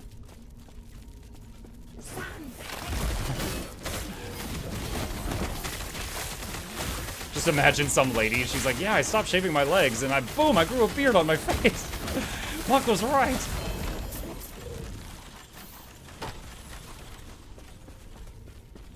Cries and peach fuzz jeans. I mean, I don't know. With how my hairline's going, I think I'm gonna end up like, you remember those old toys where you could like use the magnet and pull the hair from the top down to the bottom? I think that's gonna be me in a few years. I think I'm just transplanting hair from the top of my head to the bottom of my head.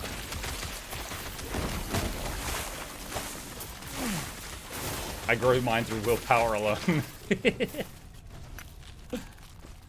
Talking of ARPG, I really miss Sacred. Oh my god, there was 4 dungeon keys in that box. Holy crap. Whoa, okay, my life just dropped to 10%. What the hell? Is this the boss? No, that was just a strong mob. Okay.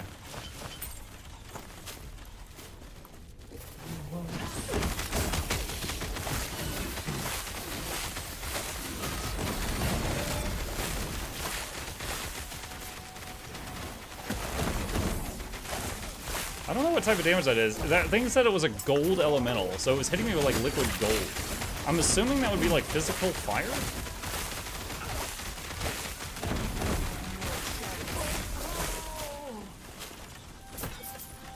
These mobs are pretty tough considering they're not the boss. Mukluk home over win. If I start getting like a bald patch or something, you'll probably see me shave it. Like, whatever it is, I want it to be even, so I'd probably just shave it off.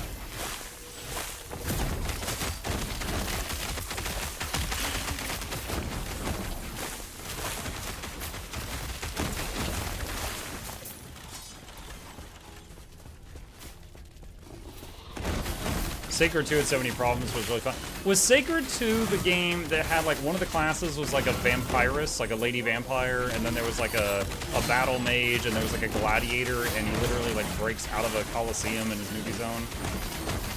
I think I played Sacred 2. No room, no Uh-oh.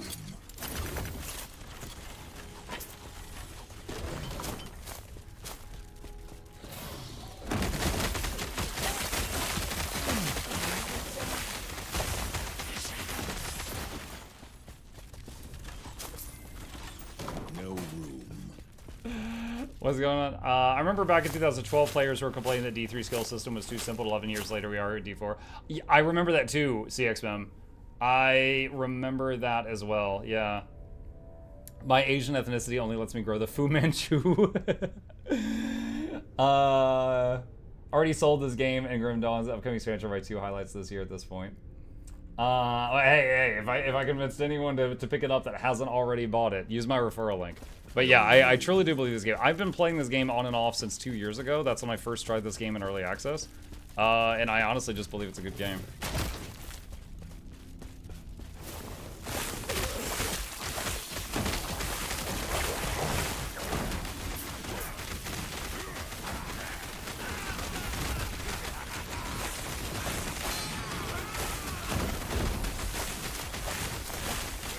Pontifex Aurelius, 100 stacks of poison, 80 stacks of bleed, and 30 stacks of frostbite. No room. Echo conquered. Good, my inventory's full. What's max level? 100. But you finished the story around like 50, I think? I'm doing monoliths right now, which is one of the endgame activities. Yes. Let's see. Oh, I clicked that too quickly. What was that? 102% increased minion physical damage, but no, I don't need that. Soul Bastion. Block chance, block effectiveness, 80 armor. Gain a soul charge on kill. At 5 soul charges, cast Soul Eruption and +2 to Soul Feast. I'm guessing Soul Feast is a necromancer thing by the name of it.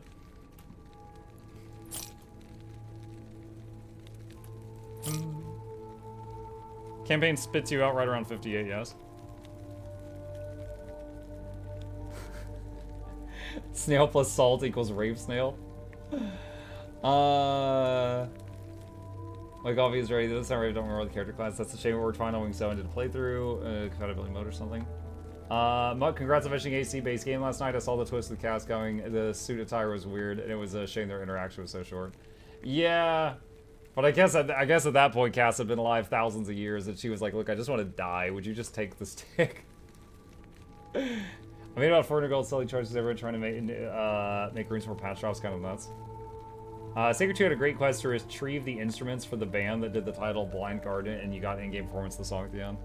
I don't remember that. I wonder if I never saw that one. Minion, lightning, mini fire.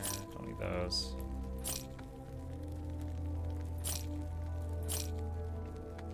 This is so great. Like, I posted it on the Riftbreaker Discord. Hang on, where is it? Right here. I said, hey, I asked an emote artist to make me a smug Anonymous Nurglax. Sport Last Epoch from. Hey, thank you for using my referral link. I appreciate that. I said, I asked an emote artist to make me a smug Nurglax for my chat to celebrate all the times I get sniped by these dang things. And this is one of the devs of the game. He says that is disturbing. So I got some of the Riftbreaker developers to see this freaking snail. I love it. So stupid. Yo, Muka Chat. Hey, Zika, what's up? Let's see. Melee, necrotic, ignite on hit void damage. Okay, don't need that. Poison. 59 poison resist. 5 attunement. Okay, so the question is, do I have... Oh, I would lose 12% movement speed, though. What's my physical resist? 126. So I actually don't need these boots for Fizz. So I could... God, that would slow me down quite a bit, though.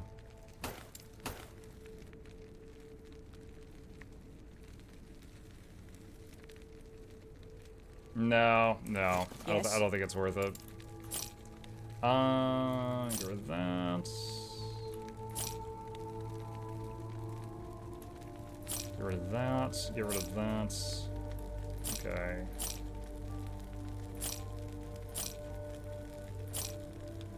Increase critical strike chance with lightning skills. Nope. Yeah, we got 4 keys in that run. That was pretty crazy. And that wasn't at the end either. That was just like on the way there.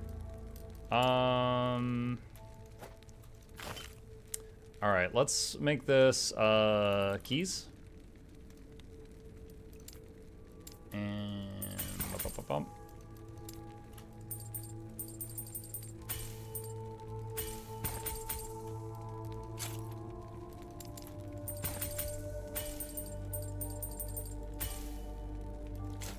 All right.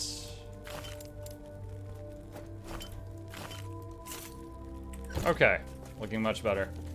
Riftbreaker tomorrow is gonna be epic. Yes. I was actually thinking, because last week, you guys off the cuff, I was like, can I win with only, I think it was fire.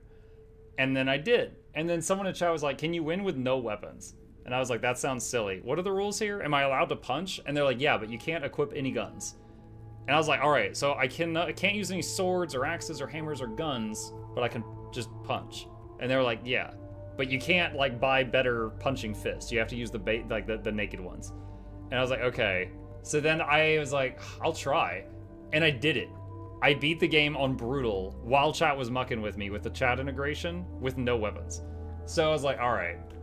I think I might finally be it might be time to turn up the difficulty. So I might try on like 200%. Is I've beaten the campaign on 500%, meaning there was a 500% number of enemies, up from 100. However, the survival maps, ever since they buffed survival a couple years ago, I've never beaten it above 100. Like, I've never beaten it on like 200 or higher with chat integration, because survival is so much harder than the campaign is. So it might be need to remove trails. Well, if I am going to go into 200%, I'm going to use every trick I've got, like a snail. Plus, I would say one of the hardest parts about it, there's two things. Like, you guys can really make a mess of things. One of the biggest ones is like, if it's like, there's an attack coming in 3 minutes from the west, and I prepare my western wall for the attack, and then you guys do stronger attack. The stronger attack doesn't come from the west. It like rolls the dice to see where that stronger attack comes from. So at the last second, you guys add another attack from a completely different direction. And then Ion Storm. If there's an Ion Storm during a moment that I need to be rapidly porting around the map and you guys take that ability away from me, it's game over. I lose. It's like, I just have to eat the loss and then reload the game. Those are the big ones. But like the others, like the constant earthquakes and meteor storms, those suck and they're expensive, but that's usually not what kills me. Unless it's an earthquake during a attack, because you cannot build or repair things that are in the middle of an earthquake. So if you guys do, like, earthquake the west wall and then the attack comes from the west side, then it's like, oh wow, I can't do anything to support my defenses while this is hitting.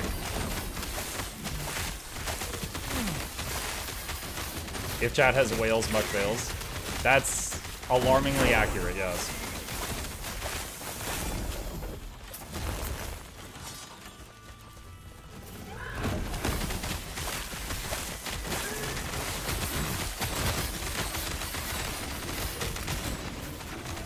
It is so much more peace of mind to know my resistances are capped right now.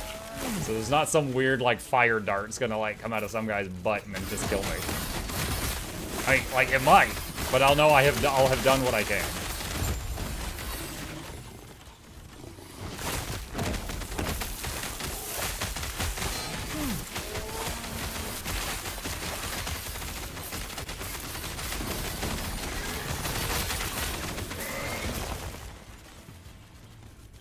You're gonna try Sarah CM. Yes, I will try it, but if it ends up being something where you need a highly organized group, I don't have one. I'll give up. Like, there's 3 strike CMs I never made guides for. Caning Overlook CM, I tried for like 3 or 4 hours the day it came out with bugs, and we could never get it. Harvest Temple CM, I watched Teapot try it for like 2 days, and I was like, I'm never trying this. I've never attempted it. And then, oh, we just conquered the Echo. Well, Old Lion's Court challenge mode. Dude, my pugs die in Old Lion's Court normal mode, so I've never even tried that one on challenge mode. So those 3, I never got done on CM, so I never made guides for those. So if it ends up like, if it's like Jade Junkyard or Aetherblade, where it's something that casuals with direction could get done, I will do it and I will make a guide for it. But if it's just something absolutely just insane, then I'll just be like, all right, no. Sister didn't carry you through Harvest Temple. I watched her working on it. Yo, respect for her for doing that. And the thing is, I have no doubt that I could do that. But it would take, I'd have to find 9 people. It would take a lot of time to get the kill. I have no doubt that I could. I used to do server first. And then I'd make a guide that, it's going to get so little views, right? It would take a massive amount of time and energy to make that video. And it would get so little traffic. Because there's so few people that care to do that type of content. Like, the rewards aren't good. The rewards are just like, hey, you're important.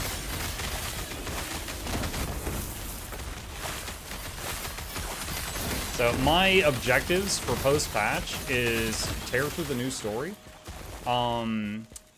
Then going to if I can, make a guide on how to get the new obsidian armor. And then make a guide on how to get the new legendary relics, because, you know, you won't be able to get free relics anymore after that. And then make a guide for Temple of Phoebe challenge mode if I can. Mark doesn't have enough bee leaf. I see what you did there.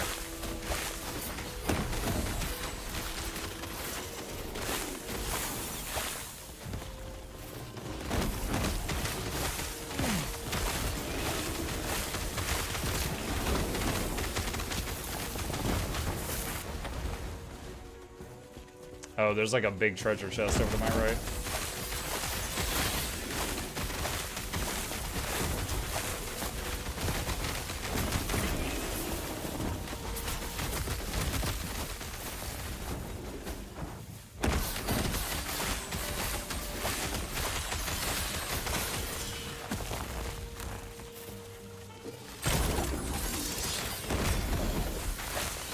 He has bees at leaf right now. I don't have the bees.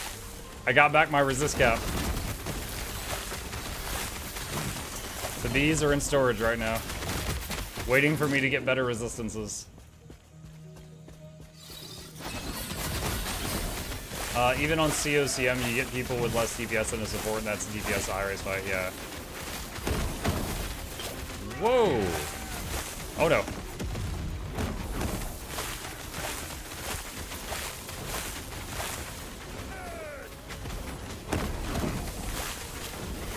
That beam of fire thing really hurt.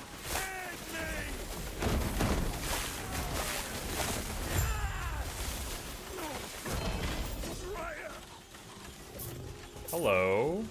Acolyte level of transplant shard. This is only the second time I've seen affixes that give bonuses to a skill.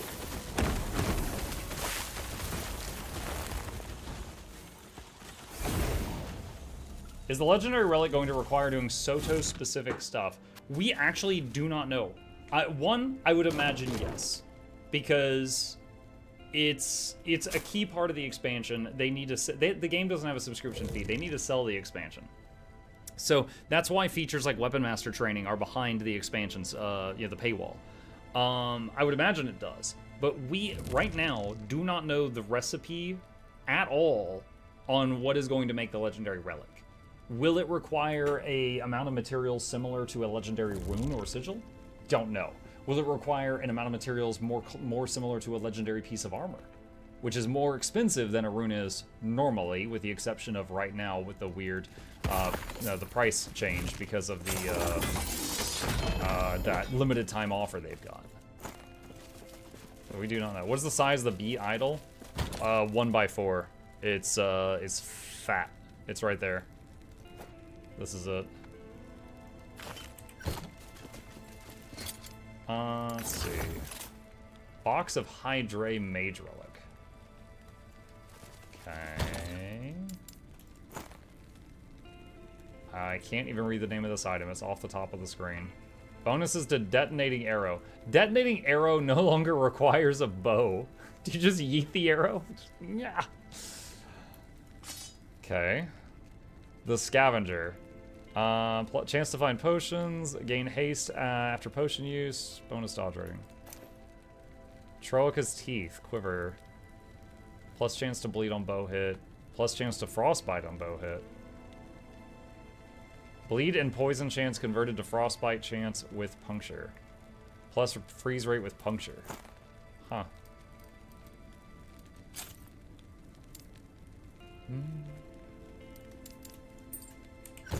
Yes.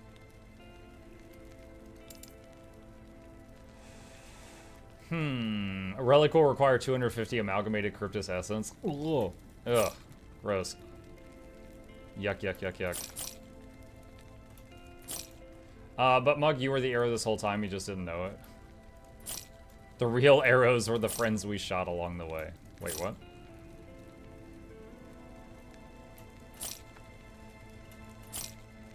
See.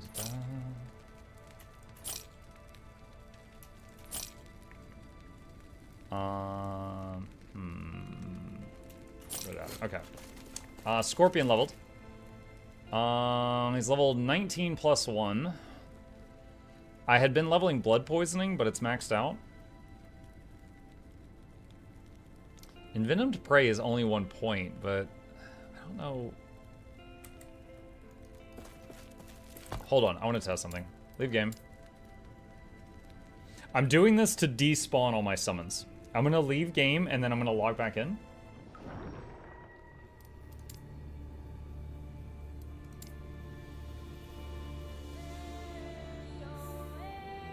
I'm gonna find, where's a target dummy? I know there's one at the arena.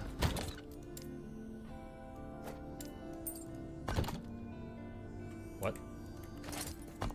Okay, that time it worked. Changing skill and bar removes the summons. Yeah, but I didn't want to do that for every single summon skill. I thought this would be faster.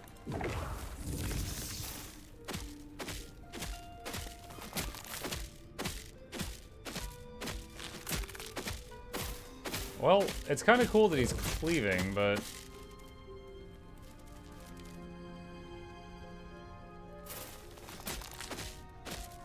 What's he hitting for? Like 600? Also, the baby scorpions are not attacking. I can't see if they're applying conditions or not.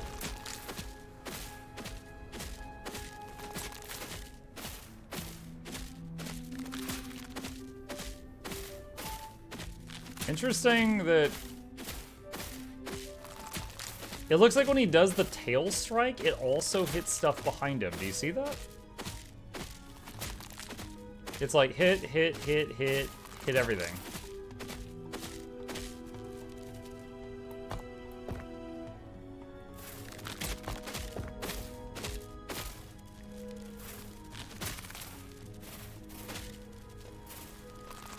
So it looks like the dot damage is the big damage. Just the impact damage is like maybe 500 or something. So like increasing that impact damage by up to 30% just seems pretty mid.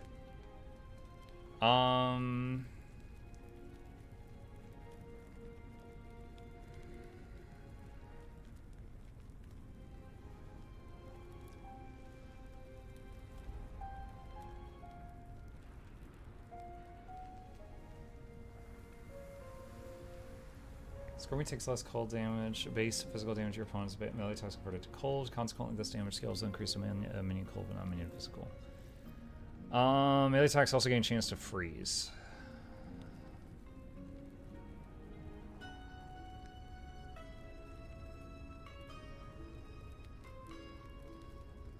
So I'm gonna get this point and then one more. Probably just increase its size.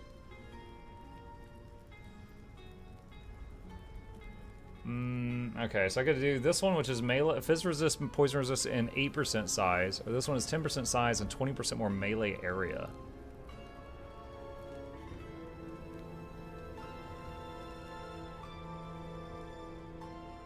I have not had a problem with the Scorpion dying once since I got it. And I think it's already fizz resist capped. Alright, let's get pinches and pokes.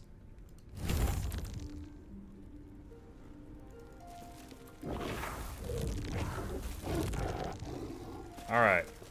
Let's try that out. Let's see. What about those who have legendary runes but not the Soto expansion before the patch? Good question. I would think you get it, but I don't know for sure.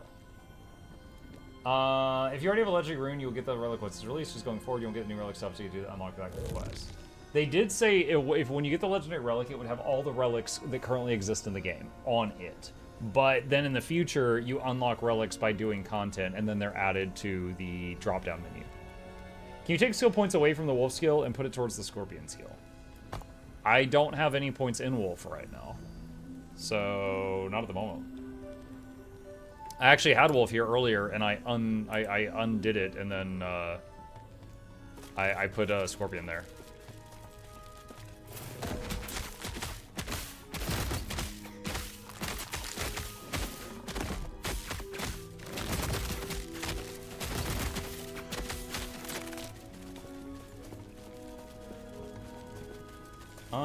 You all they did a restriction without telling folks.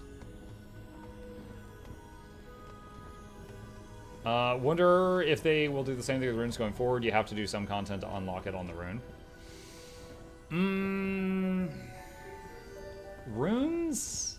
I mean, I don't remember a time where... Okay, the only runes I can think of that were locked behind any kind of weird content was dungeons.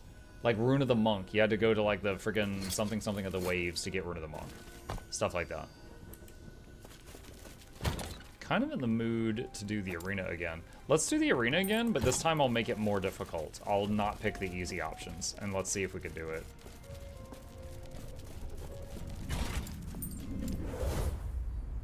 Oh, I can do the level 90 version? Why would it let me do that? I'm 74. No, I'll do the 70 version. I'll just die immediately. Holy cow, almost 2 years. Hey, Dr. Indecisive, welcome back, dude. Good to see you again. Thank you. Muckla Douglas, but that'll be original. That's by the poet. This is Dodge myself with the third one. See you back to the lab. Hope you enjoy all the entertainment's on the way. Crank up the speakers, stuff the speakers, giveaways every week. Take a seat so long, and maybe welcome.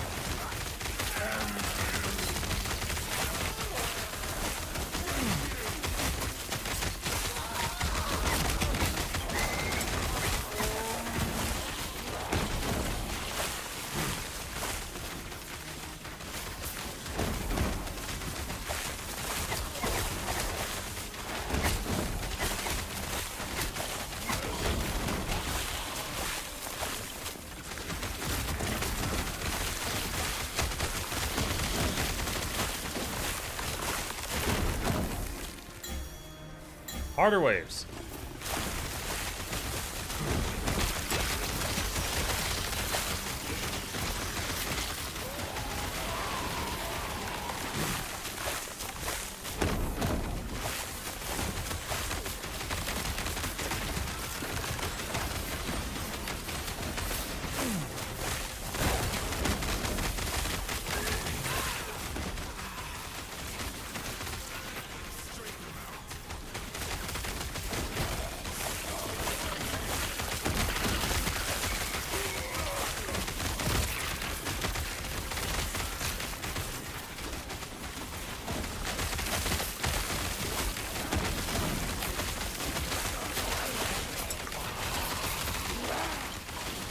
So only Relic is going to have the not going forward thing. That's my understanding at the moment, but honestly... Wait, hold on. Idols or glyphs? I'll take glyphs. It wouldn't really bother me either way. Because it's like... When they release a new expansion, if you're... It makes sense to buy the expansion to get access to the expansion content. Like, that's not even like an outrageous thing. It wouldn't bother me if the expansion's runes and sigils were in that expansion. I think most Guild Wars 2 players would buy the expansion day one anyway. There would be some that don't, but you know, most. Wasn't a question, was a statement. Okay, well then I'm just thinking out loud.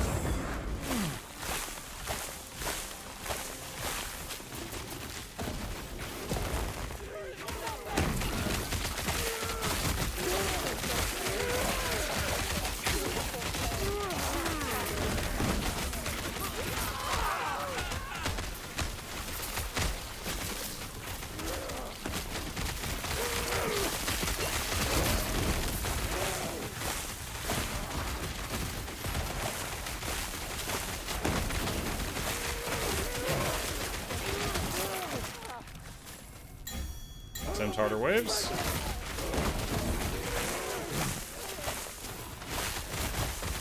I'd imagine they would do that restriction if they go back to 2019, do it that way, and it would make sense. I mean, even now, I don't think it would be a big problem. Like, it would be a feature in, like, oh, hey, we've added this new rune set. This is a feature of this new expansion. It's like, oh, okay. I feel like your current build reminds me of the Summoner Divinity Original Sin 2. Oh, with the spell totems? I can see that.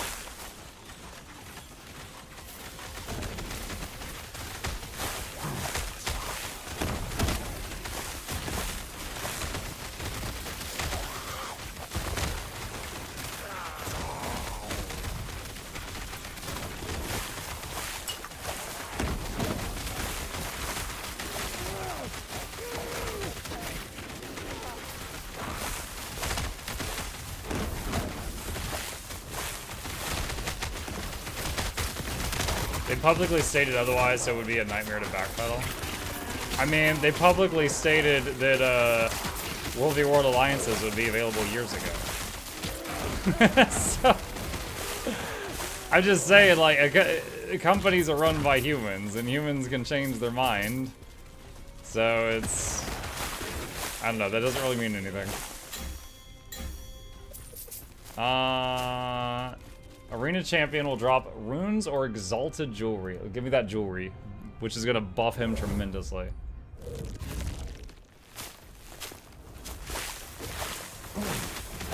World v. World wasn't taking away anything we had, it just never materialized. My point is they don't always follow what they're going to say.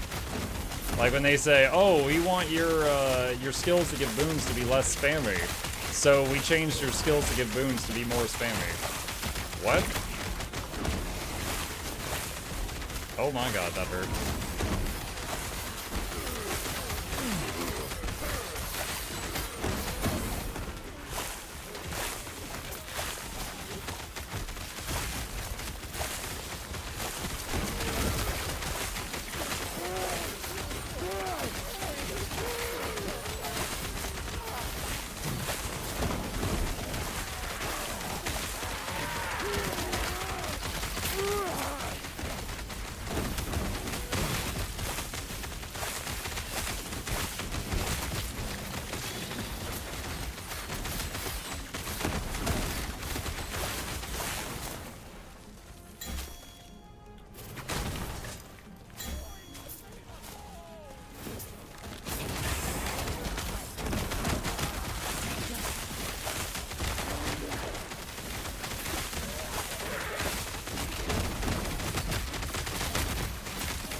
What was I on? 27. Okay.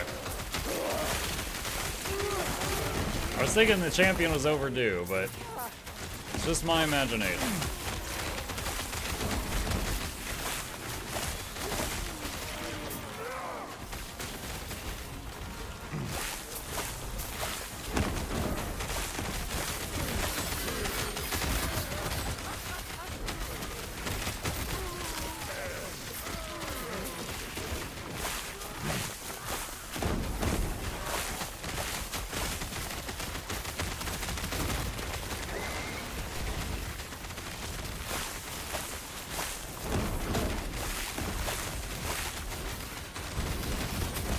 That flame wave really hurts even with max fire resist.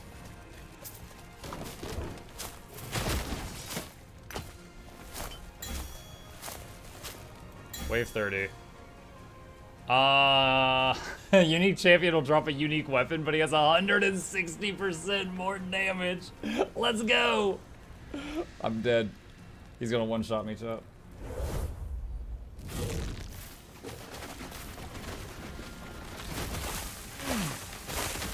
Scorpion is underwhelming. Tried Primus just for that pet, and it was it does a lot of conditions if you build it that way.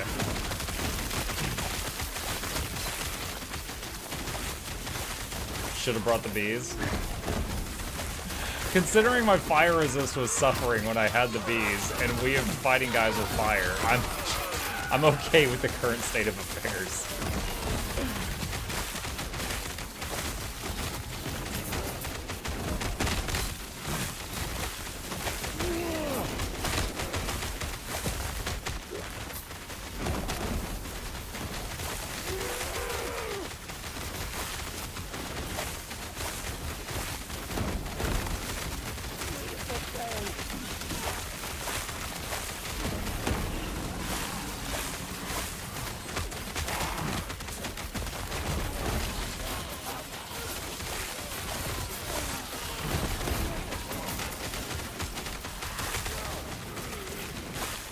Those white cats are dangerous. They are not fooled by any of my summons. They go straight for you.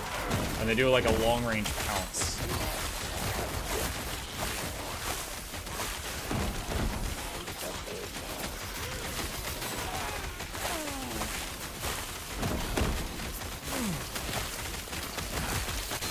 Whoa!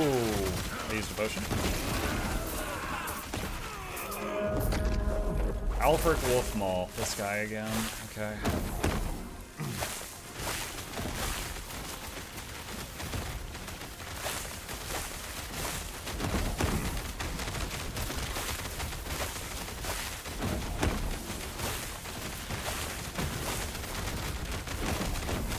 He is killing the pets so quickly.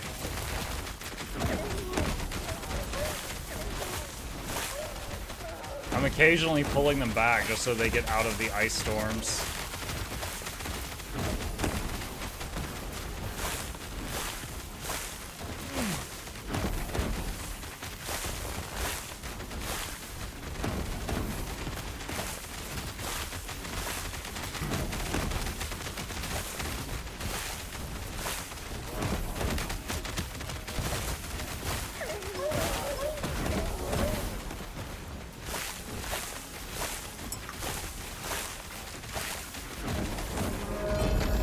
Got him. Ooh, the dance of death. He actually had enough damage. Like if I had him in pulling the pets back, they would have all died. And I've got 288% increased minion health on this armor. What is my total minion health? Minion health is currently at 615%, and he was shredding them. He was kicking their butts. And that's just my storage. Okay. All right, I think we got it all. Nice. Oh, no load screen at all. Okay.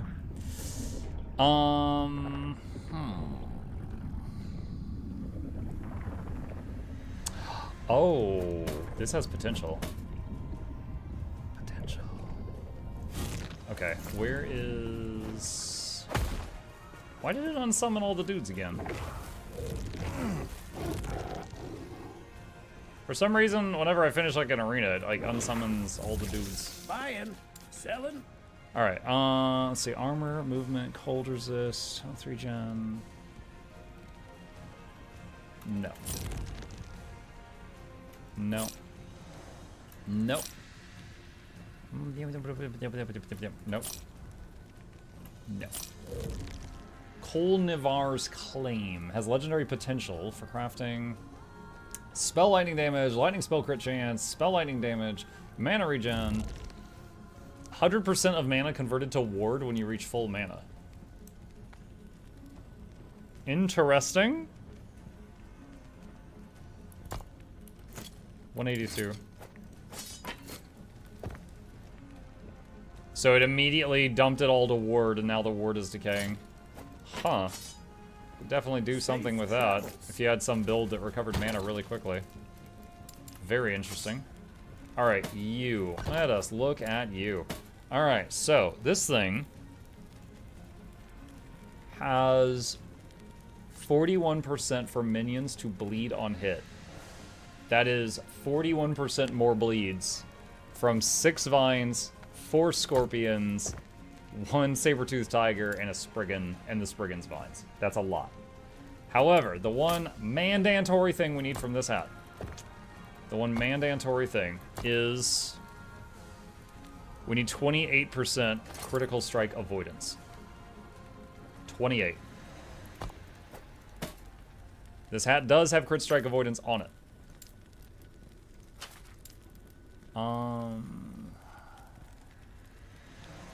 Prevents the roll of an affix on its range changing when it's operated.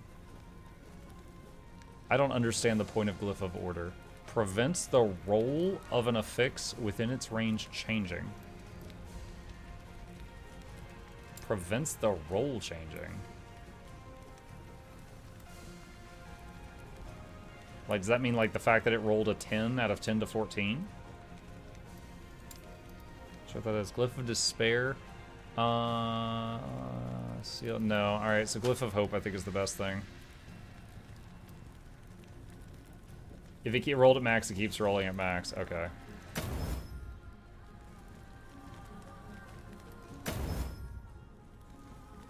$24. What did I say I needed? I think I needed 28. Yeah, I need 28.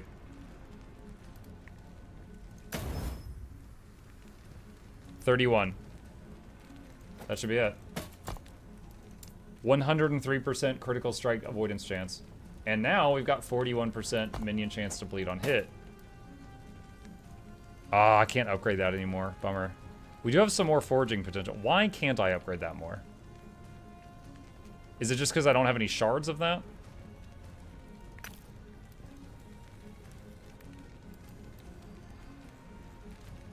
Ooh, maybe that's it? Maybe I'll just save the remaining foraging potential.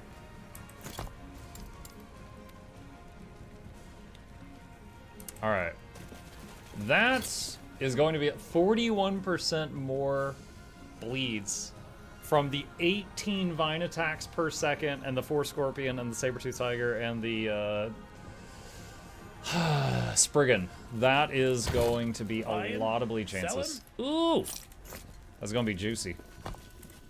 Alright, we got about 15 more minutes. Let's go back to the Monolith. I believe we were here. There's a way to sacrifice one piece of gear and pick a few of its status transfer to another. Rune of Shattering, I believe, is what you're referring to. Let's see. Island Battlefield. Find a way into Lagon's temple in the aftermath of the failed Ospric's invasion of Lagon's Isle. Bless you.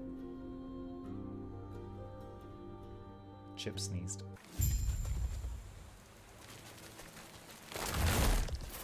How's the rarity system of loot in Last Epoch? There's like white items at the beginning, and then blue items, and then yellow items, which, you know, can be terrible or amazing. And then there's purple items. There's unique items, which are orange, set items, which are green. You can combine an orange item with a purple item that are both really good rolls to make a pink item, which is like this color. And I think that is the best in the game. But there's a lot of RNG during the forging process, so it encourages you to attempt multiple times and then use the best results that you can get.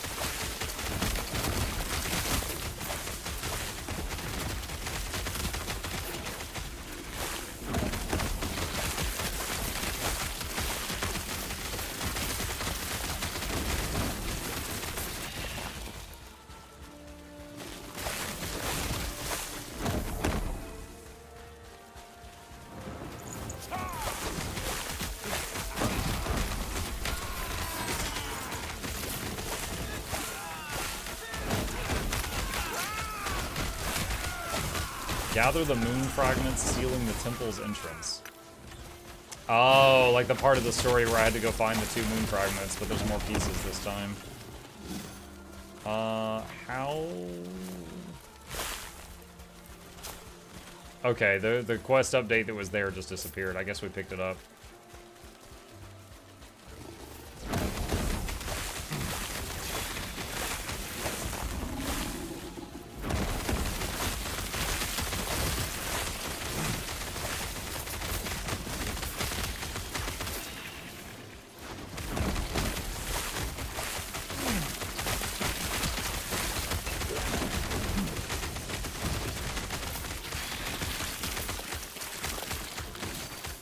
Okay, got that one. That's 2 out of 6.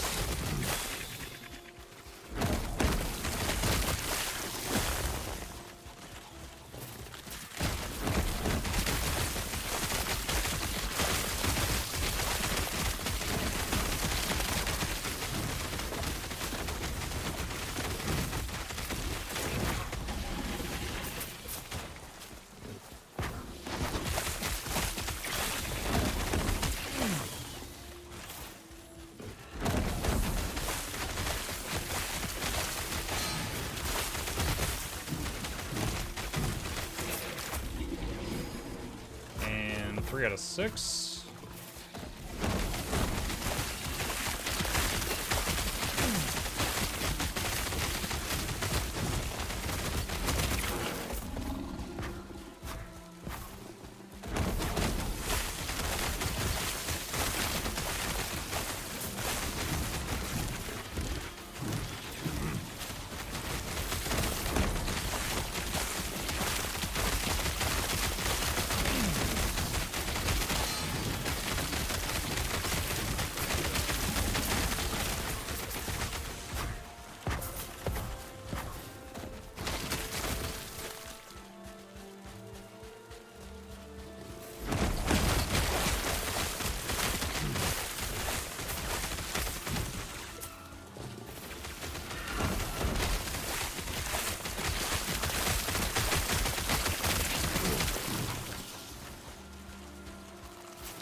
powerful staff. Check that out later.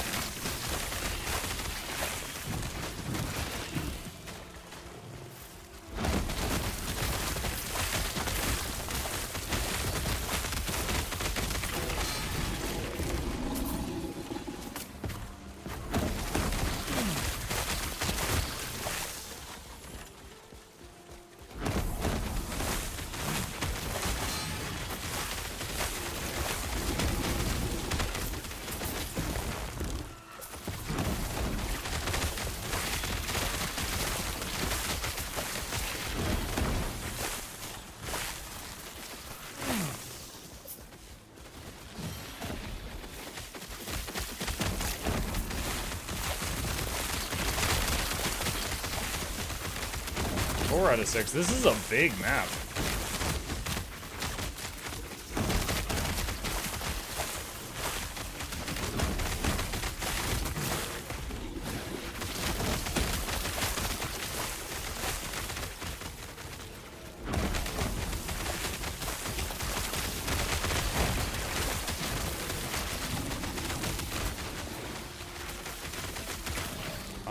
Oh, for here. I'll walk right past it. 5.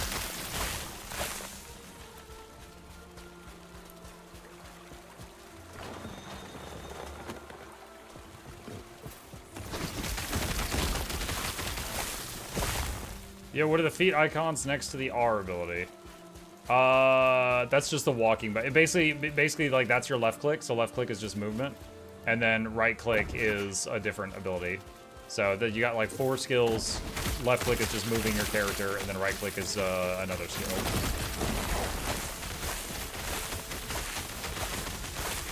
Click to move, yeah.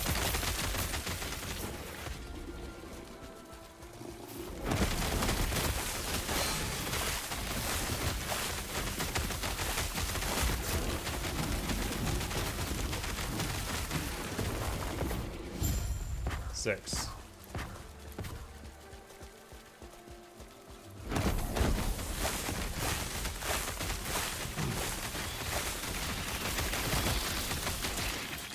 It's funny because when I play other ARPGs, I actually manually change it to be click to move, so that I don't, like, if I'm trying to kite, I don't accidentally click on an enemy and stop and then die. But in this game, it's the default. But you can change that. Yes. It's too late. Lagan has been enraged by these attacks. There's no stopping him. I beg of you, leave before I have to remove you myself. You're wrong. I can still stop Lagan. You're doubting me. Now, you cannot. I've already failed. I couldn't stop Lagan's rage. Couldn't protect his people. Don't rub failure in my face by trying to salvage it. It's just cruel. Please let me try. If you wish, then try. But if I let you pass, you must kill Lagan. If he learns of my treachery, the torment will be unthinkable. If he is gone, if the world is free of his rages, I swear to you, I will redeem myself. Let Liath go peacefully. Oh, I could have fought her? Oh, wait, that's it. Wait, do we just leave? Bro. So we go to this world, promise her we're gonna kill her god, then just leave? And then her god, I assume, takes out, you know, revenge on her later for failing. We're like, haha, made you die. Yes. Wow. Might be next class. Maybe. Could be the third one. Most of the Monolith stuff doesn't really seem interconnected like that, though. But I suppose it's within the realm of possibility. Cold and fire resists tank if I do that. Yes. Alright. Well, this has LE resist on it, though. Lose 70 health, but gain block chance and block effectiveness. 75 poison resist.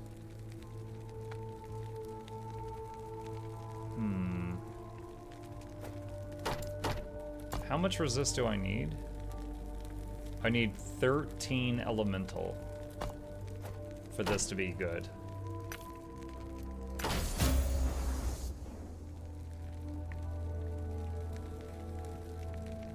Crafting outcome was 3 elemental and 17 lightning. What?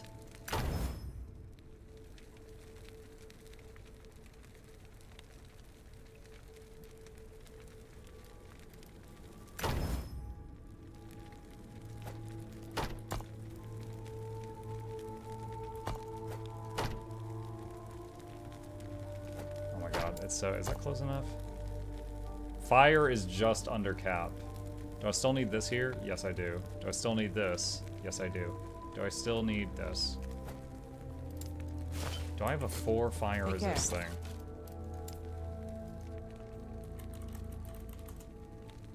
No.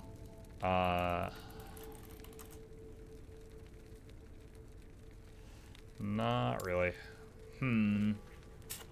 Crits give 1 more rank at random.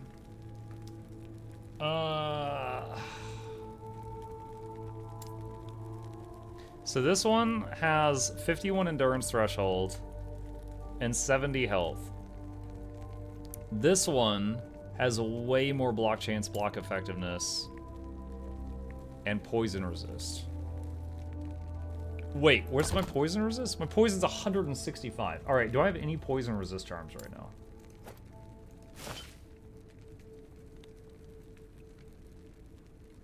No.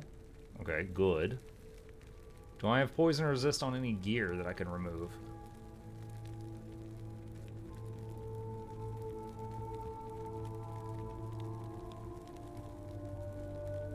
Bro, where is all my poison resist coming from? Is it just skills, like traits?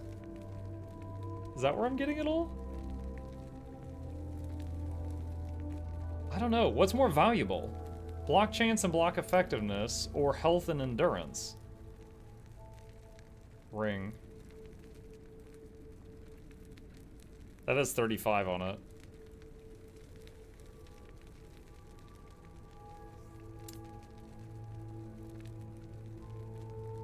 Shield. Yeah, I know this shield has poison because I just equipped this shield. I'm saying, what else am I getting it from?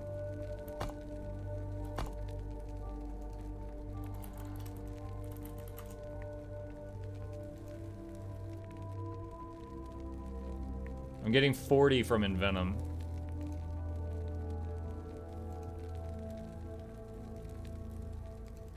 Okay.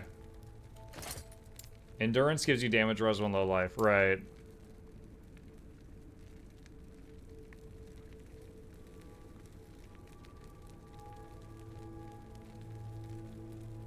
Block effectiveness. Let's see. Hang on. Block. Block is a defensive mechanic that grants a chance to reduce the damage taken from hits. Whenever you take a hit, your block chance is rolled to determine if you block. On a successful block, a percentage of the damage is mitigated. This percentage depends on how much block effectiveness you have, and the level of the area you're in. The percentage cannot exceed 85%. Endurance. Endurance is a defense mechanic that allows you to take less damage when below a certain health value. When your health is less than your endurance threshold, you will take less damage equal to your endurance value. This reduction applies to health, but does not apply to ward. Endurance has a cap of 60% less damage taken, while endurance threshold does not have a cap.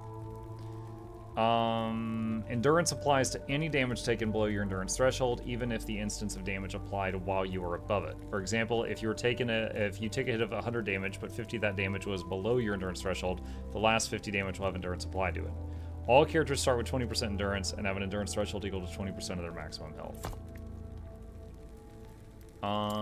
So right now I have 348 as my threshold, and then 37% reduction.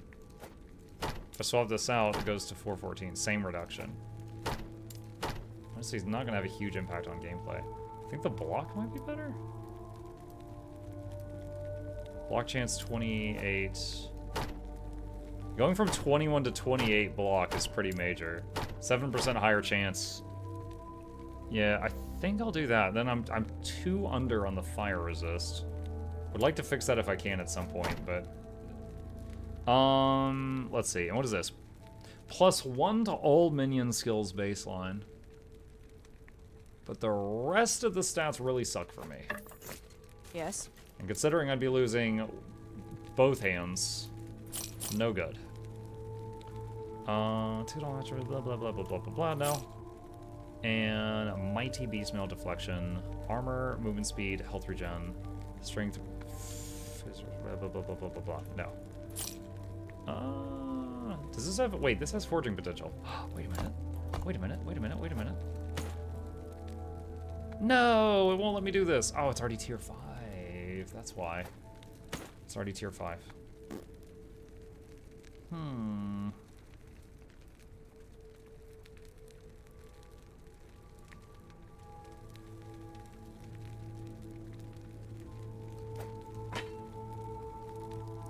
Minion melee and bow damage.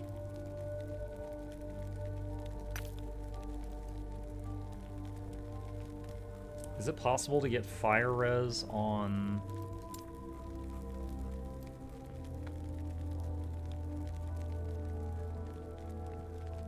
If I chaos this... Wait, is it out of foraging potential? Oh no, it's not. Hold on. Is it possible for it to get resistance on this?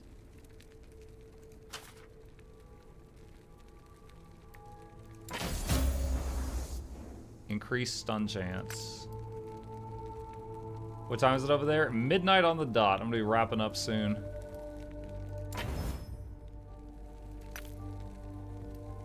Oh my god.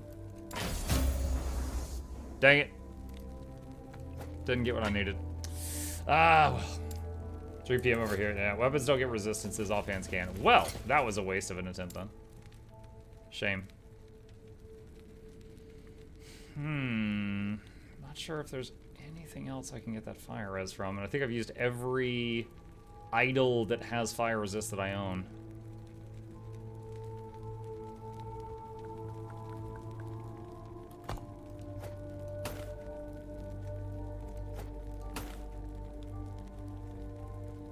Increase minion health.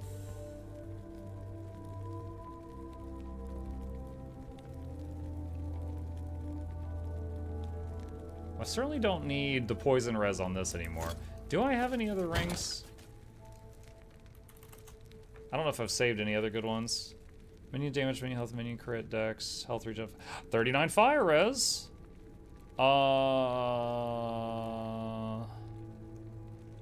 This might be just what the doctor ordered. Okay, there we go. I'm resist capped on everything again. And that was a very negligible hit to my stats. What's soft cap for resistances? You want to get to 75. So as I understand it, there are some moments where an enemy could like curse you and lower your resistances. But then there are also enemies will penetrate a number of your resistances equal to their level. So a level 75 enemy will pierce through 75% of your resistances. But that penetration can make you go negative. So if you had 50 fire resist, and then a level 75 enemy hits you, your fire resist would basically be negative 25, and the attack would be amplified. So my understanding is you want at least 75 to all if you can get there. That's like the goal. So that's like the balancing act. And idols help a lot with that. So definitely save any idols that help with resistances. That helps a lot. And then as you get more and more resist on your gear, you can take off the idols that were giving resist and go for offensive idols. Yeah, I just recently realized I had this lovely skill here that gives me a fat stack of physical resistance, and then this one for poison, which freed up a lot of space. And I have an unspent point. Boom. There we go. Endurance threshold increased also. So yeah, fizz resist now, 105. So if I see the opportunity to do so, I can get rid, like, I think I was wearing these boots purely for the physical resistance. And now they're almost not needed. So if I can get, like, good boots with good movement speed and then good literally anything else, I could swap these out. Bees give you auto 100 resist all. That is a bold-faced lie if I've ever heard one. Let's see. Shred armor on hit. Hold on. Can we do anything with this? Chance to shred armor. Do not care. Glyph of Chaos. Health regeneration. Honestly, don't care. Fire res. Okay, well, there we go. Alright, so now I don't even need this ring. So, which ring's the better ring? For just not fire res. Back to the previous one, I think. Does this item do anything for me? No. Okay. Well, there we go. All right. Well, we're way positive on all that stuff. Hell, some of these are still good even if we get cursed. Although I really don't want to get cursed. I'm also curious, like, for example, the summons. You see how it says scaling tags? The far right one says attunement. I'm wondering how much better they get per point of attunement. Because, for example, if I look at Shaman, like, I'm a Beastmaster, I'm a Primalist that went Beastmaster, and I've dipped, and I'm using Druid heavily in my combat style. But on the first row of Shaman, +1 attunement, 8 points. I could get 8 attunement from this. I'm wondering how massive, like going from 17 to 25, would that be a major difference for all my summons? I don't know. The vines are attunement also, so are the totems. Like, all of this scales on attunement, but I don't know, like, how noticeable it is. Yeah, literally every major skill I'm using is attunement. So I'm wondering if it would be worthwhile to sink 8 points in the first row of Shaman just for that attunement that's there. I got that.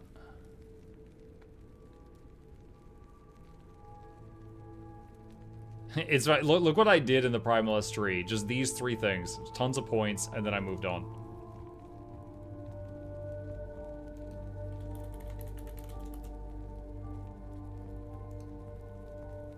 I got 6 out of 7 of the attunement points right there. I got all of that. There's some there too. Negligible goal for traits. How easy it is to respec. Very easy, Tilnak. There's a person in town you could talk to unspend a point on any of these 4 trees, and it's pennies to do it. And then if you want to change one of these, like for example, Scorpion is currently level 20. I could remove a point and it would go down to level 19. It would then I would need to go fight stuff, get XP, and make it level to 20 again, but then I could spend that point somewhere else. Now, if you completely, like if I say, okay, I don't want the Scorpion talent tree here anymore, I want the Wolf talent tree there. If I do that, then it would get rid of the Scorpion, it's level 20, put the Wolf there, and it would start it, see right here it says minimum level, this raises with you, but it would start the Wolves at level 9. Now, because of where I am in the game, if I go clear a single level, the Wolves would go from like 9 to 15, like almost instantly. But that's what happens if you completely swap out a skill up here. It uses this minimum level to choose where the skill should be. Hold Alt over the skill should give you the benefits from attributes. I bet it won't.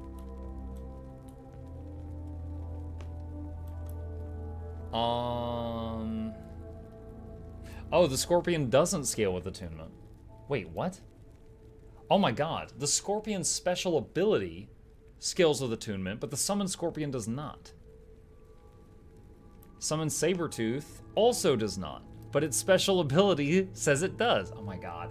Their special skills are the things that I can't activate when I'm in Shapeshift. So like, this is the Scorpions. That's the Sabertooth. And that's the Spriggan. It's a better healing aura. It gives mana also. So they scale with, they're just base stats are actually strength based.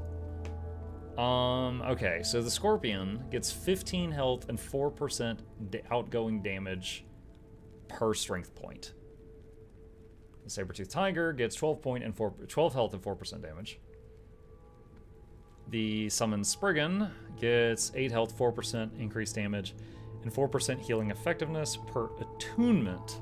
Alright, so attunement really is not going to help either of these in the way that I thought it would. Shapeshift. Vines get 4% damage, 3 hit points, and 4% higher chance to poison per attunement. What?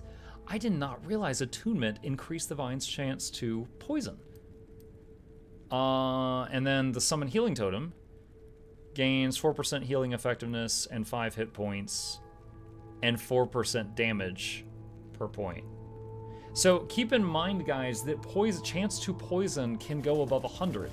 If you've got 250% chance to poison, every time you attack, you will do 2 poisons and then have a 50% chance of a 3rd poison. So for the vines and totems alone, that's pretty good. That's a solid case for slapping 8 points. Well, I mean, first I would do 1 more point there, because a point there is +1 attunement, +1 strength. But then after that, maybe slap 8 right there.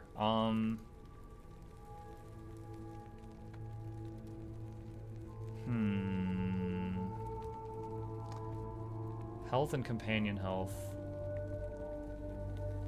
Heal amount on companion ability use. I don't even know. Was this a prereq for something? Hold on a sec. Where is... Let me go back here. Time. I know it's Time Maestro. Hold on. Well, here, I can show you an example of the respecking thing we just talked about for the person who asked. Alright, so you go here and say respecialize. Alright, can I unspend a point here? Cannot respec. This is... Okay, so this is required to get to the next row. So if I want to respec this, I would have to, like, put a point here, unspend, put a point, unspend, or something like that.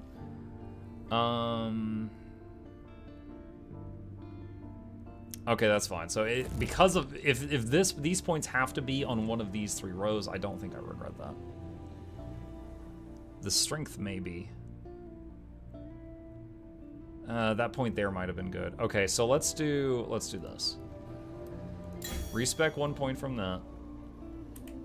And then spend it here. And then... Hello, traveler. Respec a point there. And put it back there.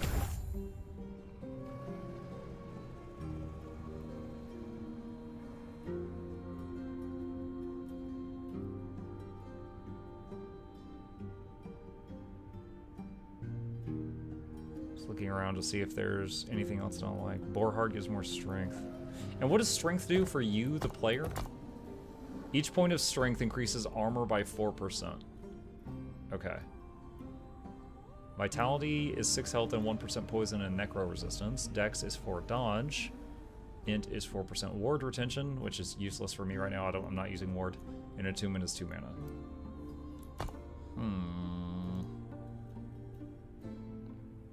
Alright, and what do I have? This was a prereq for that. That required 5 points for the 5-point bonus, which is amazing, and I do not regret that. I wanted 3 points in that for the 3-point bonus. Okay, yeah, there's not really anything to change here. Wait, what is this one for? 9 health, 3 mana. Why do I have a point here? Okay, so... This one's stupid. Alright, so let's unspend that. And then put a point there. Hello, traveler. And then unspin that one. And then put that point back there. So in the end, we moved that from there to there. And we gained 1 attunement and 1 strength. Okay, I think this is as useful as it can be.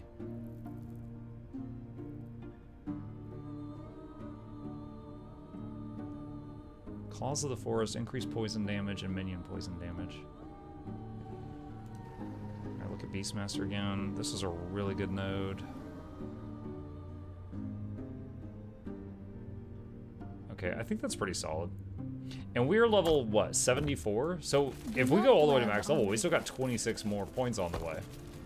So yeah, I'd probably max out Avian Shelter, put 8 points into Shamanic Confusion, and then visit our options after that. What's max level in game? 100. Yeah, that's a yes. Yeah, Twitch delay. Yep, that's what we were just discussing. Yeah, it goes all the way to 100. You finish the main story and then you enter into endgame activities around like 50, 55. But after that, you keep getting stuff up to 100. And it is worth doing the side quests. The side quests are usually not out of the way, and they usually reward you with passive points, like talent points. Also opening up the idle slots, because when you start the game you have like almost no idle slots, and these open up as you do side missions. Alright, cool. Well, progressed the character a lot today. We are now resist capped on everything. We are a lot stronger.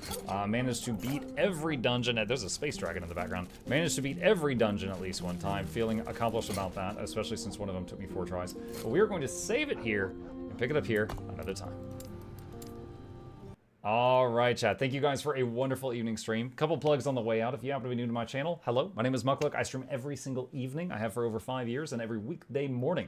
I'll be back tomorrow morning. We're actually working on a playthrough of Warcraft 3, The Frozen Throne. And then tomorrow night, I'll be back for Mutiny Monday, where we play the Riftbreaker, which is a game that has really high levels of Twitch integration, which allows you guys in the chat to type in commands that will mess with the game while we are playing it. If you are considering picking up Last Epoch, if you liked what you saw, I do have a creator referral link. Using that really helps us out. Be sure to use that if you're going to be picking up that game for you or a friend. These are our YouTube channels. If you don't already know, you can check those out to see my other work. And a special thank you to our dear patrons. They keep this channel alive, so I thank them every evening. I could not do it without their support, and there's a link to that if you'd like to be a supporter. Also, hit follow if you're on Twitch, like and subscribe if you're on YouTube. It really does help. You guys have a fantastic evening. Hope you sleep well. Look forward to seeing you tomorrow.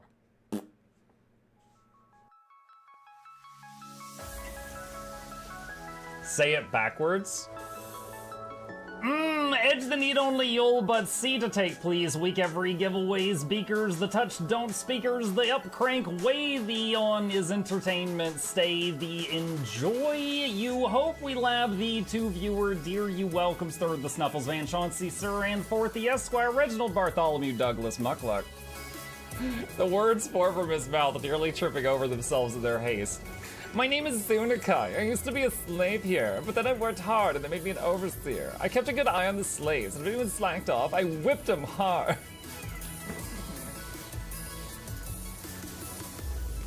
Don't clip it. Oh, I'm crying. Oh, hi.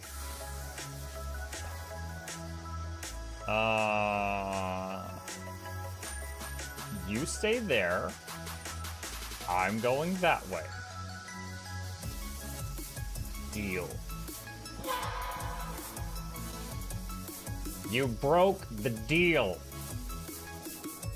Oh, Chauncey can swim. I didn't know that. Wait. How does he look so dapper while swimming?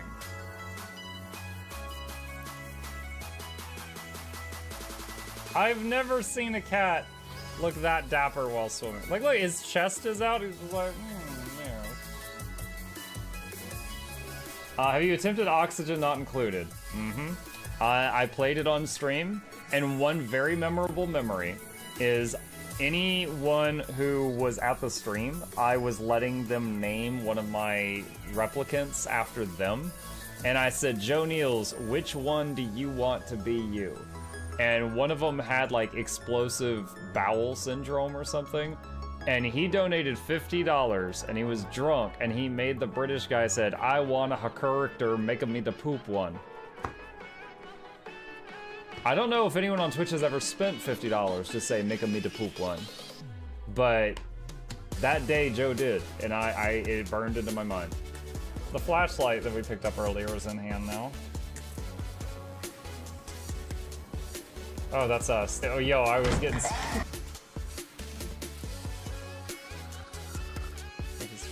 The cardboard, this is not going to go well. Run an update. I'm running software updates. This is true horror, chat, because I was a tech support. I can't get away from it. Updated. They just left bread on the table. That bread's gonna dry out. The bread is gonna dry out. There's so much bread. You don't, like, there's the baby's not eating bread. There's 2 of us. There's like 3 loaves of bread there and another 4 right here. What are you doing? Put some saran wrap on it. It's gonna dry out. New oh my God, a freaking patron sound. Oh, yeah, just like, a new arrival, and then Ed Wolf was sure to follow. Oh, hello, welcome, page. Sit down, you. Oh, Season, good to see you. I use numpad for my mounts. I use numpad for this, and this, and this, and this, and this, and this, and this, and this, and this, and this, and this, and this, and this, and other things. I'm trying to sleep here. Am I too loud? Okay. I love you. I love you too.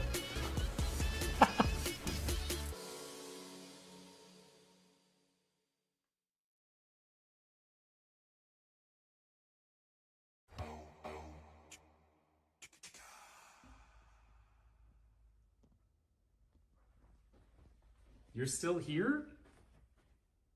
It's over. Go home. Go.